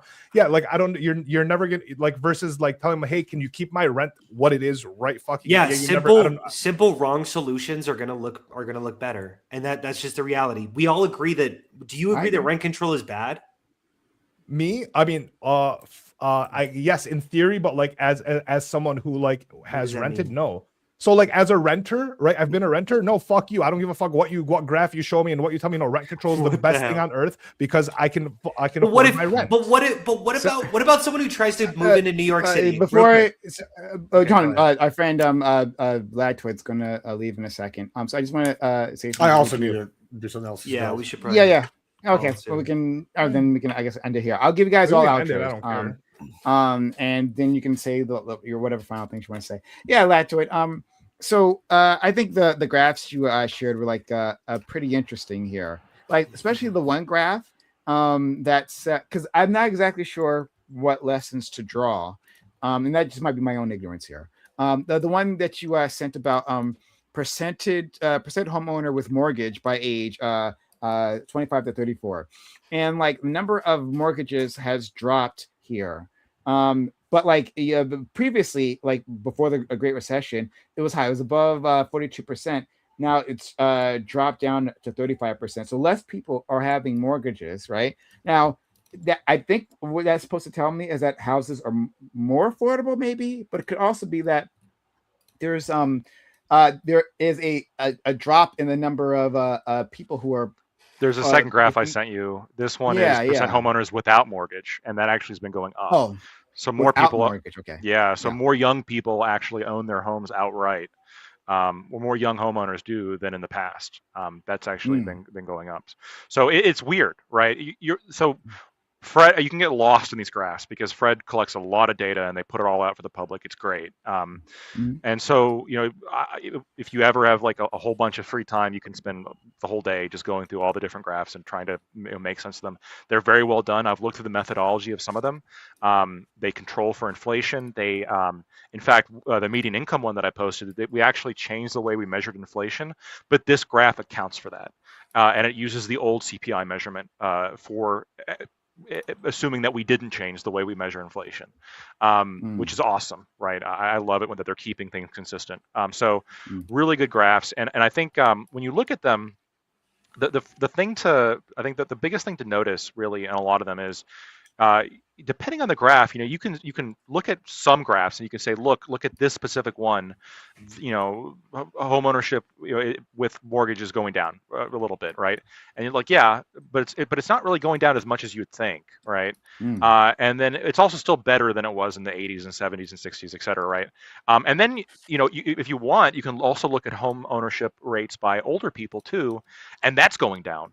And when we're looking at home buyers, there's a lot in the news I've seen about the median age of the first-time home buyer is going up. That's probably true.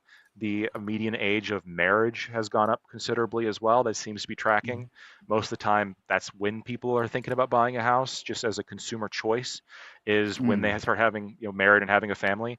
So it would make sense to me that the age was going up, but I think the graphs show Fred is basically my secret weapon for when people tell me that America's just becoming shit. And I think people have this perception oftentimes because the news cycle is constantly giving them, oh, America's going to shit, we're going to shit. But I'm just not convinced. I think that my perception really has been is there are things that are getting worse. I think the way we engage with each other socially has been getting worse. Political polarization has been getting worse. Certain measurements of income inequality getting worse. There's things you can point to that are getting worse. But overall, there are metrics that I think are very important that are getting better over time. And the big one there is inflation-adjusted median income, both on a household level and an individual level. Median, not average, median. That has been going up consistently since the 50s. Back in the 50s, your average household spent about 25% of their money on groceries. Now, it's less than 10%, right? Over time, there are certain segments of goods that it's harder for us to focus on, but we are just much better off in certain ways than our ancestors were. So I'm not all that doom and gloom. Yes, you can always improve things. You can always point to things that are getting worse and say, hey, we should stop that from getting worse. And you can always point to things that are getting better and say we should keep pushing things to get better. But I'm pretty optimistic here about overall some very key measurements that I think are kind of going the right way. So that's basically my position. I fix the bad things, keep improving the good things. So I'm a little confused Courageous. by this graph, and it's Sure, a little bit, but it says percent home owner with mortgage by age. So just to be clear, is this the percentage of all people within 25 to 34, right? Yes. Who have a house, right? like Let me take a look. so, I'll actually, have no, to read- no, hold on. in the I'm bottom, just it confusing tells you myself. in the fine print exactly what it's referring to. Let me make it look. Yeah. It's just that like this isn't all people within that age who have. Okay, never mind. No, I think I'm just confusing myself. No, I think I got it. Yeah. Okay. Yeah. So if you scroll down under the notes section right below it, it Mhm. explains basically what they're saying. Yeah. So, and then if you want to, there's also there's a table survey under the release tables, and you go into each individual part of the data if you really want to dig into it. But the notes kind of explains what it's looking at. I guess I really didn't need to give it by both mortgage and with mortgage and without mortgage, because there's also just the home ownership rate by age 25 to 34 as well that I posted. And so that one has been, we're currently sitting at 44%. So between the ages of 25 and 34, so young adult, about 44% are homeowners. And if we were to compare this to 2006 at the height, it was 50. And if we compare it to the 1990, it was at 44. So we're basically unmoved since 1990 on the percentage of that age group that owns their own home. It just okay. Because it says percent homeowner by mortgage with like with a mortgage, right? And then the other graph says without a mortgage, but these don't equal 100%. And that's the thing that was confusing me. You know what I'm saying? Yeah, it must then be referring to the total, like that total age group, yeah, and that makes whether sense. they have a home or not. That makes Yeah. sense, because if you look at the percent homeowner age per group, it's 44, and then if you look at without mortgage, it's 9, and then with mortgage it's 35, which comes out to 44. So they literally, it's the percent of people who own a home with that. So right now, so right now in America, people between the ages of 25 and 34, 35% of them own a house with a mortgage. 9% of them own a house free and clear without a mortgage. The total of those two combined is 44% of people who own a house in this age group, which is again, that was confusing me a bit. Okay, I got it. Which is the same as 1990, and in fact, we're actually up from 1994, depending on where and we're way up from 2016. 2016 was the low point. We've actually improved pretty considerably since 2016. I think where the housing people talk about the housing crisis, and we don't have to like discuss this now because we're ending. But like I think what they're talking about is necessarily affordability, right? So that like the prices of housing are rising and disproportionately to people's income, and that's like the issue there. So that doesn't mean that people aren't in housing, right? So you can be in housing, but the housing could just be really expensive and beyond, like, let's say that it was the 30% magic number, right? That you should be spending on your housing. And then you could say, well, that's unaffordable. Because now it's 40% of your income is going to the housing, right? That would also be included when we're talking about affordability with people who aren't in housing at all. So I think that's what they're talking about. And again, you don't have to do this now, but if you ever had data on that, if it says differently from what I think, then I'd love to see it. But we'll move on to our friend Corey. Corey, thanks so much for being here. And say what you got want to say. Thank you for inviting me. Always grateful to be here. And I'm also in agreement with Lactoid of like focus on the good things and fix the bad things. And then there's no disagreement at all between us, me and Lactoid. We're both still socialists. But yeah, and I also do find it interesting and entertaining that Hunter appears to be unaware that if someone's upset or angry, telling them to calm down is like never a good tactic. Just, FYI. But, take it for what it's worth. But yeah, you can find me on Twitch, Corey Campbell 84, Twitter, X, YouTube, Instagram, TikTok, Substack. It's Corey Campbell. Ali, Hunter, Gibbs, Lactoid. Always a pleasure. Love you, Brian. Thank you so much. And thank you to our the users out there. Hopefully you're still in chat. Respect _ they have been subscribed for 69 months. Extremely nice. Thank you for sticking with us for so long. I really appreciate you. You've always been here, always been a kind supporter. Shout out to you, Respect. And let's go to another person who's actually been a kind supporter, our good friend Gibbs. Thank you for being here. Yeah. Oh yeah, that was good to be here. I don't feel like I got to talk as much or explore some of the things I wanted to talk about tonight, but that's okay. We can always do things a different day or something. Always good times. I enjoyed it. I really enjoyed hearing some of the different perspectives, especially from the housing, because it's not an area that I deal with on a regular basis compared to some of the other stuff I do with land. But it's been good. On the YouTube side for me, this will be ending, but if you want to make your way over to Twitch, we're going to be continuing. We got other content planned for this fun little marathon we're doing. I'm excited. And yeah, thanks for having me, Prime. Always fun stuff. Everybody here. Till next time, brothers. Yeah, I'll raid into you. You're going to do a thing? Right. Yeah, I'll raid into you, buddy. Appreciate it. Sure. Next, Hunter, thank you for being here. Sorry. Yeah. I'm excited that me and Lactoid have had so many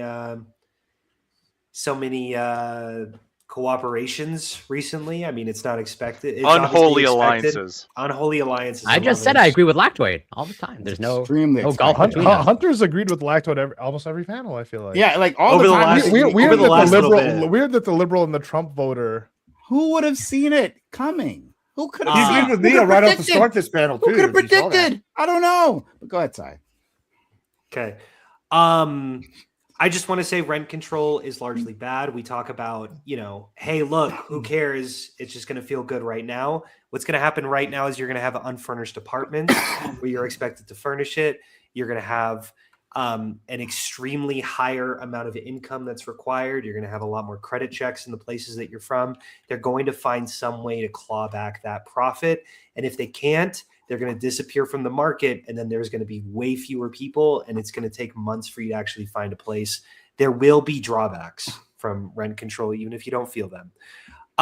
Thanks for watching me. I'm Hunter E. Kozak. You can find me virtually everywhere. Thanks for having me. Absolutely. And last but not least, we'll go to our friend Ali, who he's had a day today. But I appreciate you, and I appreciate you trying to make your point. And I think something we can all agree on is that Lactoid makes a lot of shit hypotheticals, and so I'm sorry you have to struggle through that. It really isn't your fault. Hypotheticals, Lactoid. It was a great hypothetical. Yeah. So my problem when with the housing conversation is that I think graphs and statistics apply to people who have the ability to be patient and ability to actually think intelligent about a graph. No. They have the time or the wherewithal to think about a graph or the ability to have that type of patience. Because I think most people in the 30% of people who are not owning homes, right? You're telling them that, hey, it's gonna be fine later, and they just they've experienced that every single time someone promises them it's gonna be fine. It's not fine. They get fucked over more and more and more. I think it's hard to tell people with a lived experience that the rent control isn't going to be good because you were going to bring up new people who come into the city won't be able to rent. The people who are living in the buildings already with the rent control, that's who matters, right? It's not the new people that are coming in, it's the people who are already living there that feel like they can't afford their rent, right? I think it's hard to tell people that hey, we're going to build new apartments and people will just move, because moving out of your apartment when you live in a city like New York isn't some easy task. Moving across the block isn't an easy thing. It is a major ordeal, and most people don't have the ability to just uproot and move across the block. They're going to have to move into completely different neighborhoods, right? And in a city like New York, moving from one borough to another is essentially it's huge towns, right? It's not easy navigation. I think people can afford houses in rural towns and neighborhoods. It's just most people don't want to live in them. The affordable housing is in the worst places in America. The unaffordable housing is where the money is, and it's where people want to live. So it's, once again, telling people that if you want to live and make good money, you have to pay this exorbitant amount of rent, but it'll get cheaper in 10 years if we build a bunch of apartments, which, once again, try convincing people that. I think that's the biggest issue with this, with the YIMBYism, is you have to convince people that you have to prove to them that it'll get cheaper, because they haven't experienced it, and I don't think they will. Also very quickly, to our friend Lactoid, right? I'm not sure if you kept track of this, but the DOJ is looking into recent grads to like become prosecutors now. There we go, Lacto. Yeah, like the DOJ is extremely desperate, right? So that's what I'm saying. Like, It's my opportunity to help Lock in. my Lord, just like God, King. every girlfriend And our alliance that is Lacto's over. ever had, they're desperate, and this is his time to swoop in. So I'm Can just I- saying. Fair enough. One more thing. I want to end with this one more thing. If you look at the graphs, things are fine. Apparently, that's all. Yeah. That's all I'm saying. No, they Everything's are. fine. They are. Everything's fine, okay. apparently. So like, there is really no. Things issue. are fine. I am going Okay, to. so then I'm there is gonna. no I'm, affordability issue. Ollie, then. I have a response. Ollie. I'm going to demonstrate as a based patience haver. I'm going to demonstrate my superiority right now. Okay. Do it. I'm one of you. Okay. According. I'm Hold not up. a Hold renting up. One plebe. last thing. One real quick. Okay. I'm pausing for dramatic effect. If you just look at the graphs, which I do, I come to the conclusion maybe I shouldn't be a NIMBY, and I'm not. But if we want to go off my lived experience, you're damn straight. Not in my backyard. Ain't no multifamily housing anywhere near me. Nothing but old people and single family McMansions. My personal lived Yes. experience, that's the best. So Listen, man. Fuck your Okay. stats. Got my anecdotes. Okay, I'm gonna rate out. That seems healthy. And hopefully, our friend Lacto will consider, like upgrading his. Why do you That's want the me to most work important- for the Trump administration so much? They're trying to work I his want grandpa. good He wants things you to for make you. money, dog. I He wants you to want- make I money. appreciate Good thing appreciate for that. you. I That's it. Hey, appreciate that. Lactoid, I would never advocate you for working for the Trump administration. I would never fucking. I want you to do well. I don't want you appreciate to that. sell your soul down the river. I care about your morality a little bit. Yeah, look, Oh, but